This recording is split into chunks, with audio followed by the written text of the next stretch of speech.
Hello? Hello, everybody. Happy Sunday. You're all very welcome along to today, a commemorative flight from Market Garden. Operation Market Garden took place 80 years ago, started off on the 17th of September, ran up to the 25th of September, all the way back in 1944. Well, the plan. What exactly was it, you ask? Led by British Field Marshal Bernard Montgomery, it aimed to end the war by Christmas. The objective was to capture all the bridges over the Rhine and to get themselves into the Netherlands, eventually into Germany, down into the Ruhr region, allowing Allied forces to ramble in. You had the Siegfried Line that was blocking some 300 miles defences before you even get to the Rhine River, so this seemed to be the most audacious plan to date. It involved the largest airborne assault in history up until that time, with British, American and Polish airborne divisions landing to secure the bridges, with ground forces then advancing through the north.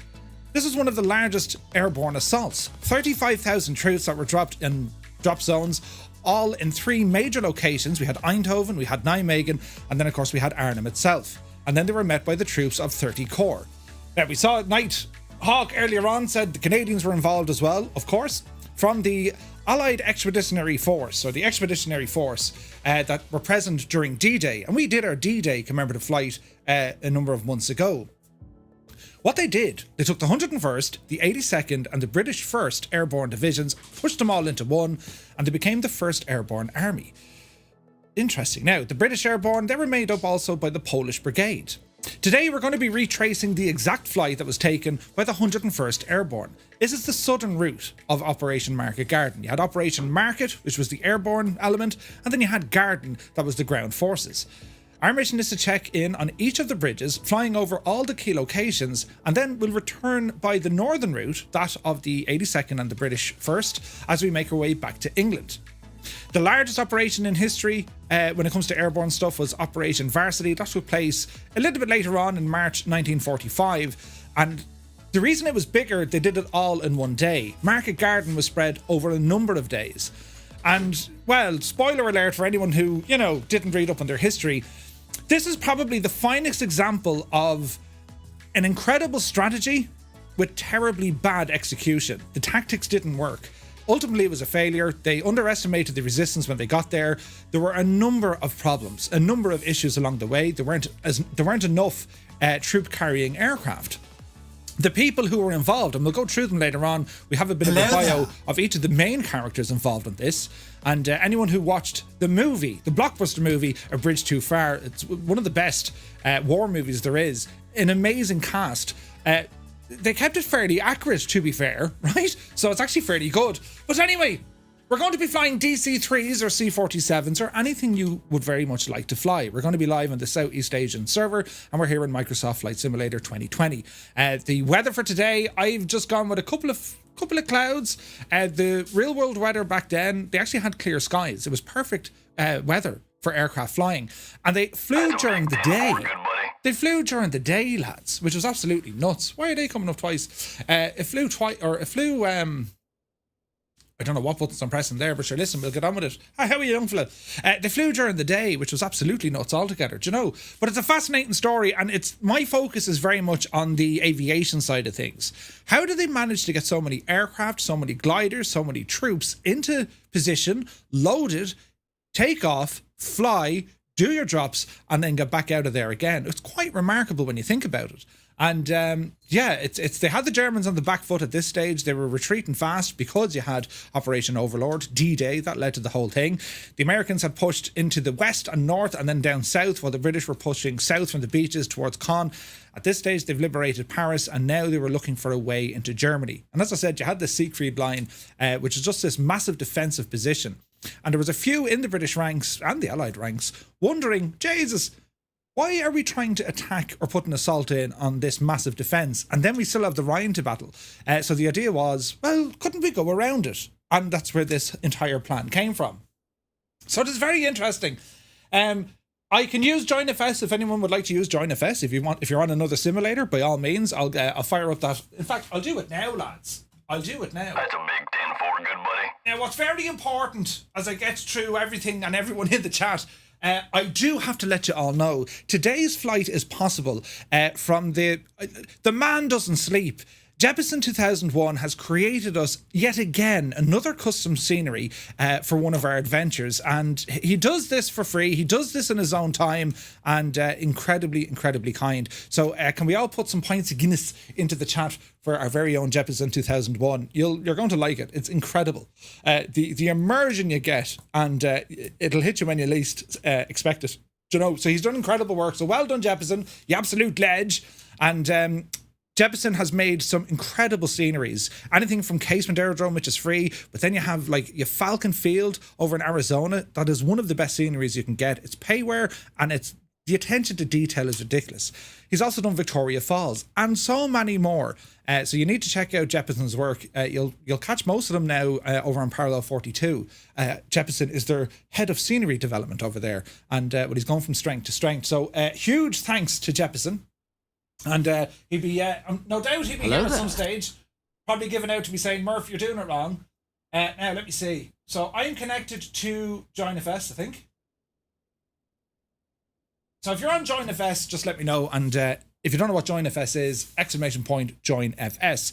Basically, it allows you to fly on other simulators or in Microsoft Flight Simulator outside of their server. So you're using our server, right? Which is powered by JoinFS. And it's hosted very kindly by Naughty Gnome, the legend. So that's kind of the story now. How is everyone? How was your weekend? It's Sunday. We don't belong on Sunday. Well, we sometimes do, but usually we don't.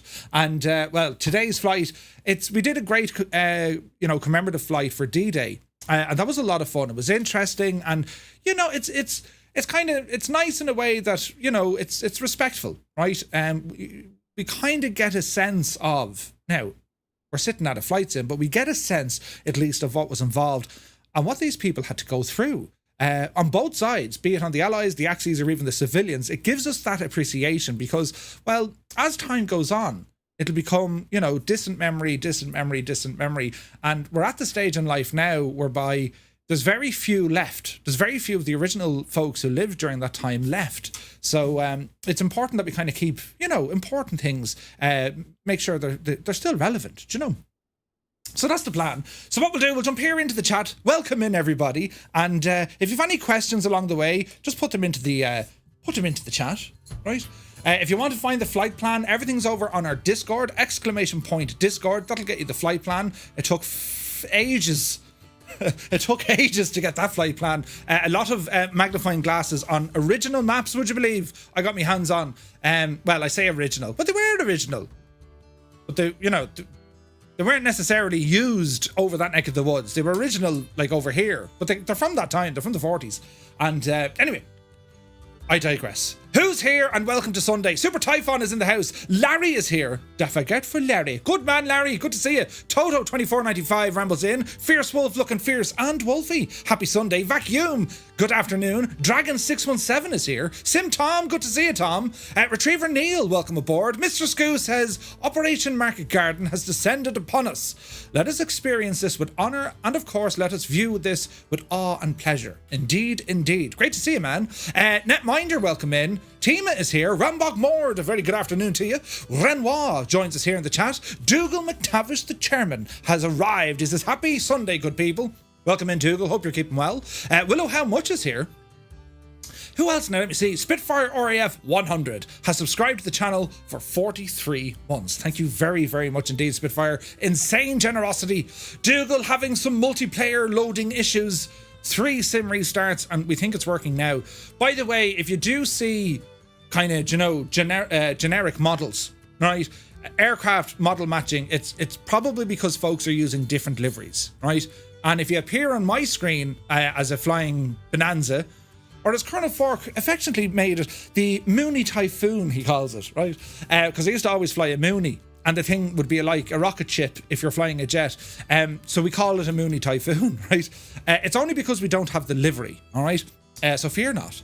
Now, let me see. Stick Figure, welcome in. Lead Ballooner is here. Now, let me see. Kozaki Flyer, welcome aboard. Also, Kozaki gave us a couple of links over on Discord to flightsim.to. There's a couple of scenery files, freeware, for the bridges that aren't included in the sim. So thank you very much indeed, Kozaki, for sharing those with me. Onboard Simulations is here. Welcome in. There he is, Jeppesen 2001, the man, the myth, the legend. He's there in the chat, lads. Do be sure to say hi. How are you, Jeppesen? Hope you're well, man. Cyrus T is here, the man of teal. You're very welcome in, Cyrus. Happy Sunday. And, well, I hope you're well. Sir Campsalot, my dude from Newcastle. How are you? Hope you're well, man. Goblin Zeus, good afternoon. See you later is here. The Trev Show, welcome aboard. Zybok Doc, calling from Denmark. Hello from Tipperary. You're very welcome in. Now let me see. Nighthawk, he says, morning everyone. And Murph, I posted the info about the Canadians involved in Operation Market Garden to the Bremen Bar. Thank you very much indeed, Nighthawk. Yes, indeed. Canadians, New Zealanders, Australians, they all made up elements of the British 1st Airborne. And Viper Strike rambles in. Good to see you. Big Boss Robinson is here. Welcome aboard. MDA jumps in. Welcome in, lads. Great to see everybody. Cy120, good afternoon. SK Sun is here. Soaring AJ. AJH, man, you're looking well, Soaring AJ. There goes the cat. Look, where are you off to? The cat was in here. I'll move the seat back because she was on the seat. The cat sits on the seat. But she was grand. She was quiet now, do you know? Gaseous Maximus, welcome in. Tarnish Mossman is here. Captain Sick Bag. You're very welcome aboard. Happy Sunday, folks. MDA says, hey everyone, hope the stream and the flight goes well. I'm off to bed here. Have a great flight. Good night to you. For you're living in the regions underneath us. Well, hang on, around the corner. Do you know, Australian times and stuff. Thank you very much indeed, MDA. Have a great evening, mate. Now let me see. Blinky, good to see you. Good afternoon, former D Rave. Now, Blinky, that's easier to read, right? Was it DD Rave or was it D Drave? Or right, do you know who's in charge? Let's see what happens. Proby Pete, good afternoon. He says, good day from Arizona. Hello from Tipperary. Sean Dale is here. Good to see you. He says, afternoon, everyone. We stand here free on the shoulders of legends. These we never forget. Indeed. Pardon me. Muse Fan is here. Jesus, Muse. Tier 3, 42 freaking months. Jesus.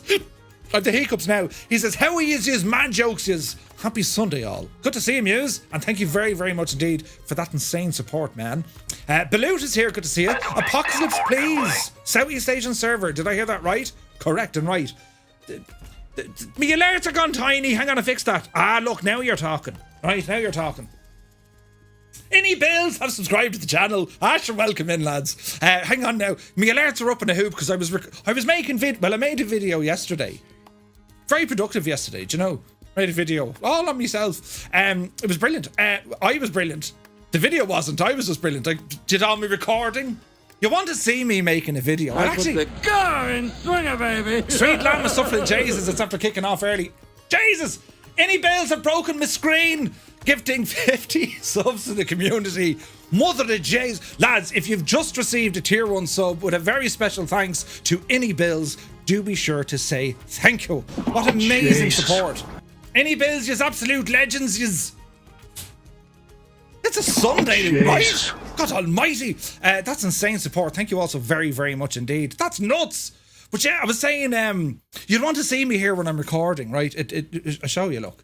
Is this all slow motion? No, it's not. So I'd sit here, you know. Oh, Jesus. I'd be talking to the camera here in front of me. And well, you know what I look like by now. I mean, I do this. Hello, hello. You're very welcome to today's video. And usually, right, I'll make a mistake.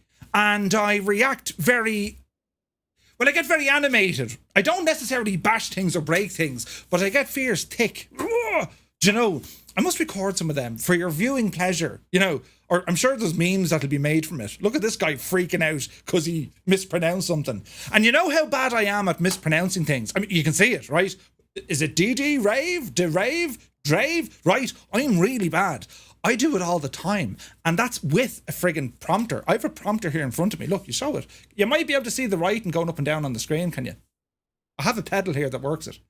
Anyway, I must do an L behind the scenes. It's very sad, but sure, listen, someone has to do it, you know. Murphy has 1 viewer. What? Come back! You were great crack there for a minute. Anyway, we continue on. They broke the chat. Did Any Bills? Thank you very, very much indeed. Right, Jesus. Defiant Prawn, good to see you. Who else is here? Fortnite, welcome aboard. It is Simon 773 subscribing for 7 months. Thank you very, very much indeed, Simon. Great to see you, man. Let me see here. Mr. Skoo, welcome in again. Jesus. Then just pints of Guinness emotes gone in for Jeppison. Was it a Jesus? I've been to Arnhem, says Eamon. Unfortunately, the museum was closed and it was getting refurbished. It's not that far from Germany. Indeed, yeah. It's a place... I've been to Eindhoven, and I have yet to ramble. I will ramble up that way. I have thinking of going to FS weekend. Might drag Muse and Gibble for the crack in the car, but like, do you know, I'd be dragging them up to Arnhem. Come on, lads, we're just making a quick stop, and well, Muse won't be too bad. Gibble would lose the plot with me altogether. That'd be brilliant, right? Right. Where are we now? We're over here, look. We're catching up. Fortnite, welcome in, man. Jesus. Sim Tom says, really enjoyed watching your marathon stream on Friday. Well, thank you very much indeed. Yeah, it was a lot of fun. I did a lot of sleeping afterwards, was knackered. But yeah, it was a lot of fun. I'm so excited for Flight Sim 2024. Like, it's ridiculous, lads. Hello there. All the features, the enhancements, and the worry. I can't wait. Do you know, I can't wait. It's like, just let us have it. And as I said in my video I released yesterday, Microsoft will be opening up alpha and beta testing segments, right? Now, if you're interested in doing that, and I can only offer you what I know in terms of advice, just be careful. If you sign up to try out, be it an alpha or a beta, yes, you will be under a non-disclosure agreement, an NDA. So basically, you zip it. Tell nothing to no one about anything. That's how this works.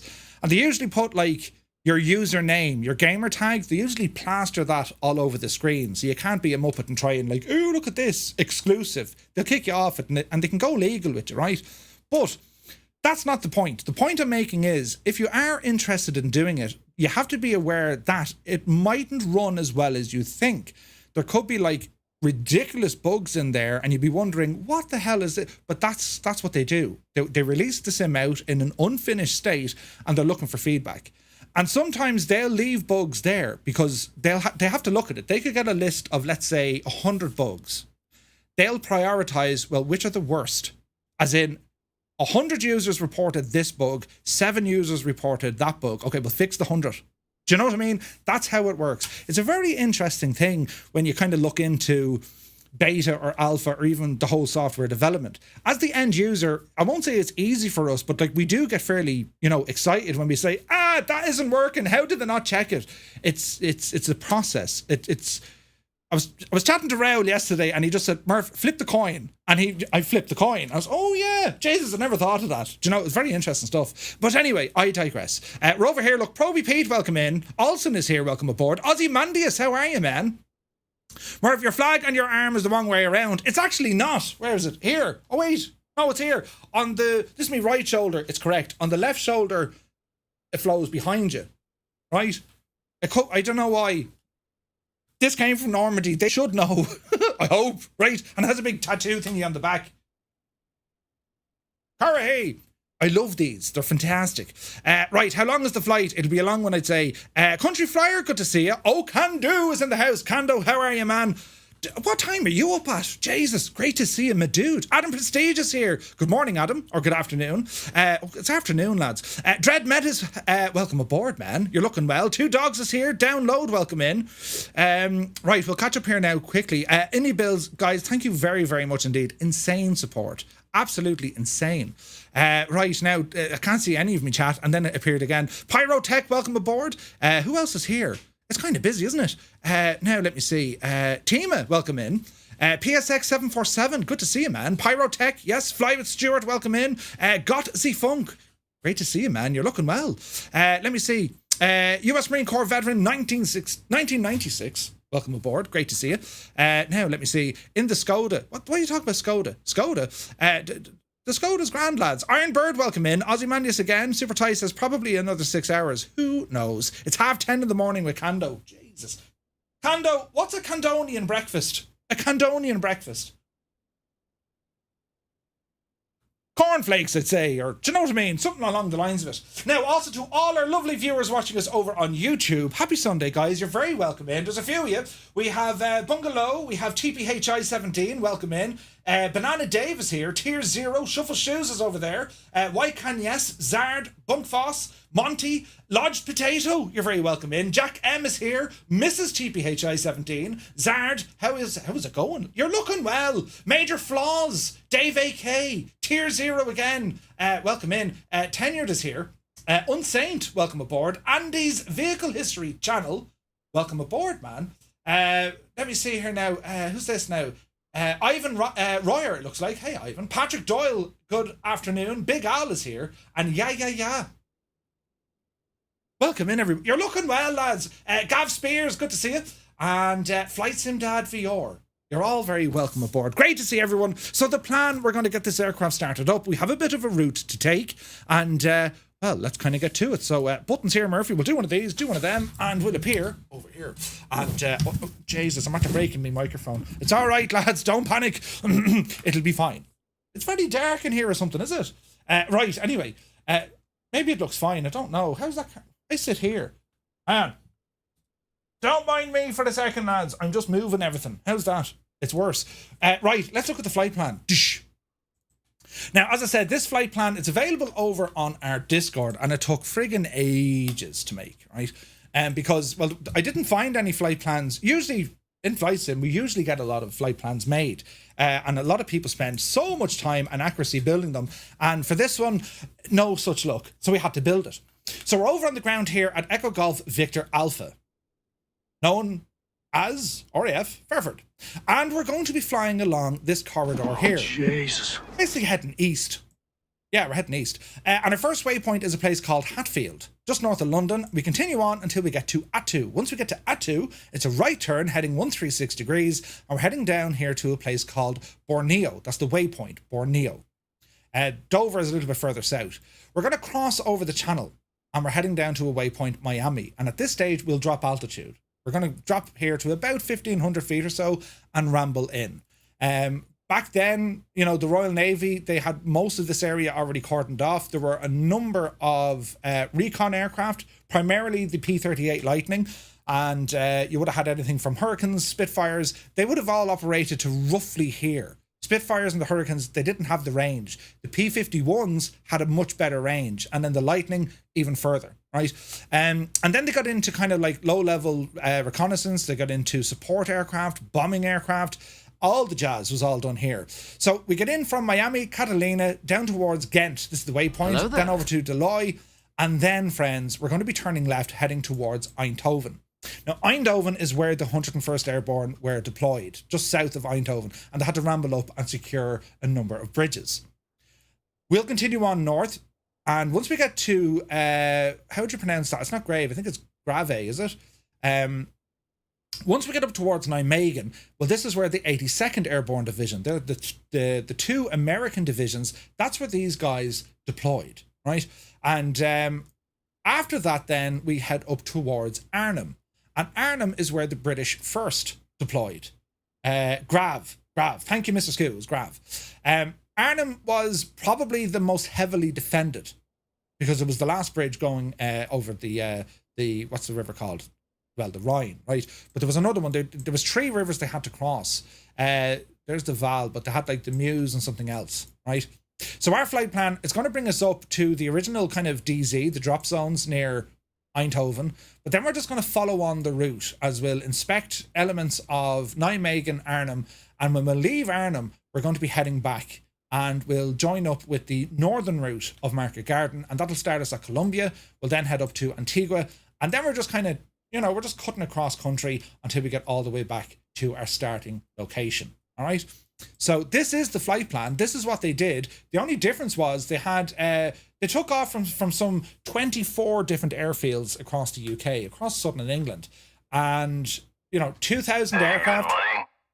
And because the aircraft numbers, the troop carrying aircraft, Javier, thank you very much indeed. Because the aircraft numbers for troop carriers, they didn't have an awful lot of them. They didn't have enough, right?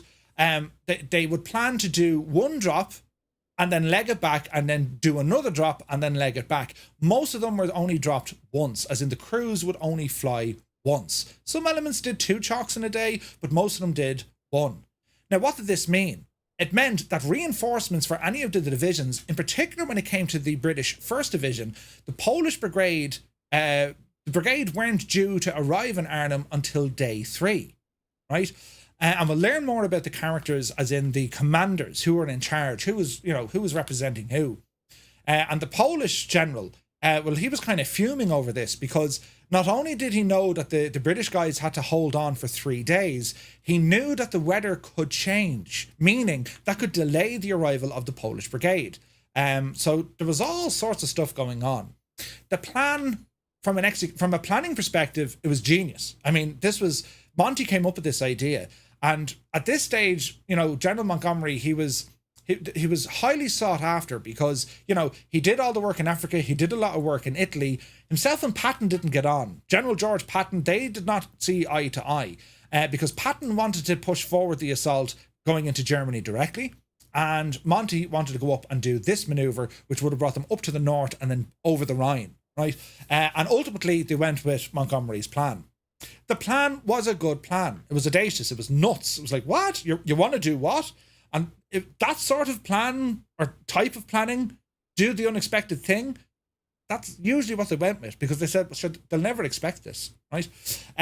However, how the whole thing was executed, how they actually managed to do it, and all the small little changes all the way along, certain things, some of the generals, we'll go through the names, I'll explain more, but it's just interesting to figure out kind of, how do they all manage to do this? How do they all end up in there? And when you talk about this was an airborne operation, well, the RAF weren't heavily involved, and a lot of the airborne decisions were actually coming from army personnel, right? Which was kind of strange there. I mean, you had General Browning, right? You had Roy. You've all the names. I'll go through all the names here now shortly. It was just interesting what they did. But anyway, lads, that's our flight plan, right? So we're here. I'm flying the DC-3. The only reason I've taken the DC-3 is, well, it behaves a little bit better than currently the C-47, right? Because I'm using what's called the Duckworks mod. And I also have Got Friends mod in there as well. And it just makes the DC-3 this aircraft. And to be fair about it, the differences between the DC-3 and a C-47, there's not very much in it, right? It's the same aircraft, effectively. They lowered the floor in a C-47. Jesus. And they changed the doors and that sort of jazz, and they put additional equipment in there. But by and large, it is the very same aircraft, right? Now, the British and Canadians refer to these as Dakotas. These are known as a Dakota. And, well, the Americans, of course, it was a C-47. The Skytrain. That's where they get the name from. So I'm flying in the DC-3 variant. It's a civilian variant of it, but it looks, sounds, and flies the very same. So whatever you guys are flying, you could be flying in the Sterling. I wish we had the Lancaster, because the Lancaster also flew in this, as did a number of B-24s, and a whole load of different aircraft flew during this operation. And yeah, we'll have to wait and see. So there's Joint FS loading in, if you're wondering why you're looking at other aircraft, right? So let's see what happens. So if you're worried, if you're going to be showing up as an airliner, if you have Joint FS, fly with us on Joint FS, because I can change your aircraft to the correct aircraft, at least for the stream. If you want to be, you know what I mean? If you want to be looking on the stream to see where your aircraft is. So if you wish, fly on the Joint FS server. Just, if you're on Joint FS, turn off Microsoft's multiplayer. It's just one or the other. All right. Goblin Zeus says, I'm currently reading the book of the great historian Anthony Beevor from 2018, Arnhem, The Battle for the Bridges. There's some fascinating books and movies, documentaries. There is a lot of fascinating stuff here. And again, I'm not here to celebrate, combat and war and all that jazz, right? I mean, it's the interest here. It's fascinating from the logistics perspective, but this is very much on the aviation side. 35,000 troops. Think of that. Transported from England over to the Netherlands. Stunning, right? Nuts. And their equipment, and vehicles, and resupply, and medivac. Absolutely incredible. Bearing in mind, this was all done at a time that you didn't have things like GPS or instrument landing stuff.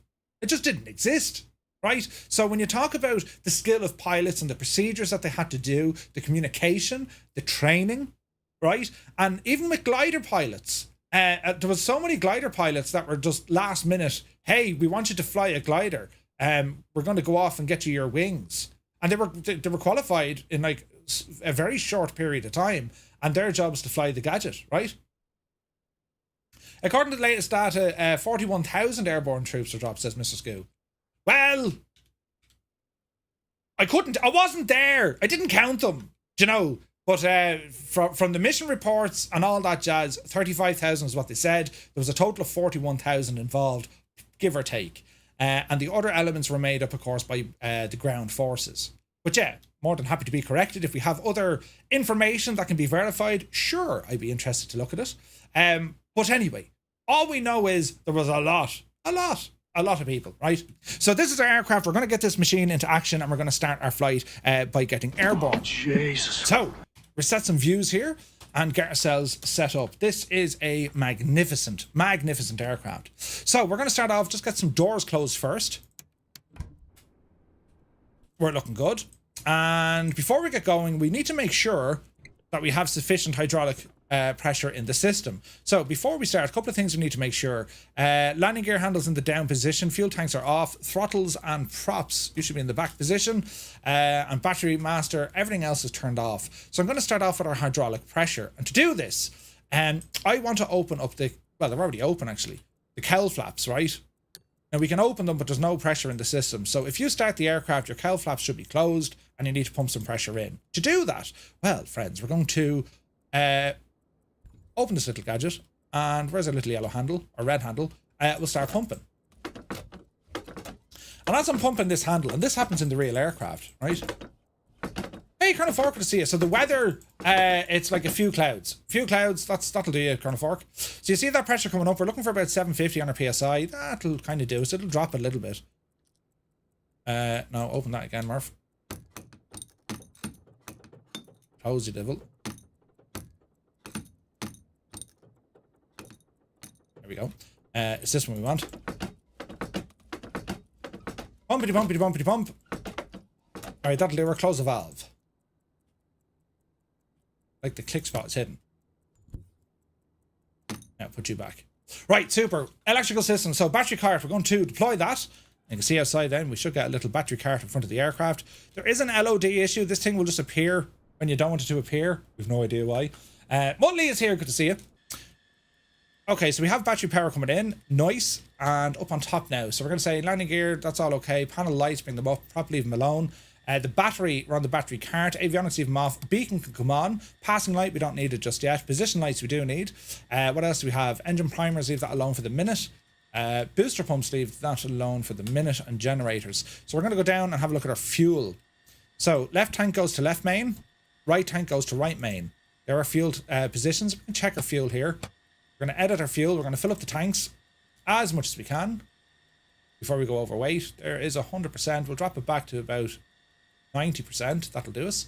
And we're reading almost full in our main and auxiliary tanks. We'll have to change the fuel tanks as we fly. It's just something we need to watch. All right.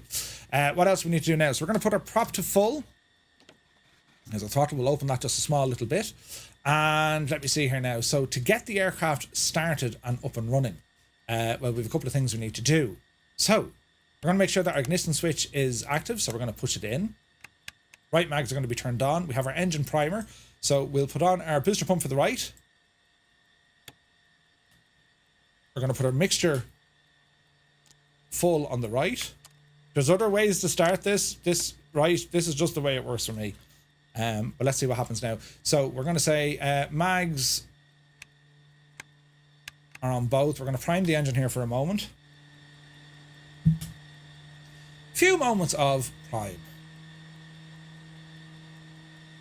All right. Now we're going to energize the right.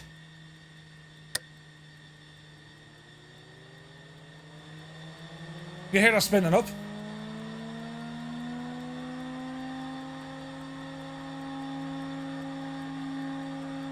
And now we're going to engage the mesh. We ready?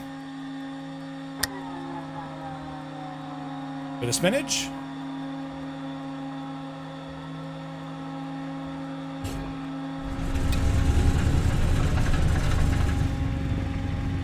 Watch the RPM.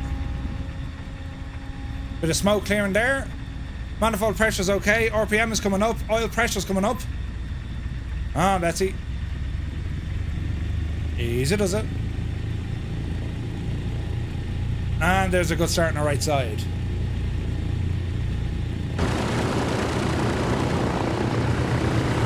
Beautiful sounds.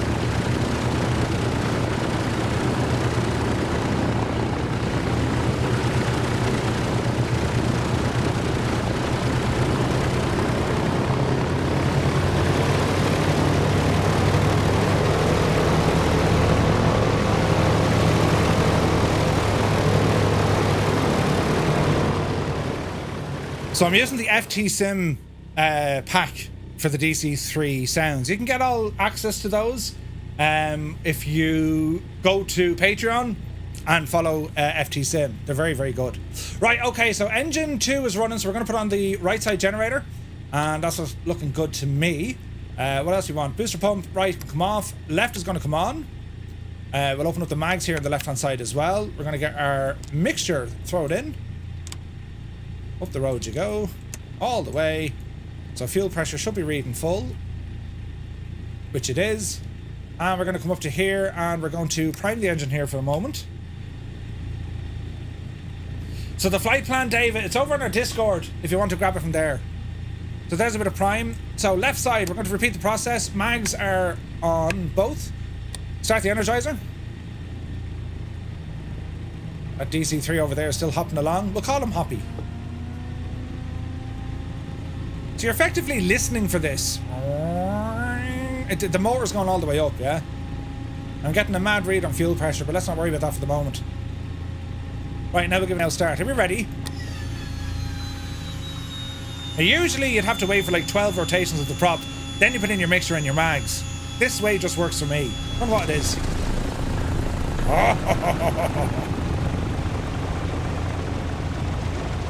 Okay, go start on the left engine. Get that RPM up there. On, Betsy. There we go. Alright. We are going to put the piston pump to off. I don't know why my buttons are going weird. Alright, piston pump off. Generator on. Both generators are now on. We can see on our electrical panel here, our amps are working for both sides. Cockpit lights, yeah, we can turn them on if we want. Booster pumps remain off. Sidewall lights can stay off. Compass light will bring it up. Right, continuing on to our electrical. So at this stage, lads, you have an option up here. It says battery cart or ship battery. We're going to go to ship battery. And we're going to stow the battery cart, because the aircraft is now sufficient to power itself. Captain Butters is here for 41 months. Thank you very, very much indeed, Captain Butters. You're looking well, man. Right, now let's have a look. So, landing gear, that's all okay. Avionics, go ahead and bring these online. Landing light, we're going to get ready to move. Tail light, bring it on. Windshield heater, don't need it. Jesus. Put on the pedo. Prop de-icer, don't need. That's all looking good to me.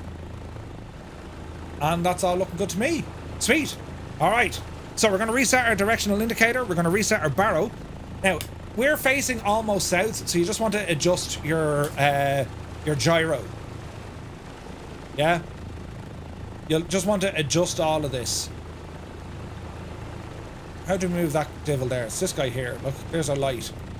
So, usually the D key by default, that'll recenter it for you. Alright? Right, let's check the things outside. We're going to drop the flaps while we're here. We'll have a now listen.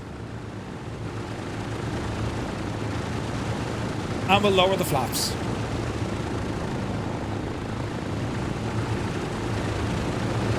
Oh, Jesus.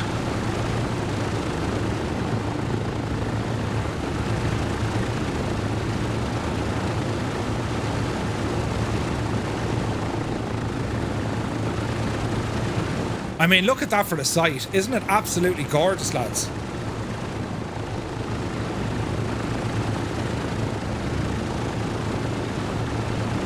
I'll give the engines a little bit of beef just to see what they sound like.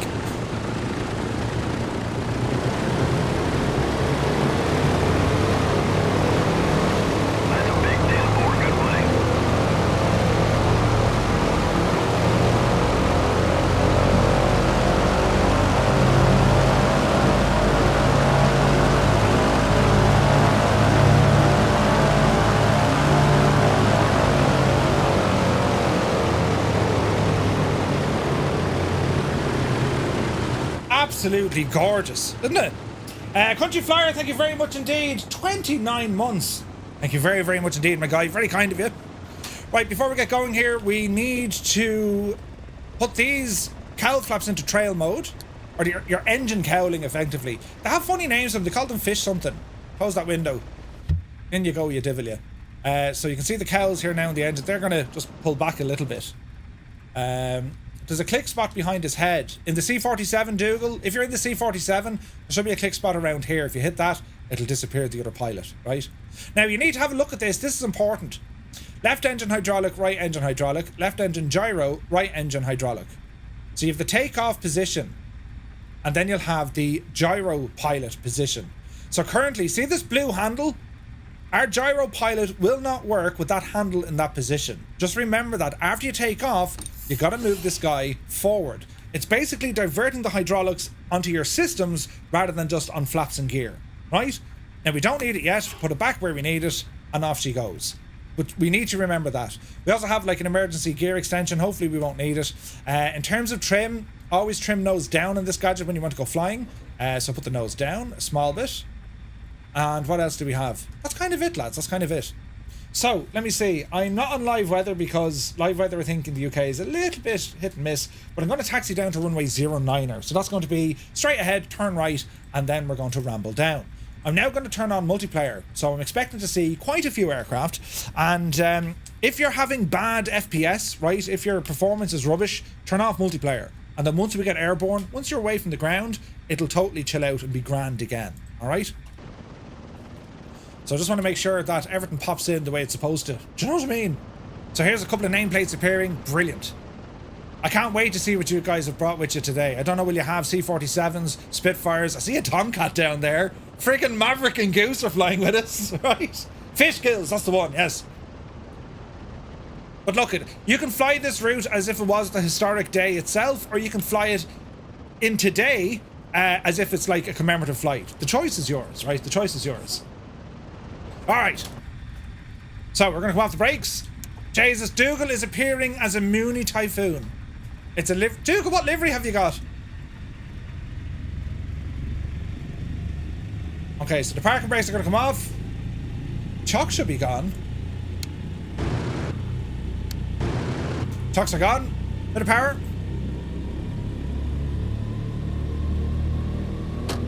And we're moving. You have That's All Brother. Is that for the C-47? Okay, we're going to taxi forward here, turn right.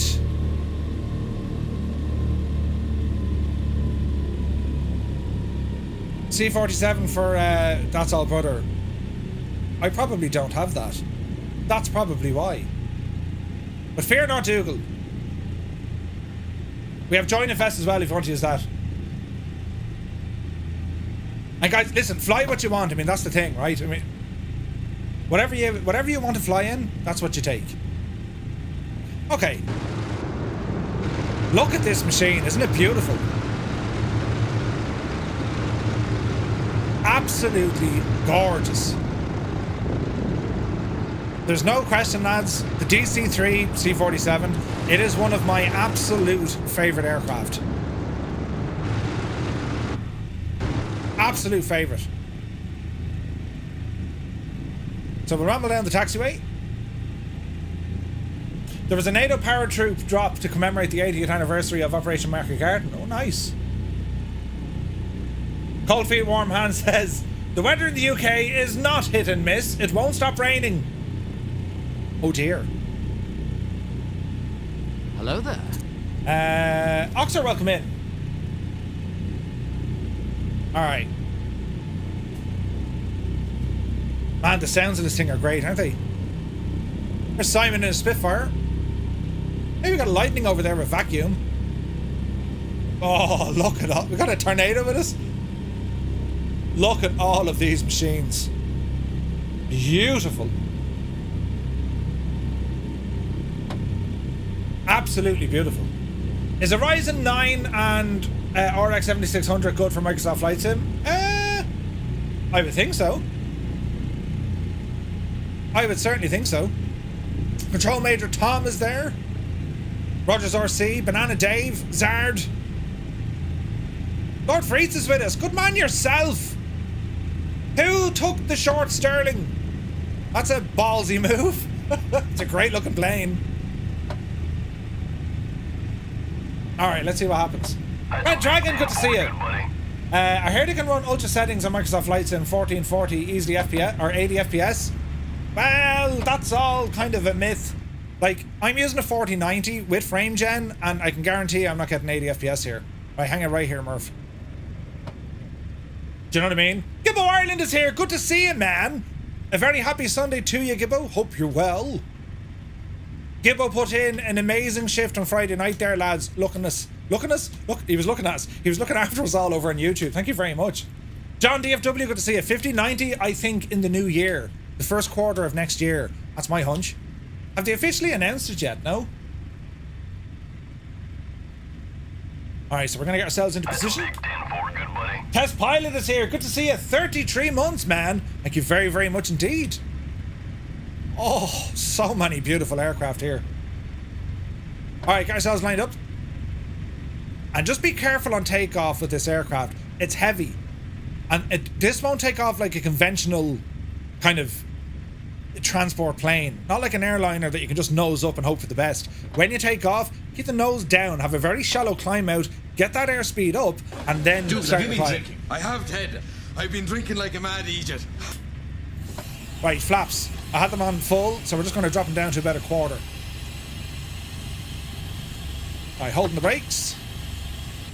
That's looking good. Go ahead and bring our RPM up. We'll do a quick test, make sure our engines are working. I want to test the mags before we go. So, 2000 RPM. Hold. Cycle the prop. Manifold pressure up, prop down, fuel down. Good stuff. Quick mag test. So, on the right engine, single mag. There's the drop. Back to both. And you can hear it. Listen.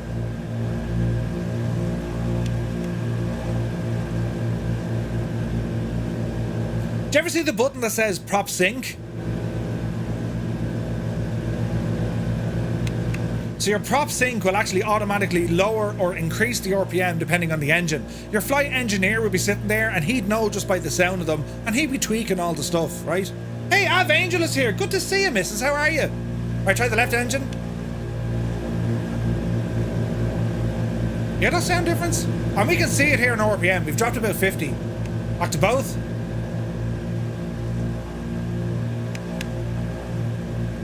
See the drop?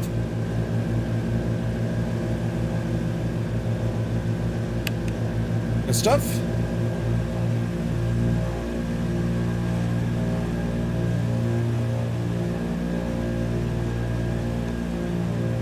Right side carb heat, there's the drop. Left side carb heat, there's the drop. Okay, we're good. Run up complete. Are we ready? So, RPM 22, manifold coming up to 35, off the brakes and apply full power. Keep pressure down on the yoke. Hello there. Airspeed alive. Hey, Imagine JPG, welcome in. There's a tail wheel up. Airspeed is 60 miles an hour.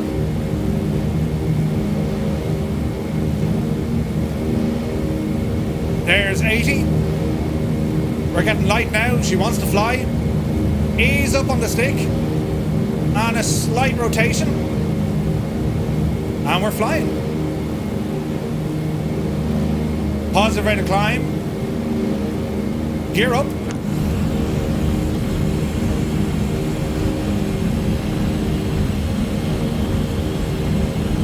Bring our flaps in. Keep an eye on her airspeed. She's starting to build now. Add in a small bit of trim. Get that nose up. We can climb now. About 700 feet a minute is more than capable of this machine. Easy now, Jemima.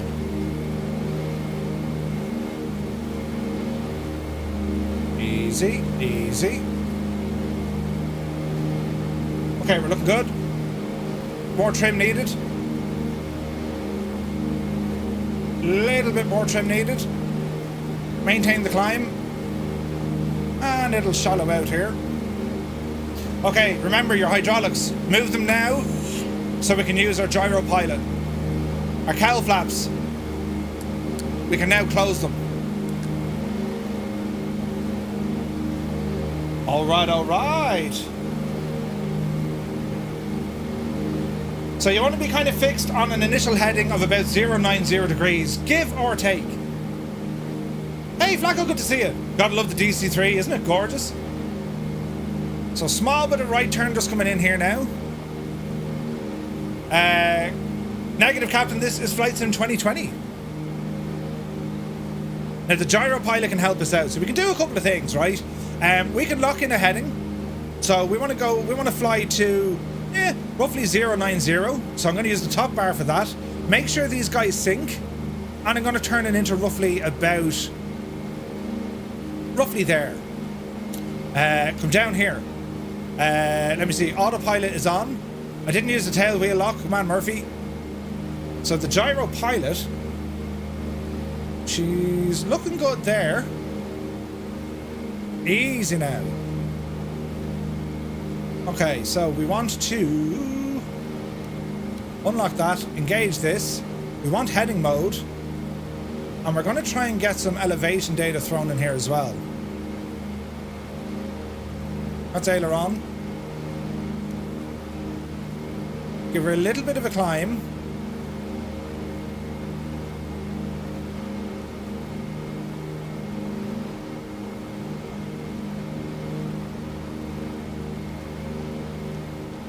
Now we want you to turn, you devil. There she goes. Appreciate the comeback, good buddy. I'm judging you a lot. Be good to the Goonie Bird. Angel, thank you very much indeed. £10 donation, you're very kind. No pressure at all. Jesus. Right, how are we going? We're still climbing, so we need to calm this devil down a bit. Easy. Oh no, turn it back on, you muppet.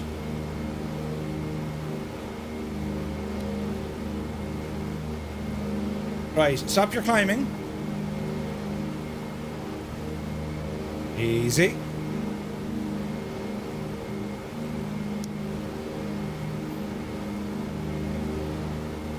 Now, pressures and temps. Manifold back in, RPM back in. 25 and about 40. Easy. She's going to be a little bit jumpy. Auto Rich will do us for the moment. Speed is looking good. We're still climbing a little bit. We're probably too high, so I'm going to cheat.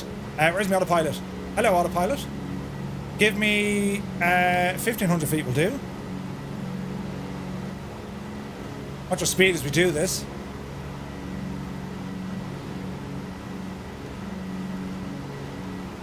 Spin it right a little bit. Okay. We should be looking a little bit better. Oh, beautiful. Right, lads, what we're going to do now, if you're currently flying along with us, if you're on the Xbox, press 1, PC pilots, press 2, F's in chat, because me gadget broke, and, well, if you're here just tuning in to check it all out, well, you press number 3. Hello, Fireflies. Welcome to the Flying Circus. We live stream every Monday, Wednesday, and Friday, 1900 Zulu time, right here.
Can we just say how pretty this looks? Hang on a second now, we get creative. Are you ready?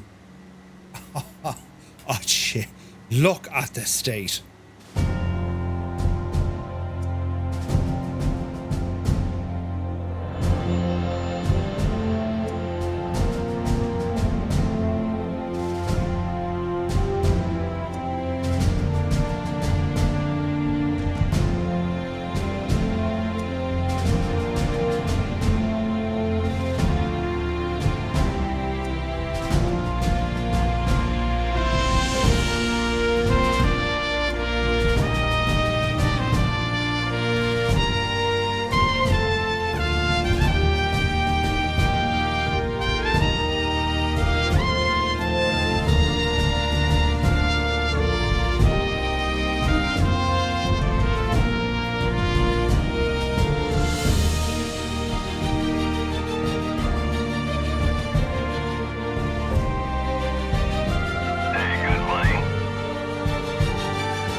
Isn't that something? The state of it, Murphy. Oh, sure, I know, lads, I know. Right, where's my mouse? There it is. Right, back into normal views for the moment to make sure our airplane is actually going to be following off what we want to do. Now, don't mind our speed. It's ridiculous at the moment, but we should now be leveling off at 1,500 feet as best we can. And, well, the power will start dropping back a little bit, right? So, time of day and weather. So I'm just using like a few clouds. Time of day, I have the sim set to just after 1 o'clock in the afternoon. It was a daytime drop. That's what they did. And hopefully things will start calming down. Jays, we're getting 210 miles an hour out of this machine. About 160 knots should be enough for us, right? So, I have some notes here. Shall we learn a little bit? Operation Market Garden. Well, in September 1944, following the success of the Normandy invasion, Allied forces sought to accelerate the end of the war by executing Operation Market Garden. The plan aimed to create a direct route into Germany through the Netherlands, bypassing the heavily fortified Siegfried Line, seizing control of the bridges across the Rhine River. This bold strategy was the largest airborne operation in history to that time. It combined both airborne, which was Market, and ground forces, Garden, to achieve their objectives. The mission was proposed by Field Marshal Bernard Montgomery and approved by General Dwight D. Eisenhower. It involved dropping over 35,000 troops from the 1st British Airborne, 82nd and 101st Airborne Divisions, and of course the 1st Polish Parachute Brigade, each tasked with seizing key bridges across the Dutch rivers. These airborne units would be reinforced by the British XXX Corps, commanded by Lieutenant General Brian Horrocks, moving northward through a narrow corridor dubbed Hell's Highway to link up with the paratroopers. This 60 miles of highway, that was the idea, right? So I have some maps here to show you, look. And this two-tone gave me loads of information to show you. So open that gadget here now. I want to show you the map. So this route here, friends, this is what General Horrocks wanted to do. It was a 60-mile race, effectively. And the idea was they would link up with each of the airborne divisions, bring them with them, and then ramble on up to the next objective. The 101st Airborne Division. Any of you guys watch Band of Brothers? Well, that featured Easy Company. What was it? Easy Company, 2nd Battalion of the 506th Regiment of the 101st Airborne. That was Easy Company. and they were involved in this. They dropped near Eindhoven, okay? And that was under General Maxwell Taylor. So the plan was the 101st would be dropped near Eindhoven, secure the bridges, and wait until 30 Corps got there. 30 Corps would then collect them and move up to the next objectives, and that would have been up by Nijmegen. Here you had General Gavin and his 82nd Airborne Division. Well, they were to take the key bridges around Nijmegen. Again, 30 Corps, along with the 101st, would then move northward. The last piece of the jigsaw would be into Arnhem itself. Hey, good money. And that was under General Roy Eckhart, or Uckart. I think it's Eckhart, how it's pronounced. He was there with the British first, and he was to be joined later by General Sosabowski of the Polish Brigade, and that was in Arnhem. And they would have waited for 30 Corps to get up there, collect them all. And had all of this worked, it would have given the Allies a straight run in, away from the Siegfried Line, to get them into the German industrial area, Ruhr, to get them in there. And the plan was it would have ended the war by Christmas, right? Where's my mouse? It's over here. So that was the objective. That's what they were trying to do, right? Now I need to keep an eye on my airplane here, and I need to kind of slight course corrections here because I want to make sure I'm staying on my flight plan. So we're going to go to a course of 8.5, and I'm going to bring our power back because we're fairly hooning it, lads. We're fairly hooning it. About 35 and 25 will do us. No, we need to go about 95, Murph. Yeah, about 95. I want to bring that speed down because we're probably going a little bit too fast, alright? Both of these men should have been discharged after this. Ailerons, good to see you. Yeah, the movie A Bridge Too Far, it's very accurate considering it's a movie. It's very, very good, right? Very good. But anyway, the airborne units and aircraft. Well, the airborne forces were transported by a vast fleet of C-47 Skytrains. They were the most popular. Aircraft which had already played pivotal roles in, of course, Normandy and Sicily. Troops were dropped from these aircraft, while gliders such as the Horsa and the Waco carried artillery, vehicles and heavy equipment. In total, over 1,500 aircraft participated. They were escorted by P-47s, Spitfires, Typhoons.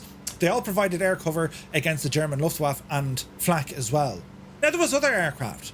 The Lancasters, the Stirlings were used, B-24s, there was a ton of different aircraft used. There was a huge shortage of aircraft, and we'll read about that now in a bit. The initial assault on the 17th of September, waves of transport planes took off from airfields in southern England.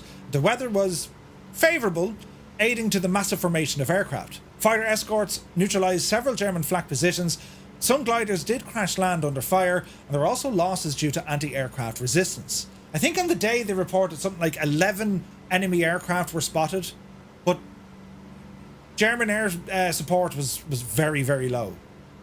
Makes sense, right? They were fighting at this stage on two fronts, so, you know.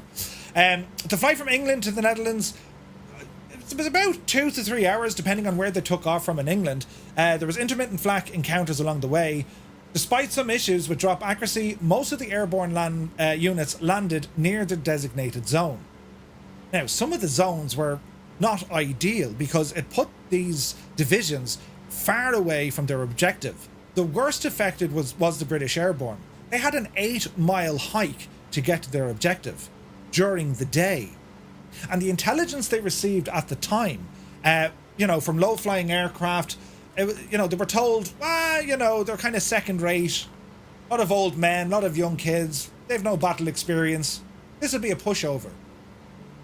That was the information coming back to the Allies. And there's a little bit of kind of, let's force the issue going on. And what I mean by that is, when the whole mission was said, hey, when the operation was in its planning stages, hey, we're going to do a thing, right? Because there were so many kind of start-go scenarios after Normandy. Hello there. There was something like 31 other operations planned, and like all the way up to like drawing parachutes from the stores waiting to go. It didn't actually happen. It was called off at the last minute. But for Market Garden, as you remember from the film, the party was on. right? Mr. Square Lee is here, good to see you. Argy, welcome in. Commander Balosh, good to see you. What altitude did they drop paratroopers? Around 1,000 feet. You're very welcome in, lads. So this thing was happening. It was too big to stop. It was just too big to stop. And there was no way that British Airborne were going to say, no, we're not going to go again. But it also put considerable pressure on them. Think about training, particularly for the British, right? When it came to training paratroopers, it's a very costly enterprise. You need aircraft, you need the weather on your side, and it's not the easiest thing when it comes to logistics. In actual fact, a lot of the British paratroopers who formed, you know, part of the British division had never seen combat as a paratrooper. Yes, they had some contingents who fought in Sicily, right? But a lot of them never jumped from aircraft in a combat situation. And even their training, because they didn't have access to aircraft, you know, they would be deploying by trucks. They would use trucks to simulate, okay, jump out of the truck, that's you doing your parachute drop. So there was a lot of kind of challenges that they faced. So when this mission was, yeah, it's happening, it's a green light, it was go.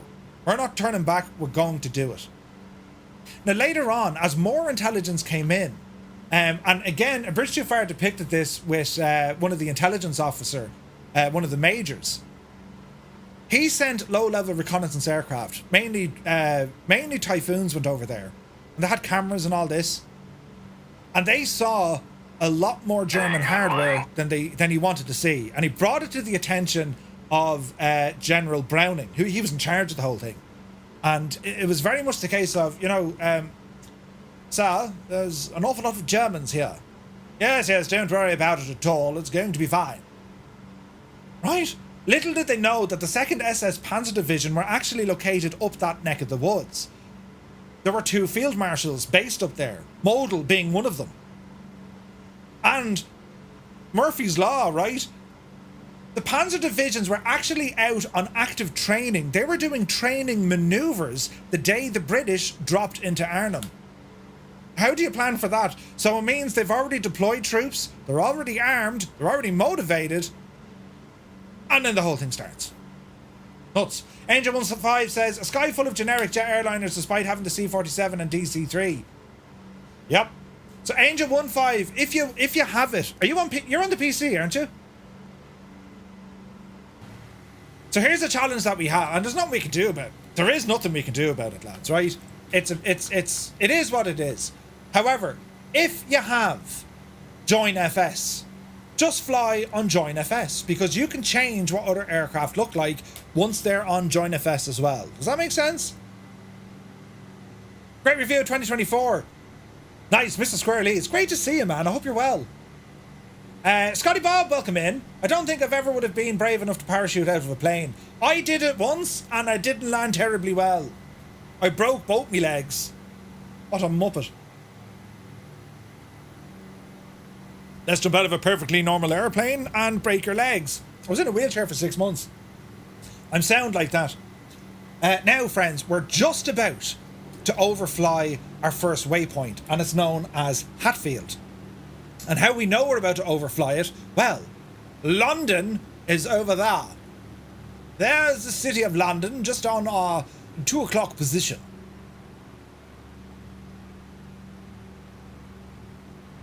Different shoots, Murph. Yours was faster than these. Oh yeah, we had square shoots, to be fair, yeah. There's different parachute designs. Back then, it was a round parachute. And even, right, like, it's gas when you think about who came up with the whole concept of airborne assaults, right? The Germans were well up on it. Well up on it.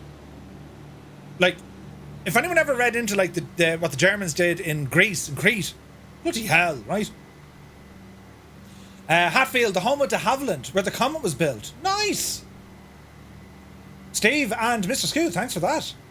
Will there be any changes needed in Firefly to use 2024? No, don't think so. Is it easy to join FS? It is, Dave. ! Join FS. And that'll do it. Hello there. Phila, it's good to see you. This is Microsoft Flight Sim 2020. 2024 not released just yet. But it's kind of bittersweet, lads, isn't it? Like, okay, we can all see the frustrations of 2020. CTDs, you know, loading times, model matching, right? But I mean, it has served us well for the last 4 years, hasn't it? I mean, it has, you know. I know some of the German parachutes, especially the earlier ones, it wasn't like the conventional ones you see today. They didn't have the pulleys coming down either side to help direct them. In actual fact, even the harness didn't go over their shoulders. The connection to the chute was actually at their lower back, and they were designed to land on all fours. Their weapons didn't travel with them. This is on the German side. Their weapons didn't travel with them. Their weapons followed on different parachutes. The thing evolved. You know, the thing evolved. Hey, it's Hayden is here. Good to see you. Outside of physics, 2020 was the best flight sim ever made. John, agree? Agree. Scotty says, oh gosh, I don't know. 6 months in a wheelchair. That's horrible. You have amazing stories. I do. I'm an idiot though. Like I do stupid things all the time. But it's all right, you know. I continue to do stupid things. There's London there. Oh, look at this skyline there. Isn't that beautiful, lads? Look at that. Beautiful. Isn't this cool? This is cool. We're flying over England. And you've scenery that you can identify. I just love that. Be the Jesus, who's that above us? Ooh, we got a Spitfire. P-51 Mustang, P-38 Lightning. Now, for those of you who are well up on your aircraft recognition, was there such a thing as an F5 Lightning, a variant of a P-38? Murph, was it that you flared too high? Little bit, yeah. Ailerons, what happened was, right, we were told don't turn in under 500 feet. Grand. So when I did my final turn at about 800 feet, the wind direction had changed, right? So, really, Colonel Fork? Brilliant. I was reading that somewhere and I was like, you know, typical, well, that's a typo. No, it was actually an F5. Because I was thinking, an F5? That's not right. An F5 is the recon variant of a P-38. I never knew that. I never knew that. Just as well I didn't say anything. You're wrong. Like when people comment on my YouTube videos, you're an idiot, you're wrong. And I'd be sitting there going, your face! But you know, just be nice to be nice. Brilliant. But anyway, yeah, the wind had changed. So without getting kind of too graphic, imagine if you were standing on a table and you jumped off said table and landed like a pencil, as in both feet together, and you just land, yeah? Right, try that if you were moving at 40 miles an hour. That's what happened to this Aegis. So something had to give. And because I was wearing combat boots, the bone didn't break in the boot, because that held everything in place. It came out on top of the boot. It was called a compound spiraling fracture. Now that's a pretty nice, like, if you're going to break your leg, that's how I recommend you do it. Mother of Jesus. Me mate beside me got sick. He vomited. Right? Bone and everything. Oh, Jesus, that's what a bone looks like. They're not white. Anyone tells you your bone is white. No, it's not white. You weren't paying attention, Murph. For what? Well, I wasn't. No.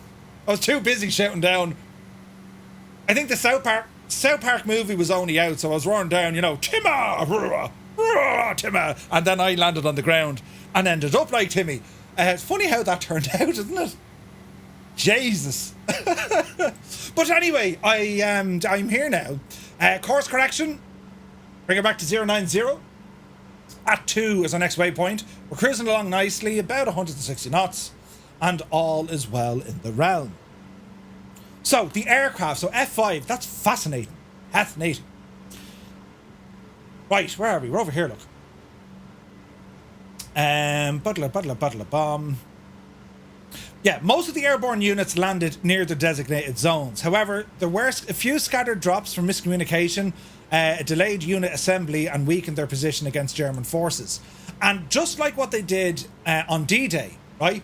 You had elements of, what were they called?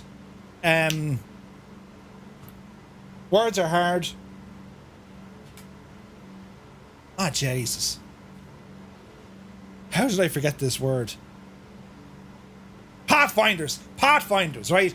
They sent out pathfinders, and this is cool. A pathfinder, they would have went out in these machines and they would have been dropped and put into place.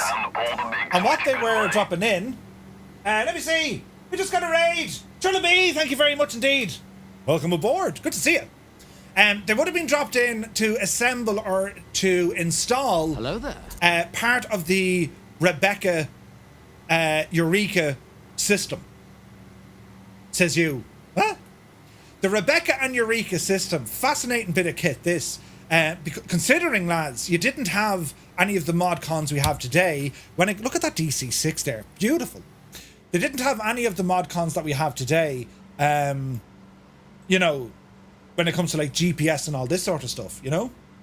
Charlie B, you're more... Not at all. Welcome in. Welcome in. The Eureka Rebecca system. This is class now. I have to show you this. Eureka Rebecca.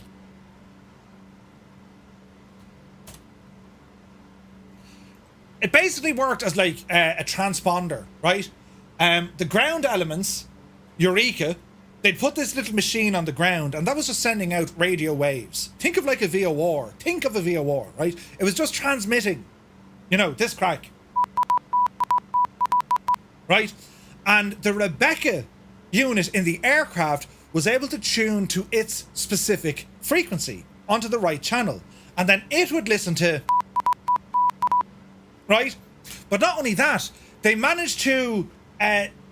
what's the word? Decode and transform this thing onto an avionics screen.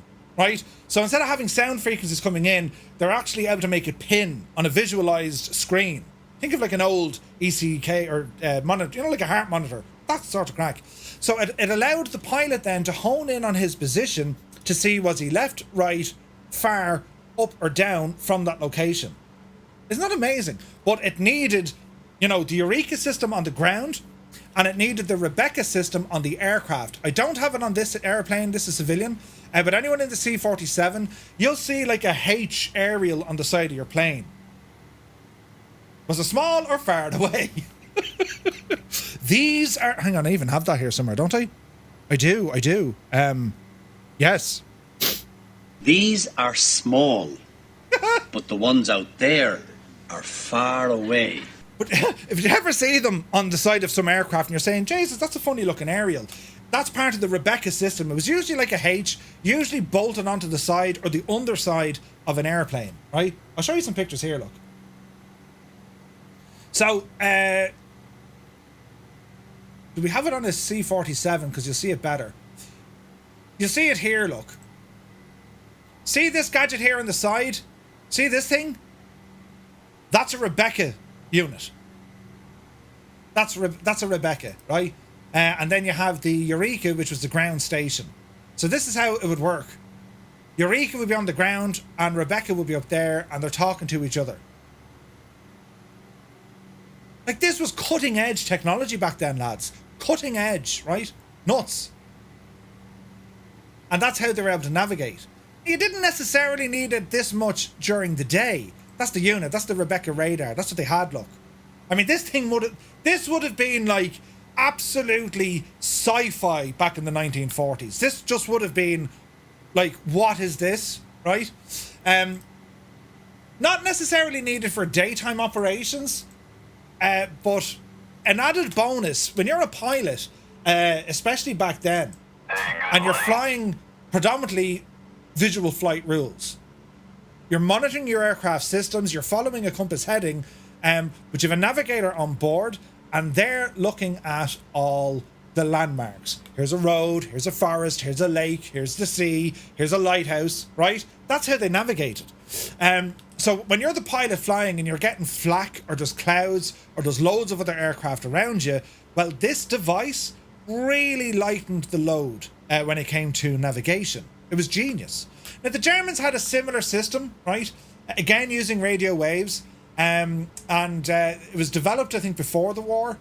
And that's how the Germans were able to conduct nighttime raids over London and, you know, the rest of England. They could navigate at nighttime.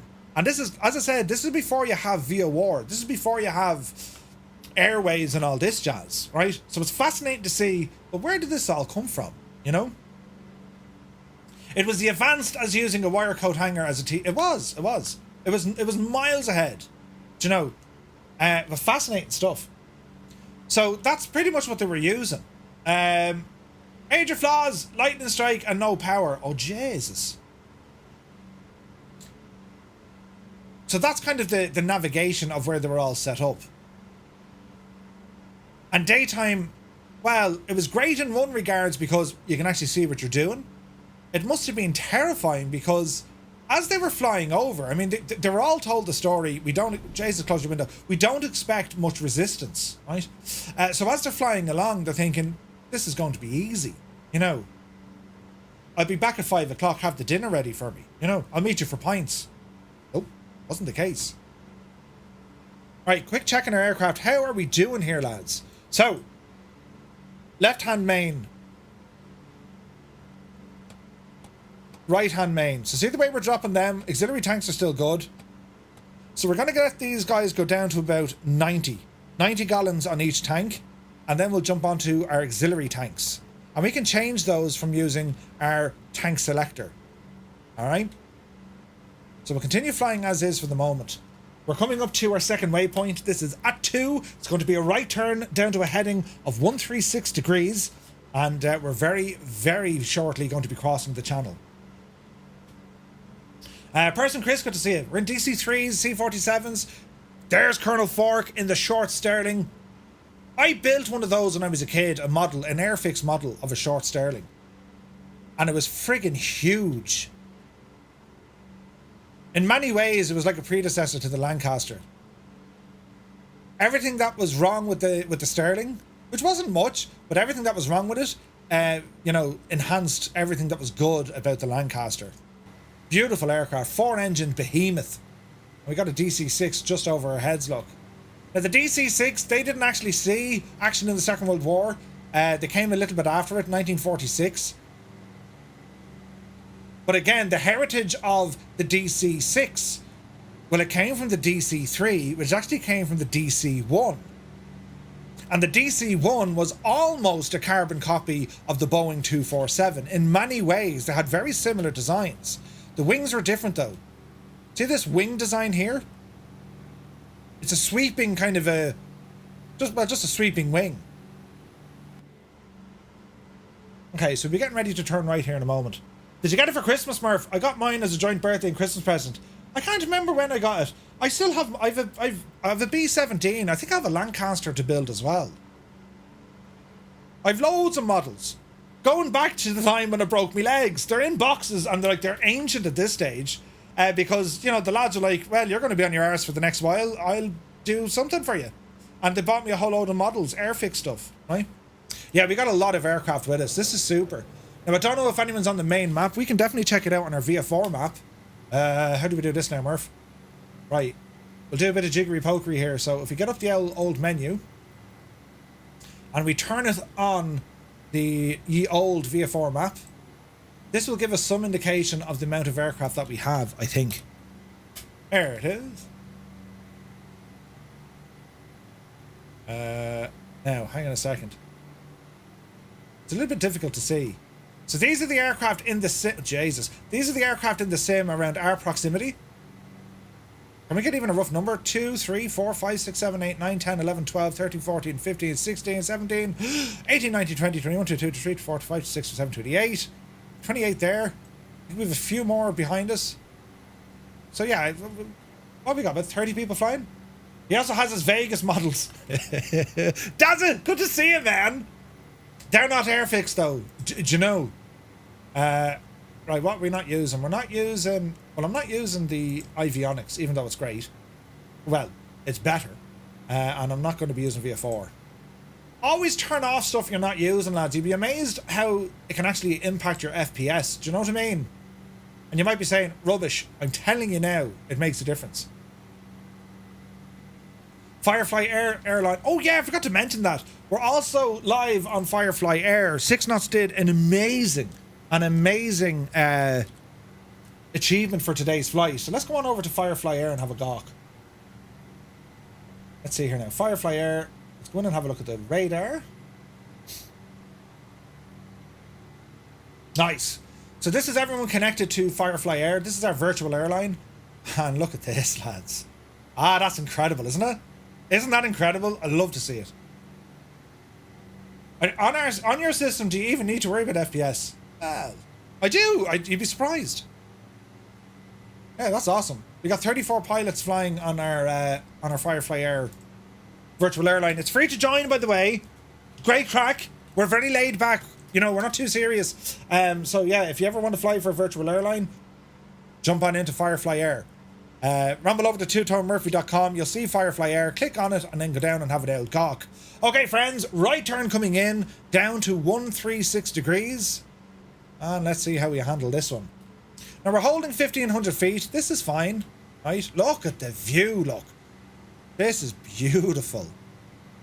And I'm loving all the different aircraft. Wildcats, P-38s, Sterling's bombers, P-51s, Spitfires. Oh man, this is gorgeous. This is really, really nice. I have a DC-3 in progress at the moment. Go on, Av Angel. Come on, fly with us for the crack. We won't judge terribly much. Okay, we're slightly off. I won't say we're off course. We're just a little bit off that little magenta line. I want to keep the flight route as close as we possibly can. Right? As close as we possibly can. And again, I'm tracking this flight here, lads. This is Navigraph. I don't know if you guys use Navigraph. If you don't, use it. It's very, very good. It's a subscription-based thing, right? So you can see this is the flight plan. The map is very customizable, right? I mean, you can put in all sorts of overlays and all this sort of jazz. So even though I should be at 136, the wind is pushing me slightly off course. That's why, that's why we're off course. So I need to correct this again. So I reckon 130 maybe?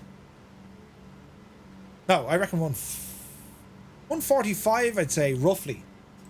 It's okay, you can kind of slalom around it. It's not a big to do, Be great when Navigraph allows us to see others. Yes, they're adding that feature when it comes to VATS and traffic.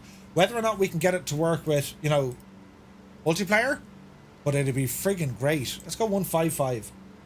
There's a little bit of wind hitting the side of us. Imagine what it must have been like, for the soldiers. Look at that for lads. Jesus, would you look at the state of that? Look. There is something on the wing. We've got a beautiful Hawk up there as well. Just Tom, look at haven't flown the Hawk in ages. Man, that's a great airplane. Here comes Relic in a Spitfire. Damn it, Jamie's down at the sun. That's very beautiful. Dougal, you'd be delighted to know we can see you as a DC-3 or the C-47.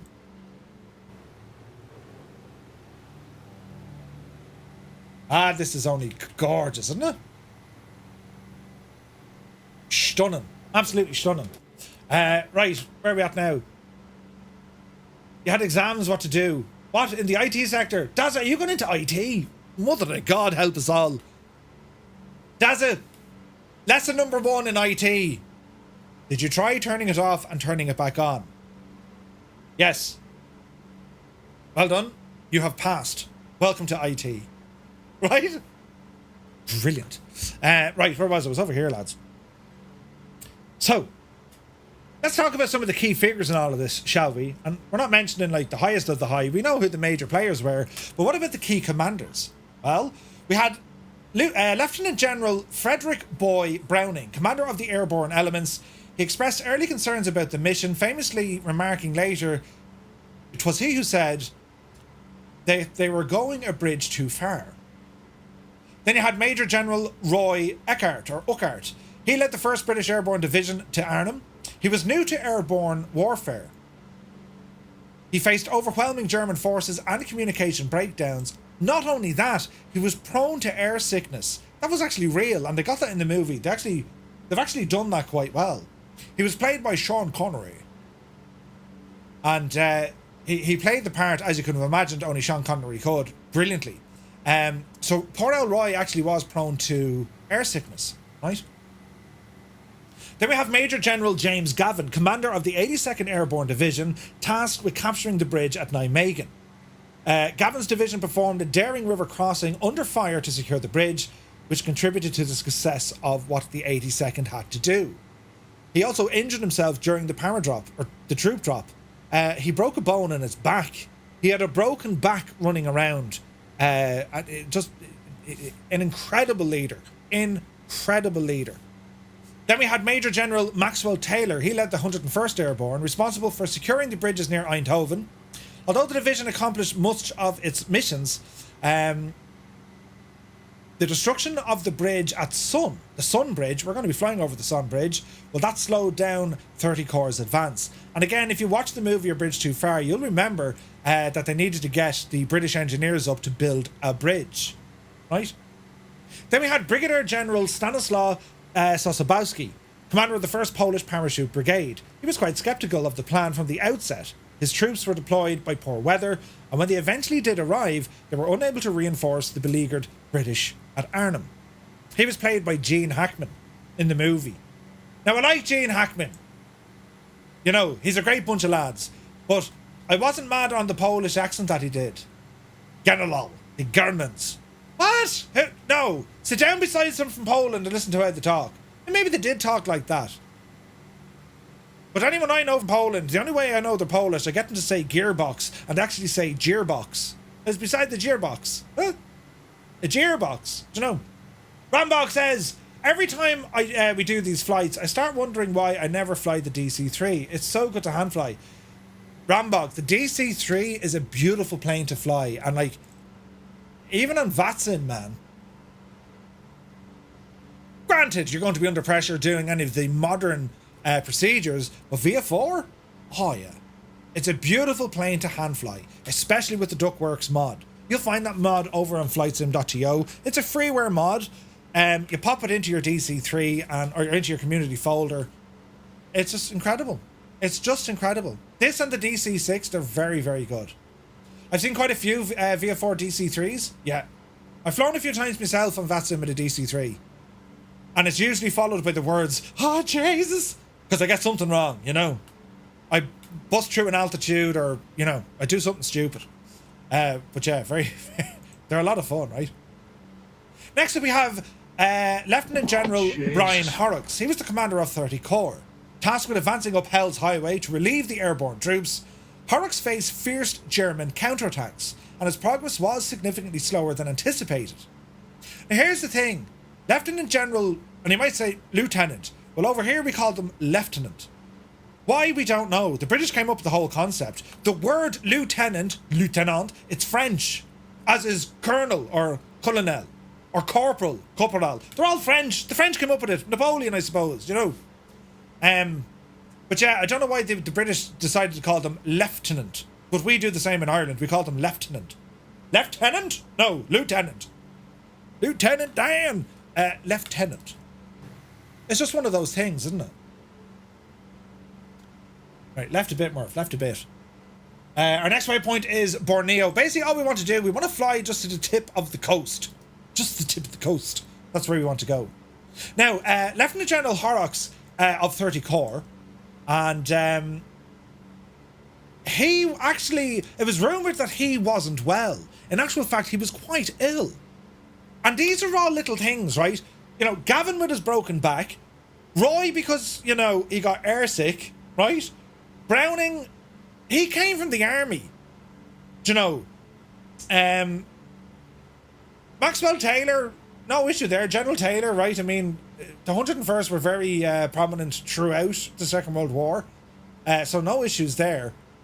But, you know, Horrocks, he wasn't well. So you wonder, what was the decisions he made? Were they the best decision? Do you know what I mean? Appreciate the comeback, good buddy. Jesus! Leonardo da Vinci, thank you very much indeed for your super chat. Bloody hell, lads, just things on YouTube, it's amazing. Thank you for the $2 donation.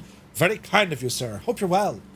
I thought the Irish created everything. No, we did. We created Napoleon, sure. Right, do you know? Back then, you see, if you want to talk about rank, right? Well, you know, you can go to your lieutenants and colonels and generals and sergeants, right? But we go back even further. Like, you know, your man. You know, that fella, right? That's a big 10-4, good buddy. Thank you very much indeed. Welcome to Flight Crew, Leonardo. Thank you very much indeed, man. Welcome in. We have 5 converted DC-3s to BT-67s at our local airport. Ooh, nice. So the BT-67, that's the stuff from, what's the name of the company? They're up in Wisconsin there. Is it, it starts with a B or something. Basically, they convert them into a turboprop. They put PT-6s on them, I think, don't they? Bauer, is it Bauer? I think it's Bauer. Yeah, makes sense when the US copied the French. Yep, it certainly does. Okay, lads, left turn coming up. And this is Borneo. It's a left turn now, heading 091 degrees. Or as close to it. Again, you know, we're a little bit of wind to aim off. Basler, thank you, lads. Basler, that's the one.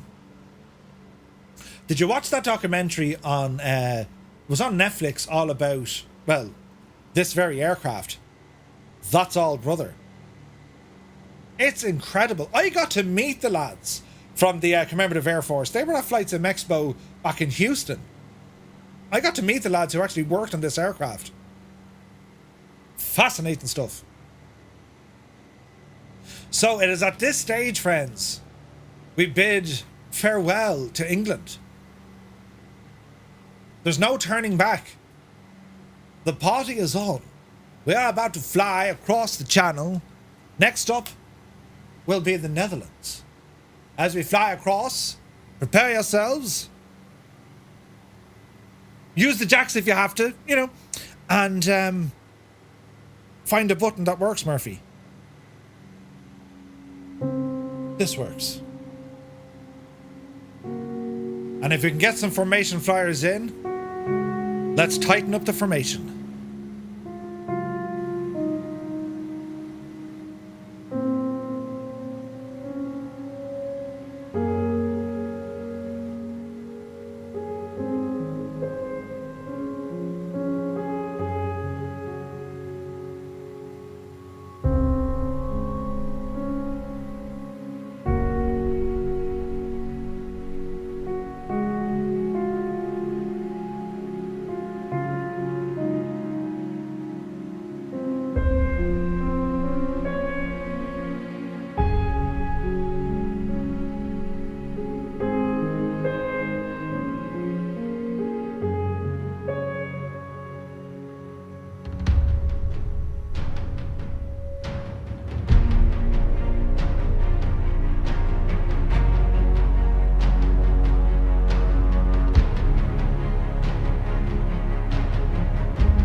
Just look at that. Isn't that incredible?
Jesus.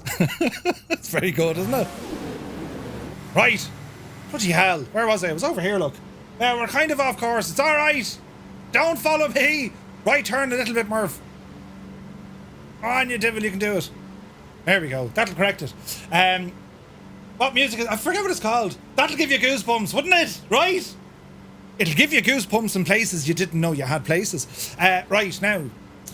Where was it? It was over here. A couple of things here in the chat that I've missed. Let me see. Yeah, so this little gadget down here, this is the wheel. And it's created by Rambog Mord. It works with Parallel 42's flow. Brilliant. And it's for free. The wheel is for free. Exclamation point wheel into the chat. It'll bring you to a link. Now, let me see. We're over here. Mr. Dan has to go. Thank you very much indeed, though, my guy, and we'll see you soon. Damn it, Jim is here. He says, how are you, Murph? The other day I told my wife I met an Irish lad. She said, oh, really? I said, no, O'Reilly. Damn it, Jim. Good to see you, man. Right, we're over here now, look. Right, I think we're up to date. And Miami is our next waypoint. Again, I'd say 105. A little bit of wind pushing us off, right?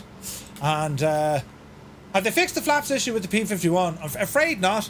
So whenever you see the P-51 in a multiplayer environment, the flaps are down. The barn doors are open. It doesn't look right. And I don't know how they're going to fix that.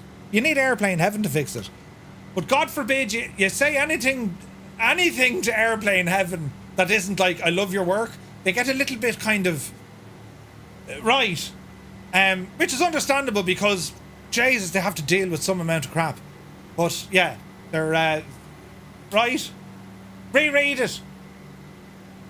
I wanted to thank you for the time you put into this event. Not at all. This is right up my... I love this stuff. Right up my alley. Do you know? But, thank you, Mr. Dan. Very kind of you to say so. Right. Now, what am I doing? I'm over here, look.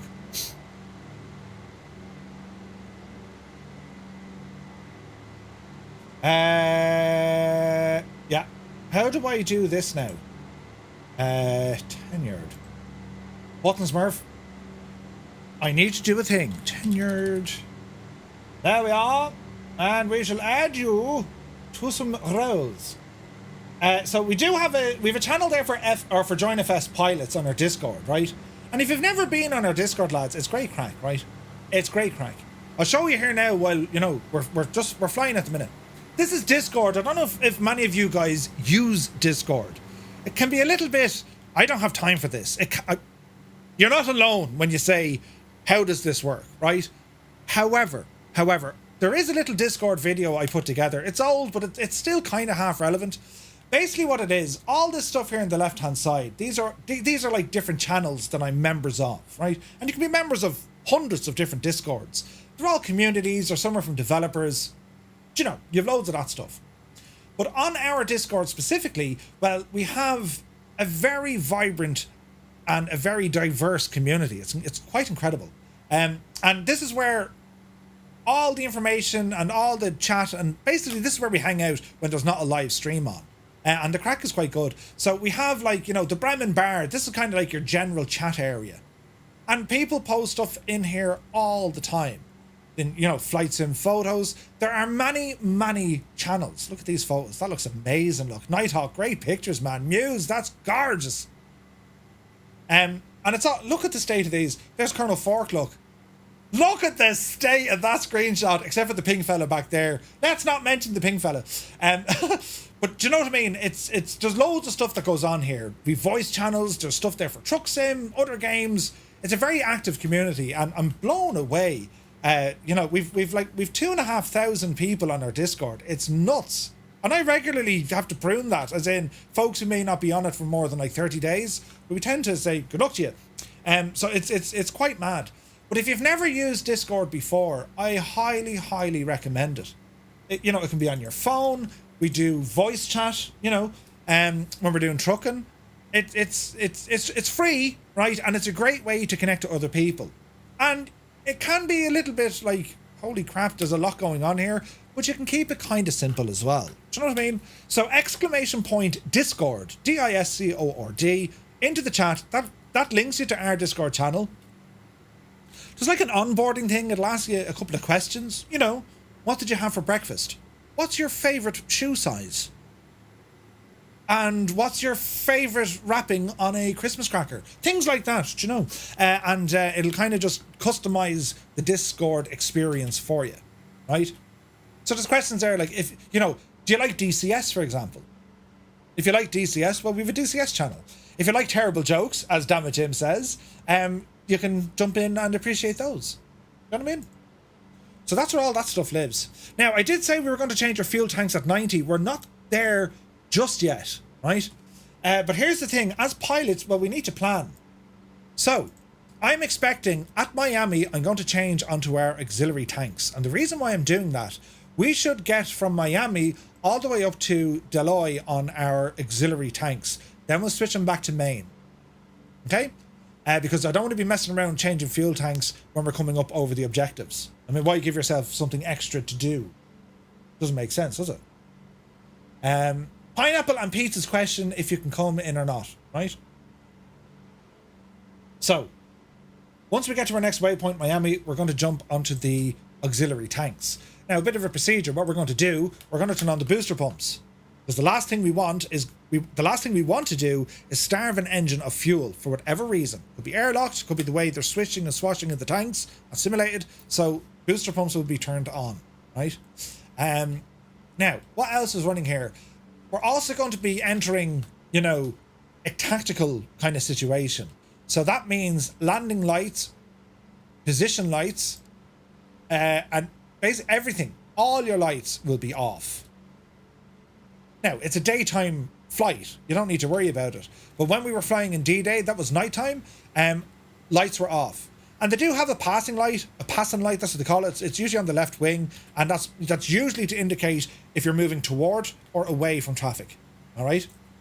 Defiant Prawn says, what's the best warbird from Microsoft Flight Simulator? Got Friends did an incredible job with the F4F4. I also love the Supermarine Spitfire from Flying Iron.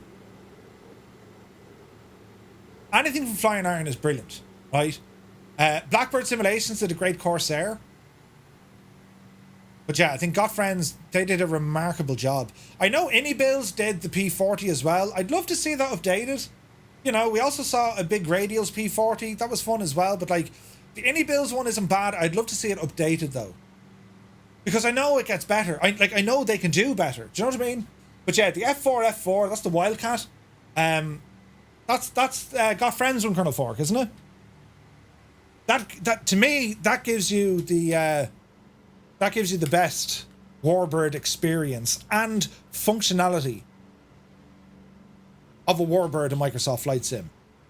In actual fact, I would say of a warbird in any sim, with a caveat that yes, it has weapons. Yes, you can fire the weapons, but no, you can't damage anyone. Flying Iron Spitfire better than Airplane Heaven's one. But they're different, and that's what I kind of like about it. Airplane Heaven did the Mark 1. Airplane Heaven's Hurricane is good. You know, the P-51 is good. But Flying Iron, their Messerschmitt 109, very good. Very good. And I've also been working on the Focke-Wulf 190. That's coming soon. That's very good. That's a friggin' behemoth. It's huge. I didn't realize how big they were. So like it's in like it's kind of beta testing. That's how I have it. But yeah, Mr. Dan, what did you call us? Yeah, a Focke-Wulf. Right, fixture heading here, Murph. We've just passed Miami, and it's time to change our fuel. So we're gonna go to our booster pumps. Left and right are on. Good stuff. Hey, good buddy. Now we want to go to our auxiliary tanks. No, you muppet, you pressed the wrong button.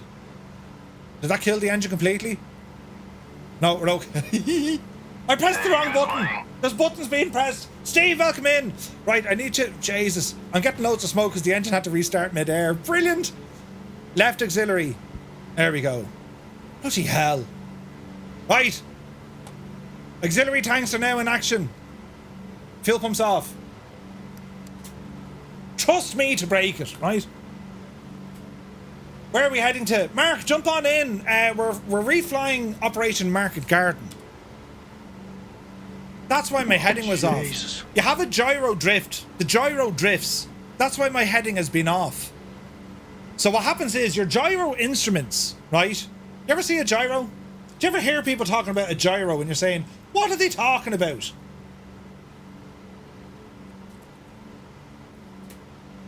I'll show you what a gyro is. or how it works.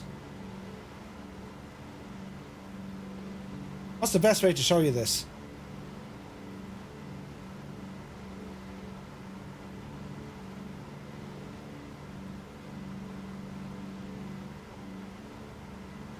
Yeah, that'll work. Alright. So a gyro, lads, right? This is a gyro unit here, and this is for a... Well, that's airspeed indicator, right? And it'll work off vacuum, so you need like things like a vacuum pump. And that's basically taking air in, pumps it, goes through a suction device, and then the suction provides the pressure in order to keep the gyro in place. The idea behind a gyro, it keeps the instrument independent of gravitational forces around it. Does that make sense? It stops it from like, going to one side or doing all this stuff. It holds it, you know. Anyway, how you have gyro drift? Well, because what happens is vibrations naturally set the thing off ever so slightly. So the thing drifts a little bit, right? Shakes from the aircraft, the airframe, wind, all that jazz. So what actually happens is, usually you'll have a drift, depending on the instrument, of anywhere between 5 and 10% every few minutes. Because it's happening by vibrations, right? So in real world aircraft, if they're powered by, the old school gyro, mainly off a vacuum system, well, it means that you need to adjust your instruments. Now, how would you know? How do you know if you're drifting? This is how you know. You will always reference your magnetic compass. And if you look at the mag compass here, see the way that's shaking around, and see the way it's being kind of supported here by like elastic bands and bungees? And the reason why it's doing that, this is like a makeshift gyro around the magnetic compass, so it's not leaning to one side. That's the idea behind it, right? And the shakes of the aircraft aren't impacting on the magnetic compass, right? Anyway, we're slightly off east, which is 090 degrees. So we're probably on 089 degrees, right? That's our magnetic heading. We need to come down here and make sure that this aligns with our directional gyro. Because if we see this drifting left or right, usually it drifts right, if we see this drifting, well, we need to resync this. It's also known as gyro sync, yeah? So that's part of your normal training. You glance at your instruments every 10 to 15 minutes and then you fix it. Modern aircraft that are using digital avionics, they don't have the same problem because, well, the instruments are, it's all laser driven and, fan-dangled graphics and stuff. They don't need to worry too much about this. But certainly for steam gauge instruments, 100%, you gotta fix it. If you don't want the headache, there is a setting in the sim you can turn all that off. It's like your pilot experience, right? I mean, you can tell the sim, throw it at me. Or, don't. I always leave it on because I love when it catches me out and I say, I should have checked the thing. Is that why the newer stuff says, or keeps saying, don't sink? No. So sink, when you hear that warning, don't sink, don't sink. That's the aircraft detecting that you're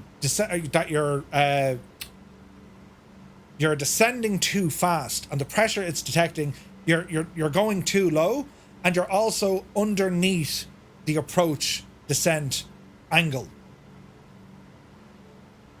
Don't sink. And then it's part of your ground proximity warning device. It's part of all of that. Basically, it's a machine telling you, hey, cut it out.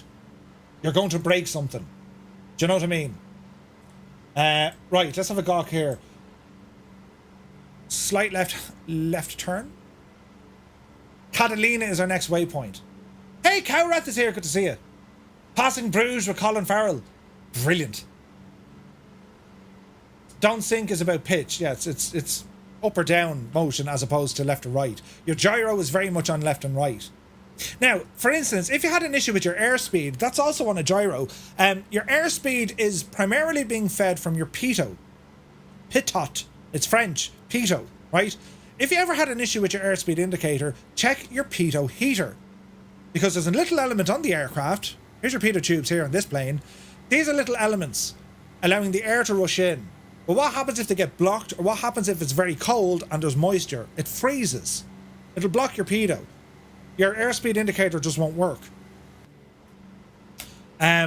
So you put on your pitot heat. It's just like a kettle.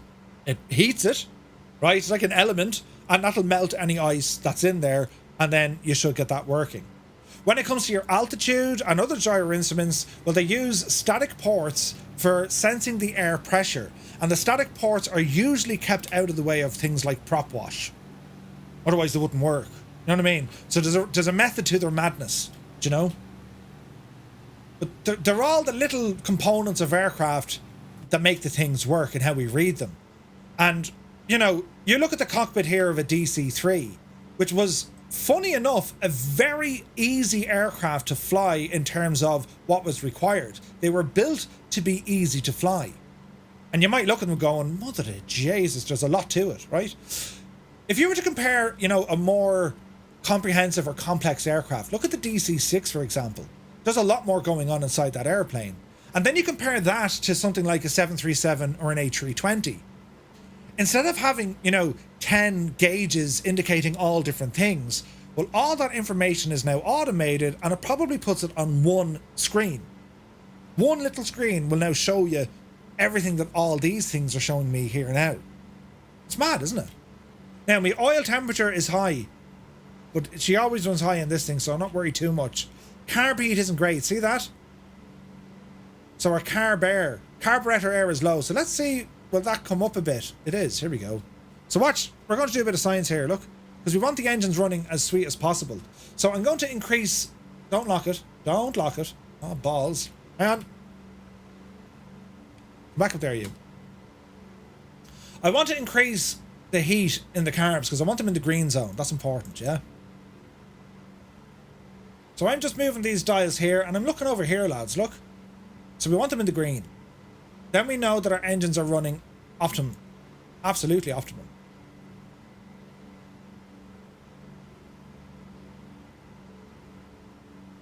Lou? Bring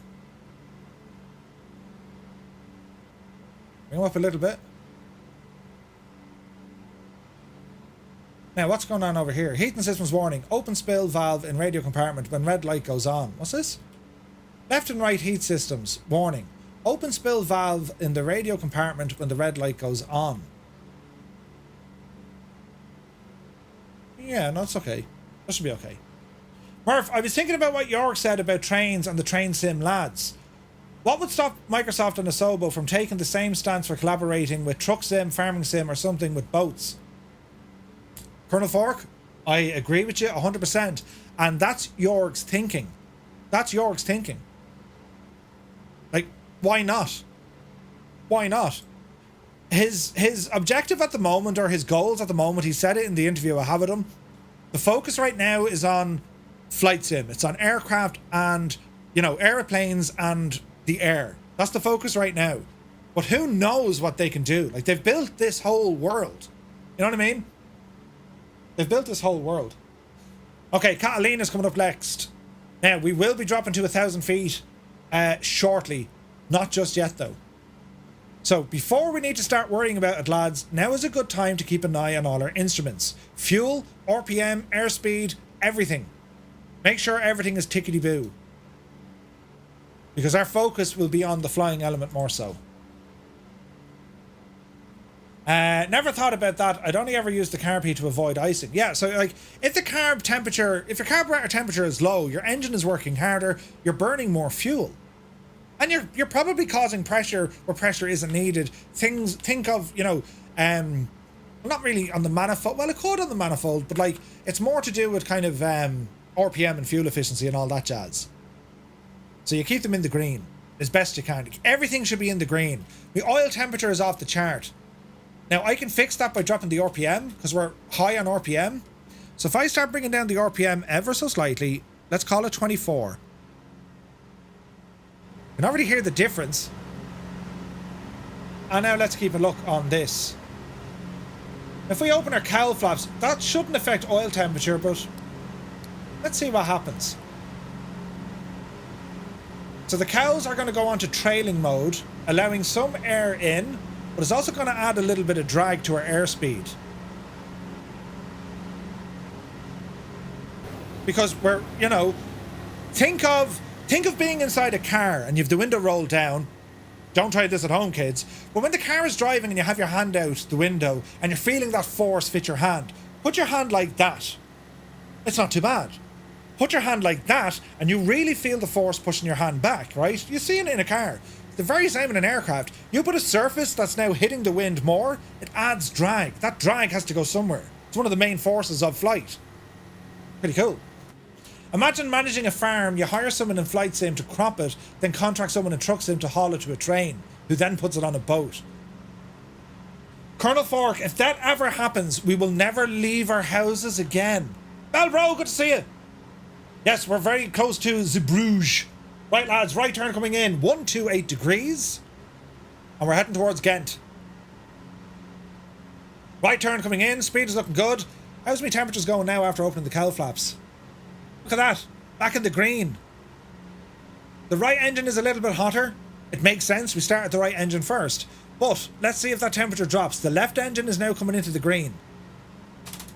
Engine management systems. You gotta love it, lads.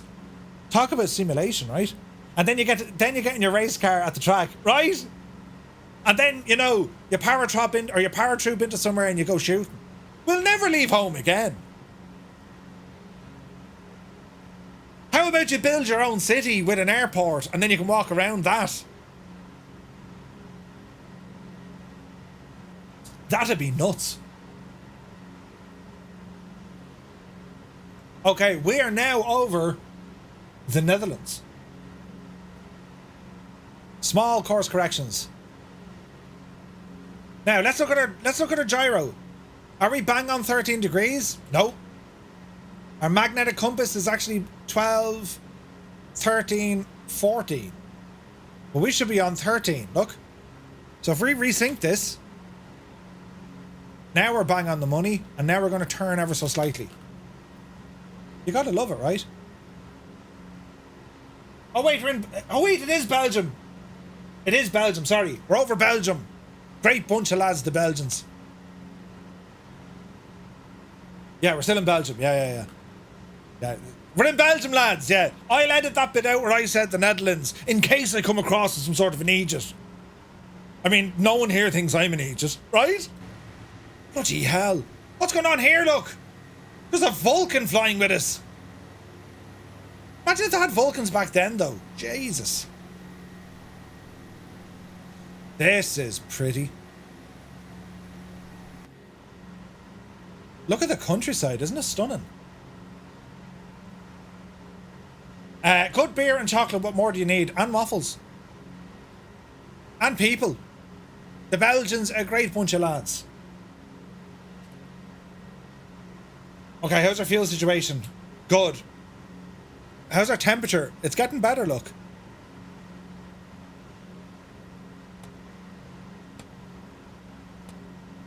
Yeah, we're going through auxiliary fuel. All is well in the realm. Mike in the UK, first time 2026, or flight time 26 triathlon. Walk 10 miles to the train station and then get a train for 1,000, then fly it 1,000 miles. Jesus. That's mad, lads, mad. Yeah, we're over World War I battlegrounds. E-Corps, good to see you. My dad did some of the World War I stuff a year or two ago. I haven't done it. It's more kind of the Second World War I've checked out. World War I bomb craters are still visible. Wow. Benjamin Holmes, we've only kind of started. Like, we're not even halfway through it yet. We're not even halfway through. Well, we're nearly halfway. Nearly halfway. Come join us, man. Well, how long are we live now? We're only, what, an hour? Well, we're 2 hours in. We've got about 2 hours left, I'd say. Maybe slightly more. I love that nobody would walk around the world from Seb. The second he said it, I was like, no, they will. What? They will. Okay. Man, look at the scenery down here. This is all AI scenery. It's nice, isn't it?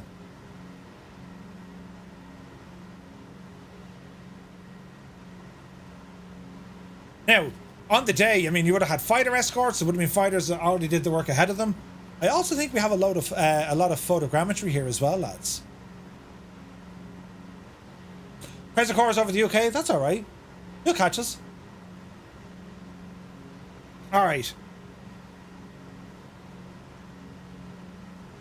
Now, if you have the C-47, you'll have a little button up here to say, "Get ready." Now, you wouldn't be getting ready just yet. But you know what I mean. So our next waypoint is Ghent, then it's a left turn heading 078 degrees, 57 miles. And then we're getting close, lads. If we keep going on this heading, we'll actually get to Brussels. Look at that, we do. We've photogrammetry over here, look. Nice. Gyro's behaving. Engine instruments are behaving. Temperature, we're in the green now on our temperature, so that needed the cowls to open to cool it all down. Car bear is still a little bit low. We can probably be a little more aggressive there if we wish. Let's see what that does. That's better.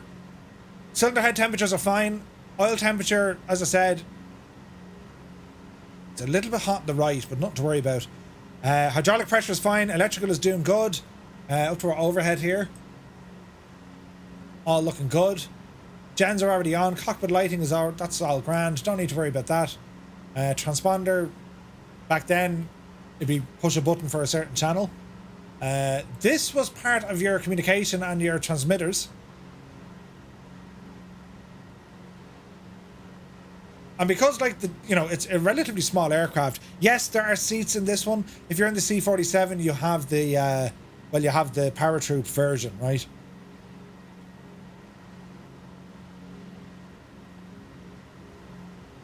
But, like, oh man, I just love this. I love flying the DC-3. Buffalo Airways, away on up to the, the Northwest Territories. It's just gorgeous.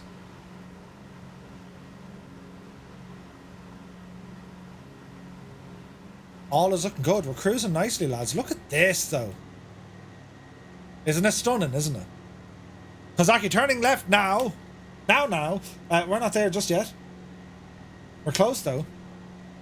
And again, like, if you wanted to fly this route and give yourself a challenge, have a look at the information Navigraph is telling us. See all these wind farms here? All these wind turbines? Yeah?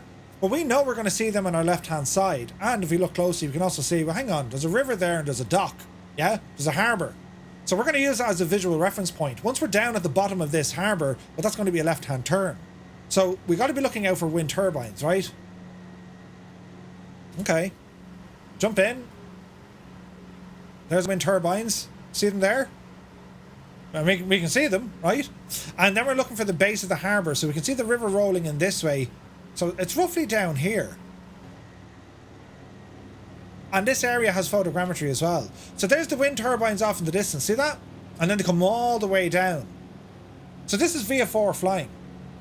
Visual flight rules. That's what it means. You're flying by the visuals outside. Tarnish is in the tornado. It's only gorgeous.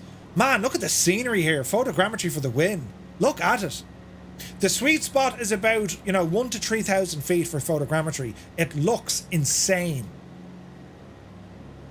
When you get a little bit closer, it kind of tapers off fairly quick. You know what I mean? Energizer, good to see you. One day closer to 2024. Sim Tom says you'd be flying over my hometown. Put the kettle on quick. We want how many? 190 and about 90 other cups of tea, please. Muzza, you're very welcome in. Thin Red Line is here. I served in the 101st and got to do a June 6 jump from a C-47. Dude, that's awesome. What an experience. There's a church and a graveyard. It's a graveyard. I always say the same when I pass a graveyard. People do be dying to get in there. Right, train station. And what are we looking for? We're looking for a reference from when we're going to turn. So here's the harbour. Look. So when we're in line with the harbour down here, we're going to turn left. Don't you just love the way we can do all this in Flight Sim? Out of the box. Out of the box, we can do all of this. Jesus, the photogrammetry is incredible here, isn't it? This is beautiful.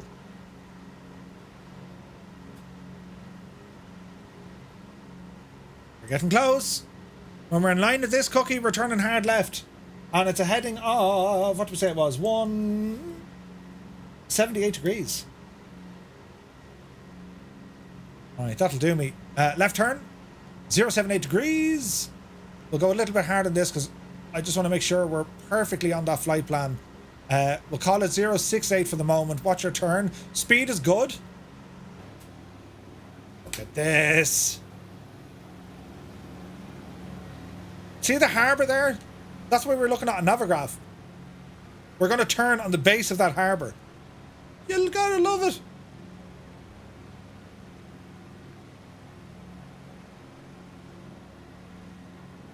Beautiful flying, lads. Look at this.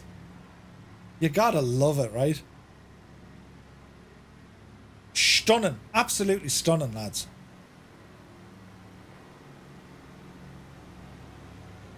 Alright. We continue on. So remember, we're flying elements of the 101st Airborne. Our drop is going to be that at Eindhoven. That's where we're headed. Railroad tracks to Antwerp. Don't hit the wind turbines. Yeah. So we're just getting ourselves back on course. I'm slightly off course. So we're turning back. Look at Boss Man in the Vulcan. We're turning back in here now. And we'll pick up the main road.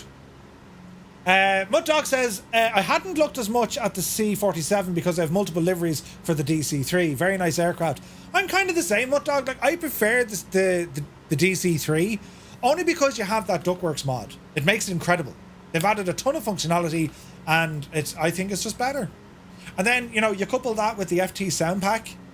Jeez, the sound of this airplane, like, it's absolutely incredible. Do you know what I mean? Like, it's just insane. We'll do something fancy here now. You ready?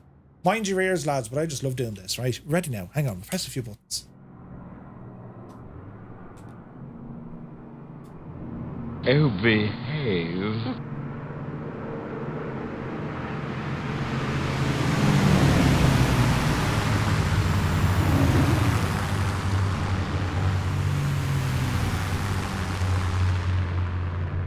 Right? Isn't it brilliant, isn't it? You do that all day and twice on a Sunday. Captain Sickbag, thank you for the bits. Very kind of you, sir. Cheers, man. The Spitfire is gorgeous. Oh, it's gorgeous. It's gorgeous.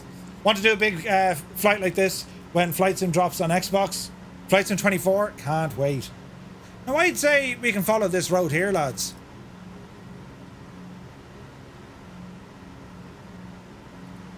Let's see what happens.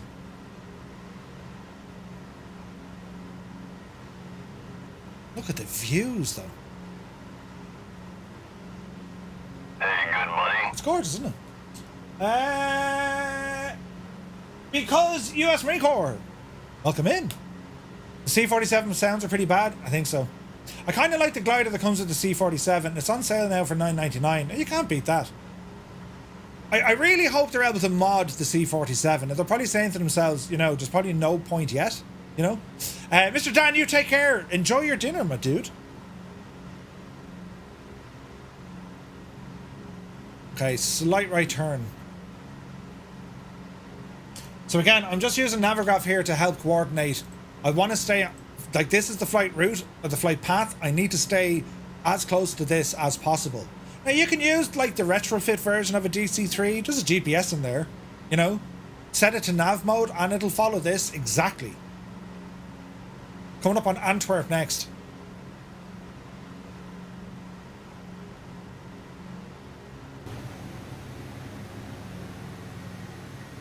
Imagine being here, like imagine doing this. You know, you're sitting in the back, fully loaded, all your gear ready to go, like bloody hell, like. And you think about it, do you know? So what about aircraft shortages? Well, one of the operation's key weaknesses was the shortage of transport aircraft. There wasn't enough C-47s to drop all the troops and equipment in one wave. That forced multiple trips and delaying the reinforcements of critical areas like Arnhem, right? Thin Red Line, thank you very much indeed. Pilots had to make repeated flights under fire to supply their comrades on the ground.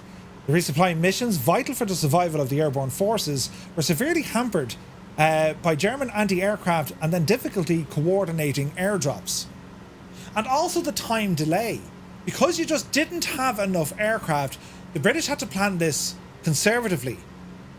Right? Meaning, They didn't necessarily want to drop paratroopers into areas they knew were too dangerous to fly back. Do you know what I mean? It was a huge part of it. So what do we know about the guys we've just spoken about? The characters, if you like.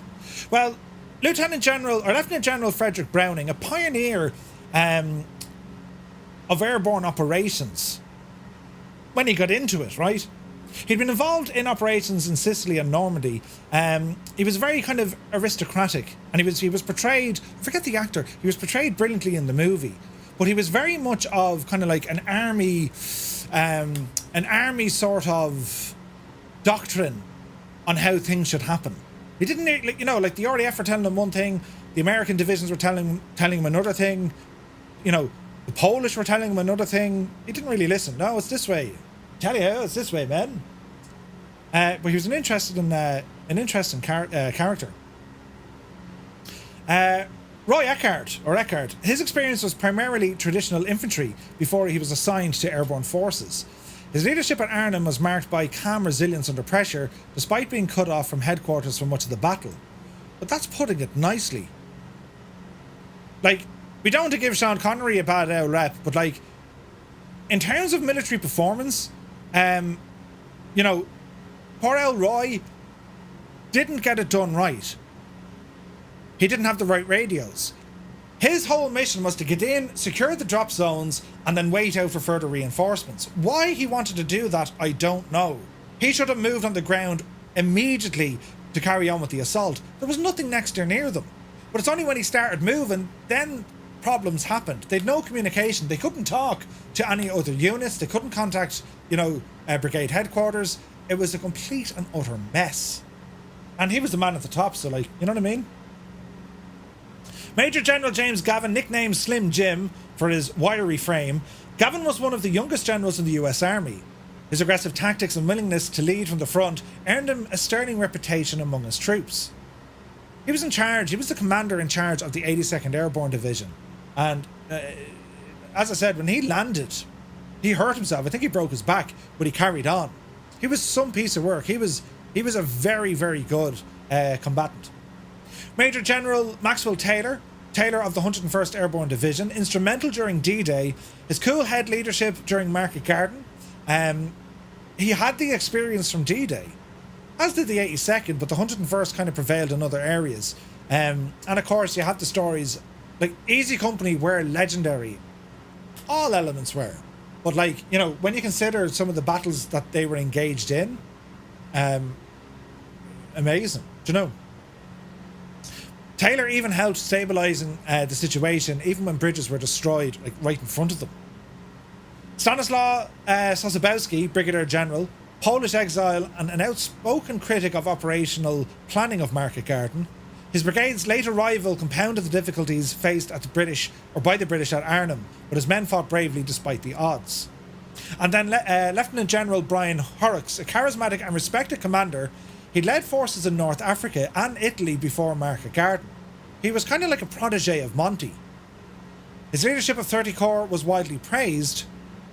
However, logistical and tactical delays hampered their efforts. And again, when you look back into it, he was a very capable general. But it was said that he was unwell. He was actually ill. He shouldn't have been there in the first place, because decisions perhaps that should have been made at a certain time or a certain way, it went over his head, you know? Nuts. Where are we now? We're doing well. So, step-by-step overview. Let's talk through the whole operation. The planning stages.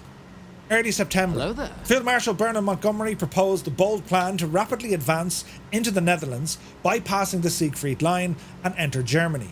The plan involved seizing key bridges over the Maas, Waal and Rhine, or the Rhine rivers, with airborne forces Market and securing them with ground troops Garden from 30th Corps. Montgomery convinced Eisenhower that this would accelerate the end of the war by gaining control of a route into Germany.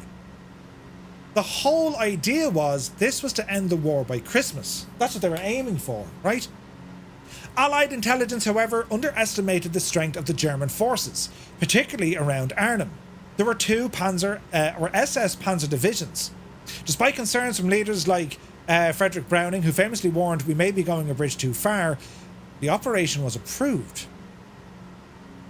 The airborne component market included the 1st British Airborne. We had that of the 82nd American and the 101st American, along with the Polish Brigade. Troops were flown in C-47s. They also used gliders, and they were escorted aircraft such as P-47s, Typhoons, Spitfires, and there was over 1,500 aircraft involved. On the 17th of September, the operation commenced. Hundreds of transport aircraft and gliders took off from bases in southern England, some 24 of them. Fighter aircraft providing cover, and the Pathfinders went ahead. The weather was initially favourable, and the first waves of paratroops managed to get in relatively unchallenged. However, scattered landings caused delays in the assembling of troops, and the flight to the Netherlands took 2 to 3 hours, and well, we're doing it. We're 2 hours in, right? The 101st, Taylor's troops were to land at Eindhoven, where they quickly secured the several smaller bridges. When they got to the Sun Bridge, right, the Sun Bridge, that was destroyed with the Germans, delaying the advance of 30 Corps, and they had to build what was known a Bailey Bridge, right? A Bailey Bridge. Basically, it was a quick way to build. Did you ever see a Bailey Bridge? They're class looking. British engineering ingenuity, right? The 82nd, General Gavin up in Nijmegen, they faced heavier resistance, especially at the Waal River Bridge. A daring river assault later secured it, but it took longer than anticipated due to stiff German resistance. The 1st British Airborne at Arnhem. Eckart's division faced the most intense resistance. British paratroopers landed near Arnhem, but quickly encountered elite German SS Panzer divisions. Communications breakdown, scattered drops, and unexpectedly strong German opposition made it very difficult for the British to reach Arnhem Bridge. Only a small force, led by Lieutenant Colonel John Frost, held the northern end of the bridge, but they were soon surrounded. The Polish paratroopers, who were delayed due to poor weather, landed too late to effectively reinforce the British at Arnhem.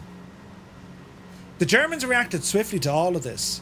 They had reinforcements up there, and like the fact that they had 2 panzer divisions in the area, they knew what was going on, you know? Ground forces under Lieutenant General Brian Horrocks on 30 Corps. They had a 60-mile hike, effectively, in all their armoured vehicles. They had to reach Arnhem in 48 hours. That was critical. They had to get to Arnhem in 48 hours. They initially made good progress, but they were slowed down by German counterattacks and the destruction of the bridge at Sun. Engineers did make the Bailey Bridge, but the delays proved costly. The Corps faced fierce resistance along Hell's Highway, with German forces repeatedly cutting the road and isolating airborne units from relief. Horrocks' tanks finally reached Nijmegen. They linked up with the 82nd after a difficult fight to secure the bridge. However, it took another 2 days to reach Arnhem. Now, we'll talk more about Arnhem and then the aftermath when we get up there. Josh is like, excuse me, chaps, I'm a bit lost. Which way to Berlin? So you actually had Operation Berlin, which is kind of sub to this at the same time. Because other elite units, they were like, okay, look, go on up to Arnhem, cross the Rhine, go into the Ruhr, and then get down into Berlin, right? Because like there was already elements of the Allied forces well behind enemy lines at this stage, and it's not to forget what the local resistance fighters were doing. The Dutch resistance were all over this, and you had resistance fighters in Belgium and France. You had a lot of people everywhere, right? Even in Germany, you had the Germans were helping out as well. There was networks all there, German resistance fighters, they were there. And they were helping. Alrighty, boys. Jesus. We're over occupied territory. I hope you all brushed your teeth and shined your boots. You don't want to land in the mud dirty. Savvy. I tell you, for God's sake. Jesus, that scared the crap out of me. Right. Do you guys hear that, or am I just hearing that in my head? I never know if I have them alerts turned on. Bloody hell. Look how good this looks. Man, more Spitfires. Firefly liveries as well, you gotta love it. You heard it? Thank God. I'd be sitting here. Can everyone hear what I... Is it just me who hears these things? It made you jump. It made me jump as well. Right, where are we at? We're very, very close to July.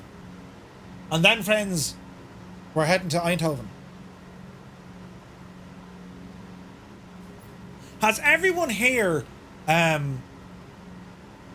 Murph, do you have the Lancaster? I don't, Pugmaster, unfortunately.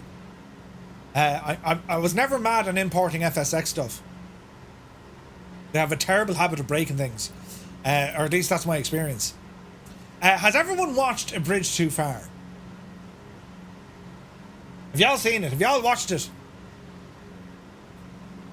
And if you haven't, when are you going to watch it? 3 times? 3 years ago. It still holds up. It still holds up. F-14s? I mean, come on. Why not, says you? Why not? Now, hang on a second. This is just... Do you know what I mean? It's just too nice. Right, lads, we'll do one of these.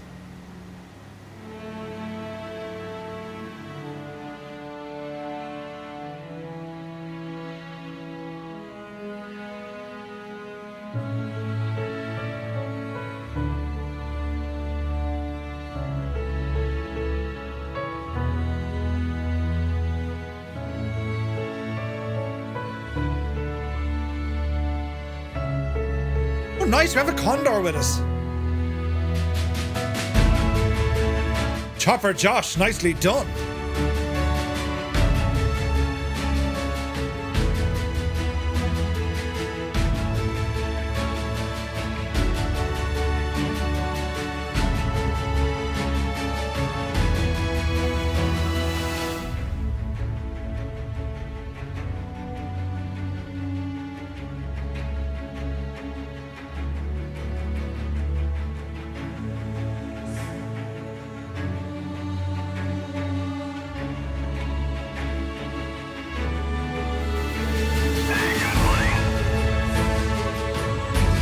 Al Newman, thank you for the subscribe. Welcome in. Like, lads, I know we're in a flight simulator. I know we're, you know, sitting in our games room or your bedroom or your office or your sitting room or whatever. It doesn't matter. But what we're experiencing here, this is the closest we'll ever get. Isn't it amazing when you think about it?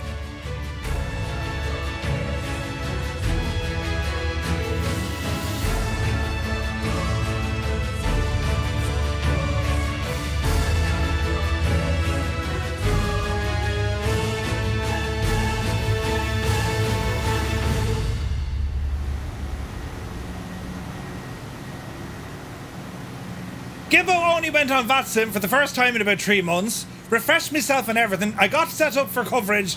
That was the plan. Jump on, and then all controllers on the entire route jump off. Oh no, Gibbo.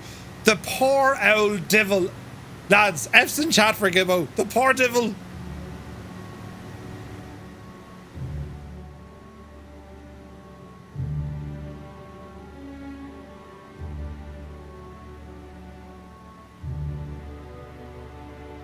We're very, very close to our left turn, taking us straight to Eindhoven. Next time you'll be 235. Jesus.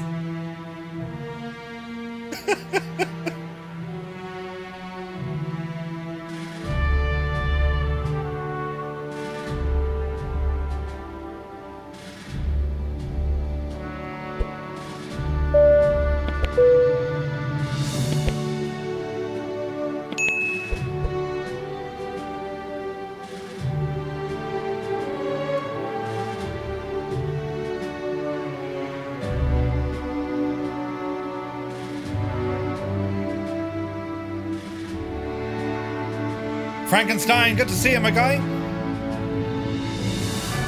Jesus.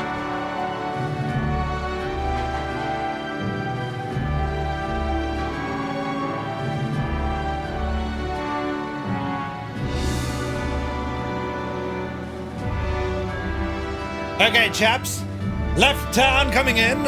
034 degrees. There we are now. Super duper.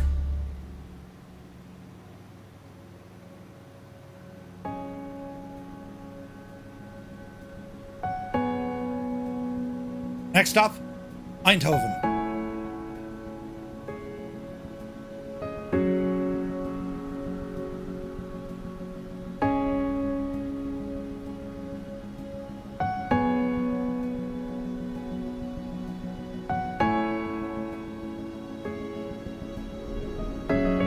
We will descend to 1,000 feet.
Okay, chaps. Time to change your fuel tanks. So, we're down here now, we have a gawk. No, get up there and we have a gawk. There you go. Right, fuel pumps on. Booster pumps engaged. And let's start changing these tanks. So we're going to go back onto the main tanks. There's right main. And... oh, Jesus. There's left main. It's alright. Don't panic. All is well in the realm. Nothing to see here at all. Everything's grand. Give us a bit of a right turn there, Huey. Oop, you devil, you. Right, we need to descend now, please. Down to 1,000 feet.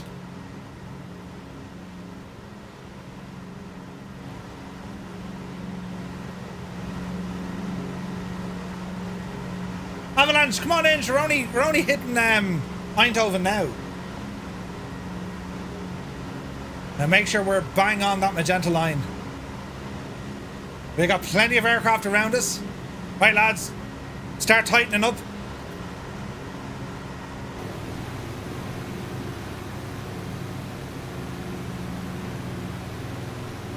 Nobody saw you turn the switch. Good man. No one had to see it.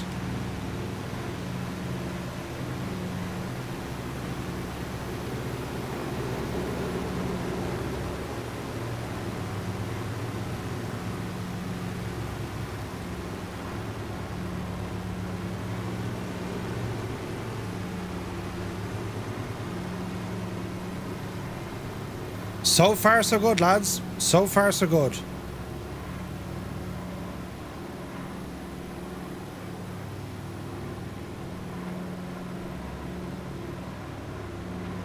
Start tightening up just as my curry arrives. Hey, look at this. We're catching up with the British 1st Airborne. We have Lancasters towing gliders here, lads. Look at the state of this. Insane.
Lads, can we get some Jefferson emotes into the chat?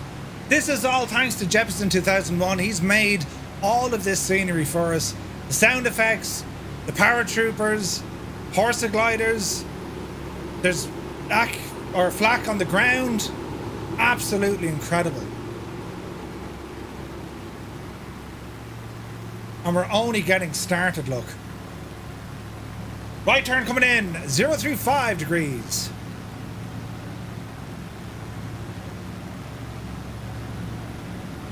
And it's free, lads. It's freeware, right?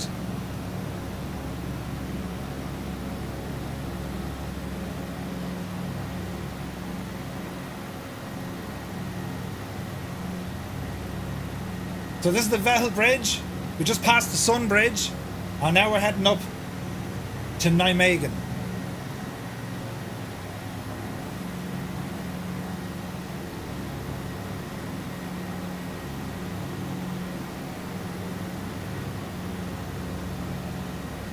Isn't it amazing, isn't it? Absolutely incredible. The man is a legend.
There stood the Blurf soldiers in the dark, jumping into the unknown. The doors of hell overlaid. May those who do not return be remembered forever.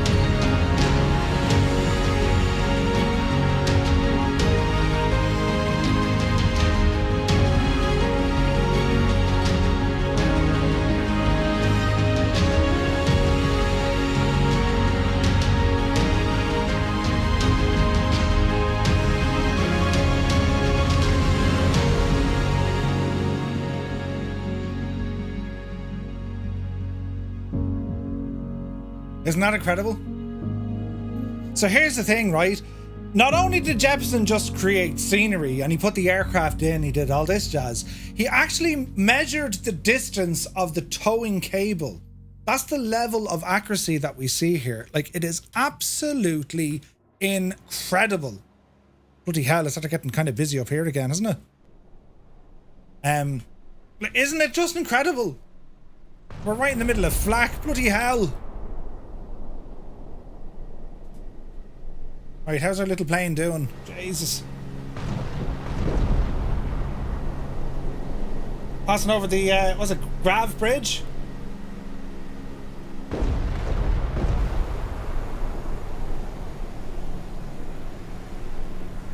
And like, have a look at the scenery on the ground as well. He's put stuff on the ground.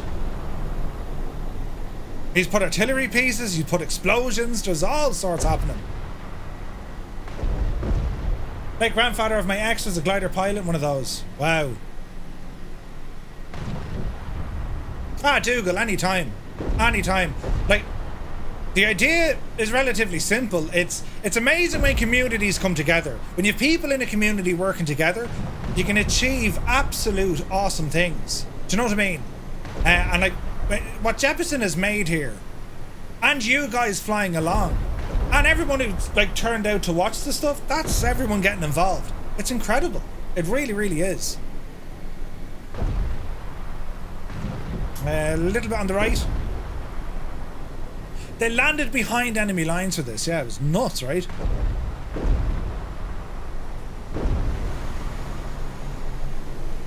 So far, so good.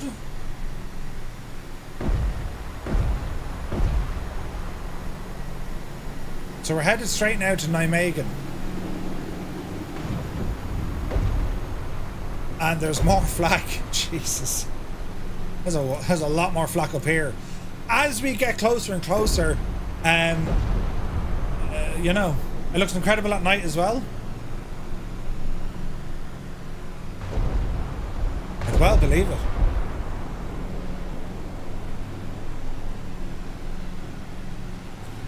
Dave says, will the community stick around in 2020, or do you think they'll completely move for good? I don't know. It's like, from what I've seen of 2024 so far, there's no need to stay on 2020. If we get 2020 stuff working in 2024, why would you stay in 2020, right?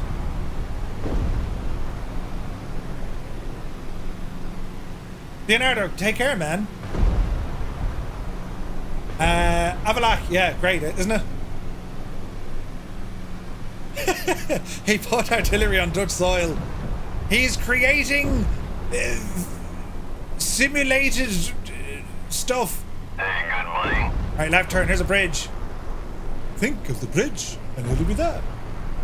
Tony, thank you for the subscribe.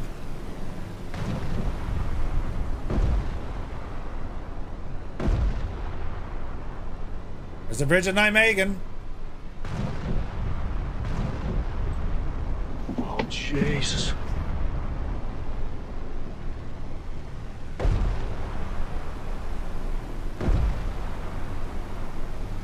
The 82nd had to take that.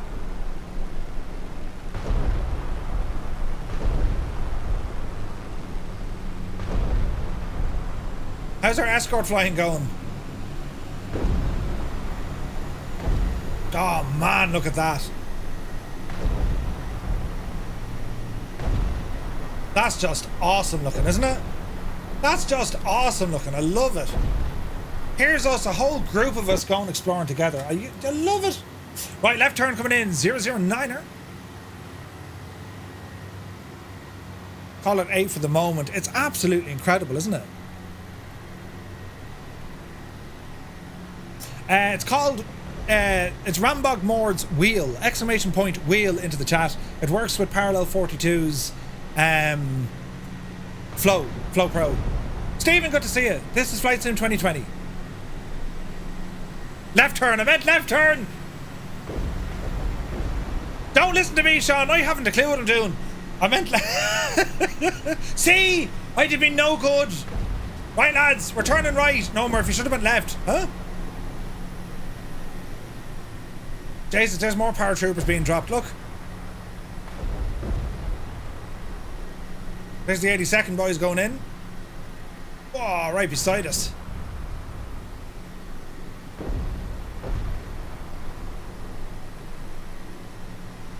Incredible.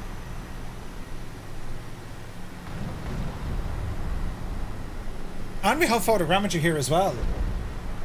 Savage. Right, lads, we're now approaching Arnhem.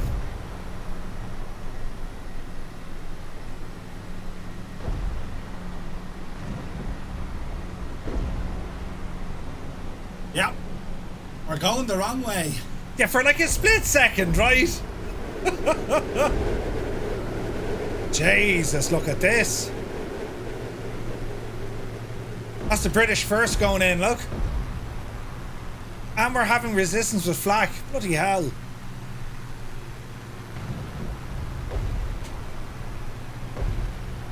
Now, where was I? I was down here now.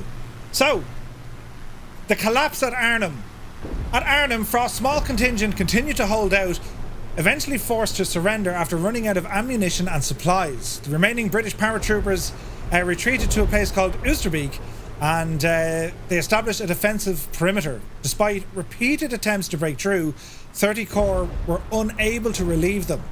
On September 25th, the survivors of the 1st British Airborne were evacuated across the Rhine under heavy fire. Out of the 10,000 men dropped at Arnhem, only 2,398 were evacuated. The rest were killed, wounded or captured. The failure to secure the Arnhem Bridge meant that the Allies could not establish a foothold north of the Rhine, and the German defence held firm. It wasn't until March 1945, or was it February, I think, before the Allies managed to get over the Rhine. Operation Market Garden, ultimately it was a failure, with only partial success in capturing key bridges, and although the bridges at Nijmegen and Eindhoven were secured, the inability to hold Arnhem doomed the operation. The narrow corridor the 30 Corps had tried to secure, Hell's Highway, was frequently cut off by German counterattacks, and the slow advance meant that the airborne forces were isolated and left without support for too long. The operation had significant costs, over 17,000 Allied casualties, including many experienced paratroopers. While the strategic goal of opening a route into Germany failed, Market Garden did manage to liberate parts of the Netherlands south of the Rhine. However, the country's northern half remained under German occupation until 1945. Mad.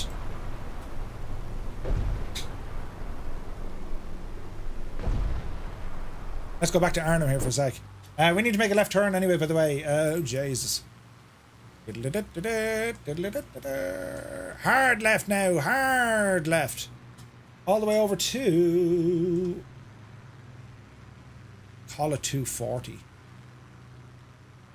Right, we'll leave the DC-3 flying on. There. Oh, look at that, though. Isn't that amazing? That's incredible. Right, let me see now. Let's go check out the sights.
totally the wrong button. Ah, brilliant.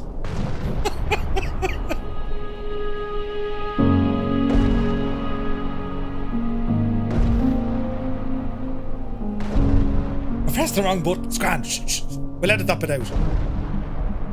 Even that music didn't work. Hang on, where's the button I'm looking for? Oh yeah, it's over here, look. Yes.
We nearly need to do that again because I had a stutter. Hang on a second.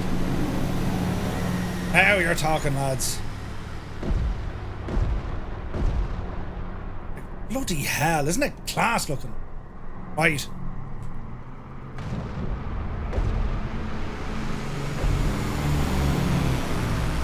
Success is not final.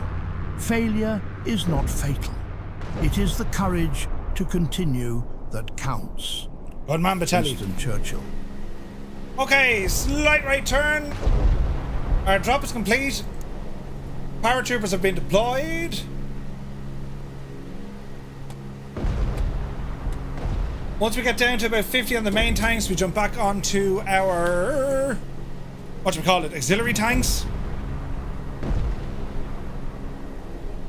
Mad, wasn't it?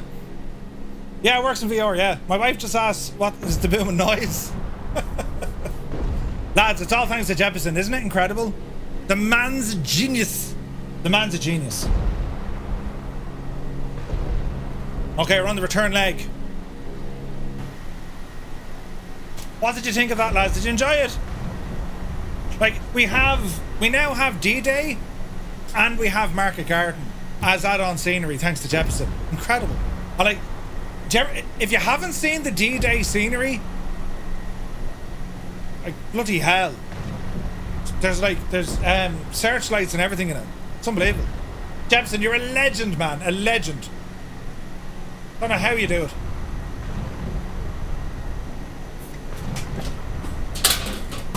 Ah, zesty beverage. Now,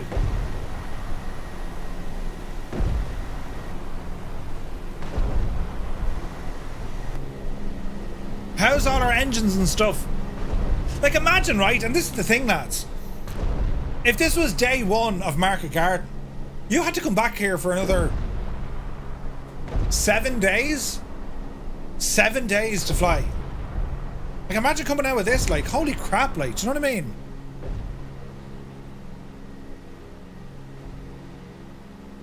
Oh, we're clear of any flak.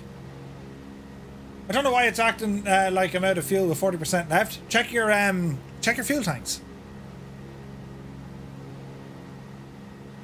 Oh, 100%, Sean. 100%. Yeah, it's very well done, isn't it? It's amazing. Phoenix Snake, good to see you, man.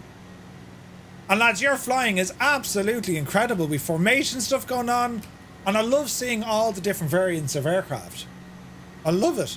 Like this, like, you can fly this like you're... Jesus. You can fly this like you're doing a commemorative flight, right?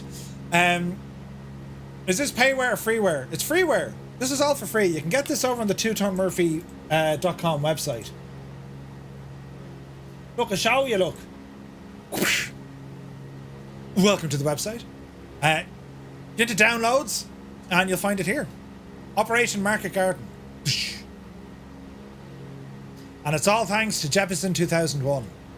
That's the scenery right there. I'm hiding Jeppesen's logo. That's the scenery right there, lads.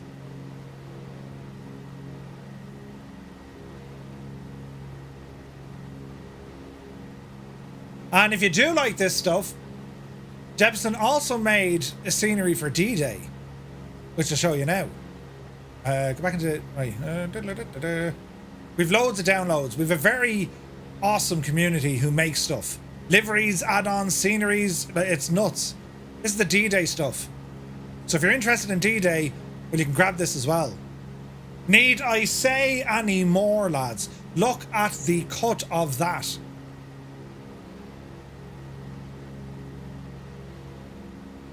Landing craft, bunkers on the beach, searchlights, anti-aircraft fire and paratroopers in all the drop zone locations. And it's all for free. Jeppesen is an absolute legend. I mean, look at the state of that, lad. That's in the sim! Right? I mean, nuts! And he does a ton of other stuff as well, so do be sure to check it out. It's over on our website, and you can get it for free. Everything on our website, in terms of downloads and stuff, it's free. So do be sure to grab it. Now, where am I? You're in a plane. Oh, yeah. We're going okay. Slightly right. Now, be careful with fuel. I'm going to increase our power now a bit, because we're finished with our drop. So we're going to put it into what I like to call rental mode. Get up the yard there now. And get that speed up. Lads, you have to give it a shot. It's incredible. You know, Taylor's here. Good to see you. Our nearest waypoint is Columbia. Our nearest airport, Echo Hotel, Romeo Delta.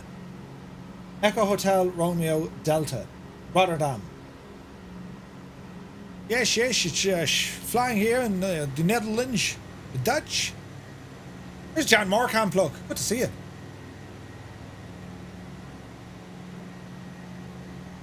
We can also climb a bit here as well. 1,000 feet, we don't need it, so let's go back to 1,500 feet. We'll climb at 7.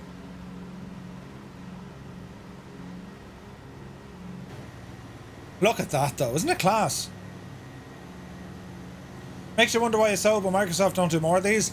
They can't really get into this sort of stuff. And, like, it's not a case of, surely they can just make it. It really isn't. They have agreements with, you know, data providers, airlines, and aircraft manufacturers. They don't want to see their stuff next to or near that sort of content. Plus, they're trying to keep everything with an E rating, as in everyone can use it. You know what I mean? And they're a corporate kind of thing. They can't really be seen to be showing to me, you know, they can't encourage one thing or another. If they ever see it, they'll probably say, man, that's cool. Of course they would, because it is cool. But in terms of them being able to do it directly themselves, there must be so much red tape. Like, I can't even begin to understand. Like, there must be so much political bureaucracy when it comes to bringing this sort of stuff out. You know what I mean? You can never get tired of the Dutch countryside. It's gorgeous.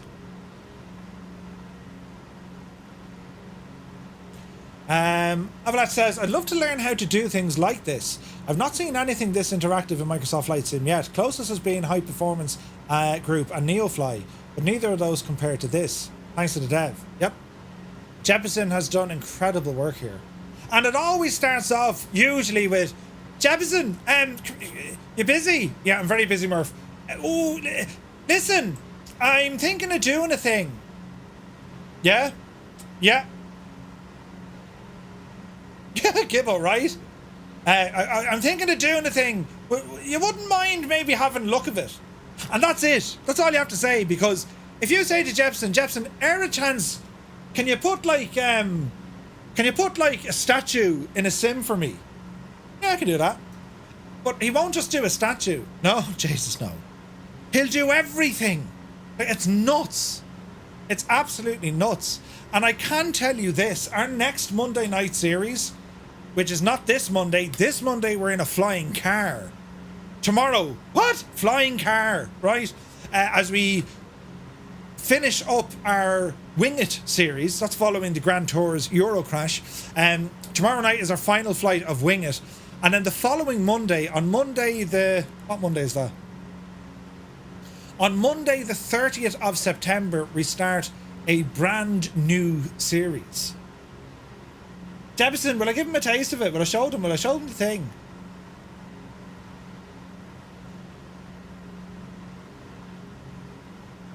If I were to ask you lads, right, out of all the Monday night series we've done as a community, right, what was your most memorable?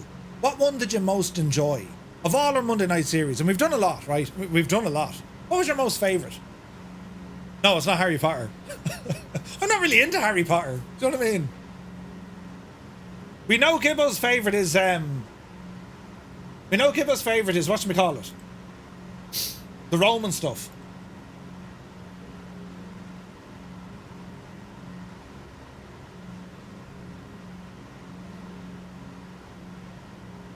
Now I have to make a trailer and all this jazz, but we'll get to that in a while, right?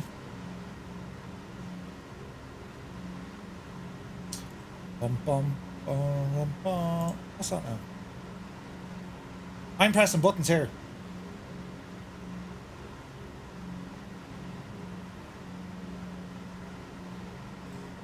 Let me see here now. The Romans, VATSIM training. Womans, VATSIM. At one point I'd ask about a scenery for my local airport. He wanted to do the entire interior, right? The volcanoes. Hey, John Spartan, good to see you. Noddy Gnome is here, good to see you.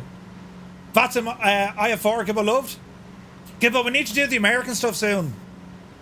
Not Monday night, but Route 66. We'll be doing that as well when Flights in 2020 releases. Halloween was fun. That scared the crap out of me. The bush flying. Do you not want to do VATSIM in the US, Gibbo? I go on out with that.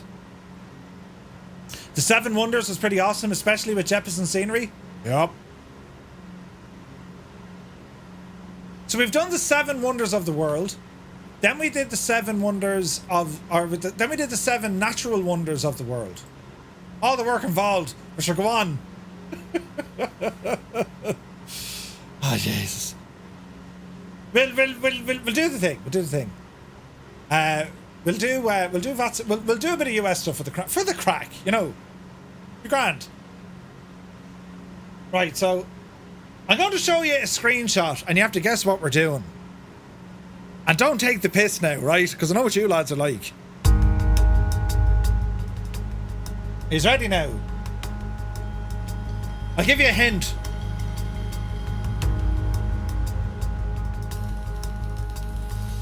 Does anyone know what that is?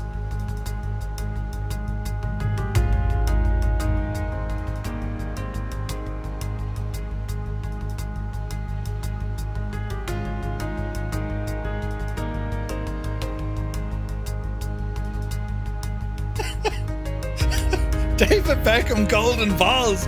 Come out!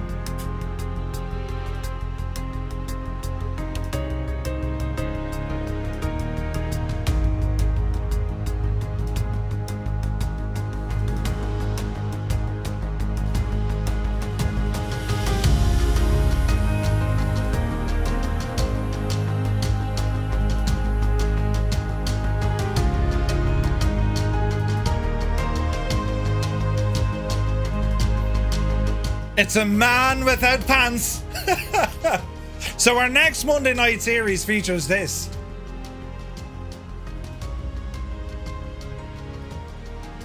And it's all being crafted by Jefferson 2001. Look at the detail.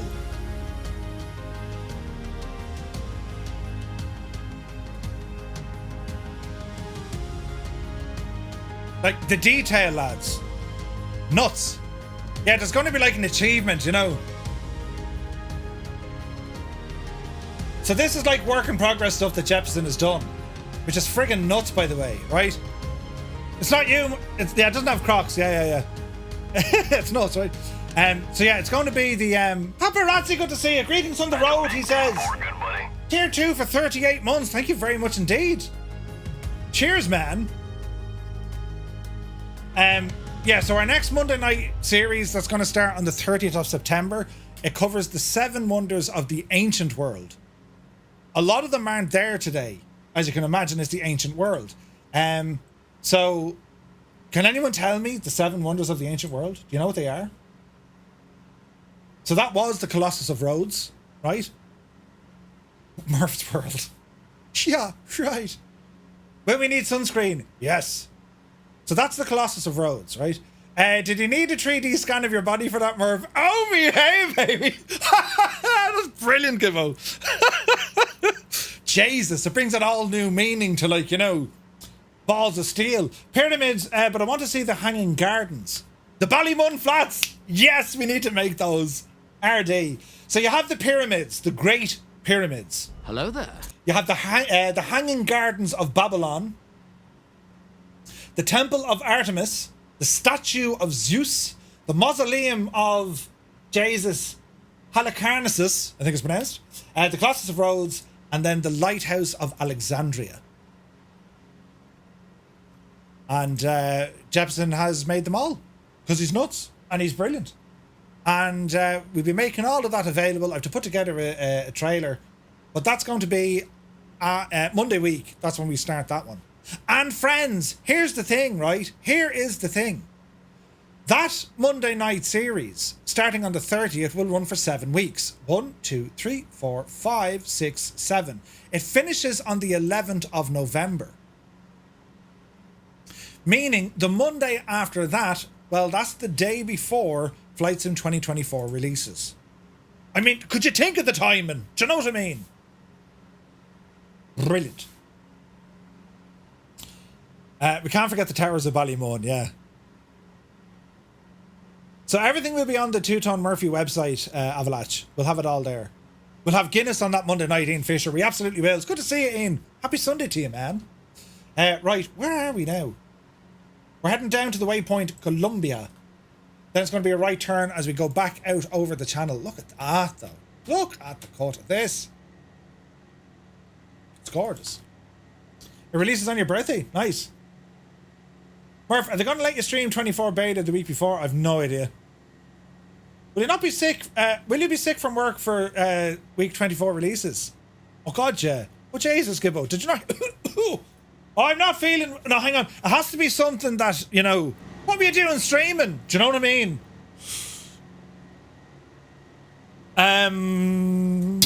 Me hand. Oh, I'm after hurting me hand and I can't drive the car.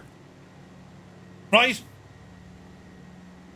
Hey, Castell Gaming, good to see you. Yeah, don't forget the pyramids. The pyramids are there as well, yeah. Hence the bang your toe. I am onto your ways, right? You're doing the same. Brilliant. Imagine if they delay it. Imagine if 2024 is delayed. I mean, can you imagine the words we're going to create to explain that scenario, right? They will sound exactly like that, right? I just realised 24 releases the day after my dad's third... Colonel Fork, really? Well, here's hoping that 2024 is just going to put a smile on your face, man. 3 years, Jesus. Incredible. Time is just... Jesus. I seem to remember watching you stream in 2020 the week before, back when you were all serious, wearing your Bono glasses.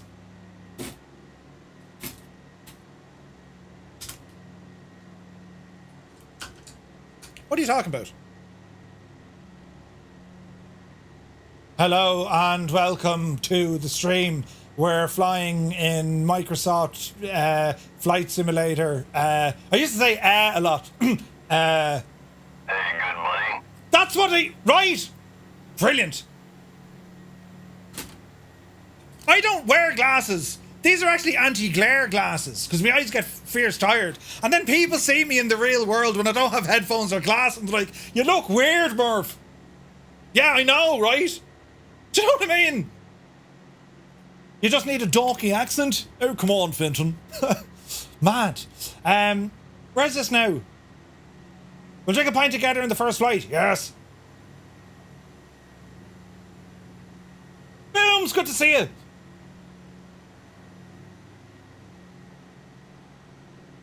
You have your toes. Oh wait, you have 10 toes. You'll be grand. Yeah. Yeah, and it'll be fine. Right, Jesus, we need to turn right. And watch our fuel here now as well. Right turn heading 291 degrees. Tuniner. There we go. And this will bring us out across the way. Man alive, that's class looking, isn't it?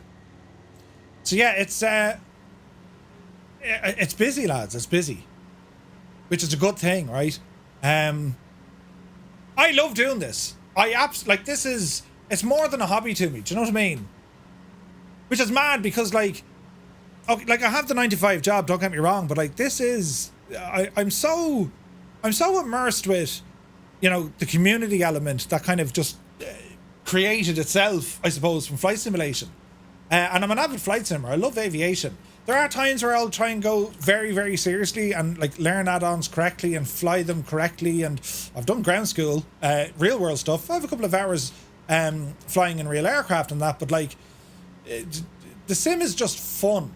I adore this. I adore being able to go off and like, you know, experience things, learn what's in the planet, or learn what's on the planet, get the history of it, and you do it in a group flight with so many people around. It's nuts, like, when you think about it, isn't it? Out there in the suburbs, Murph, do you have a contact email? I do. It is the2tonemurphy@gmail.com. It would be nice if there was a mod for a C-47. Oh, absolutely, Dad game time. Absolutely. Murph, listen, you and this lot of people have been my copium, and I've made sure I've stuck around. 24 will make me smile for sure, but it's the people that keep the smile there. Colonel Fork, we ain't going anywhere. We ain't going anywhere. Oh wait, balls. Out there in the suburbs, it's actually info@twotonemurphy.com. info@twotonemurphy.com. That's the professional one. That's the work one, right? The other one is for, you know, usually memes of cats that Mr. Two Tone sends me. Whoops. This is grand, it's grand.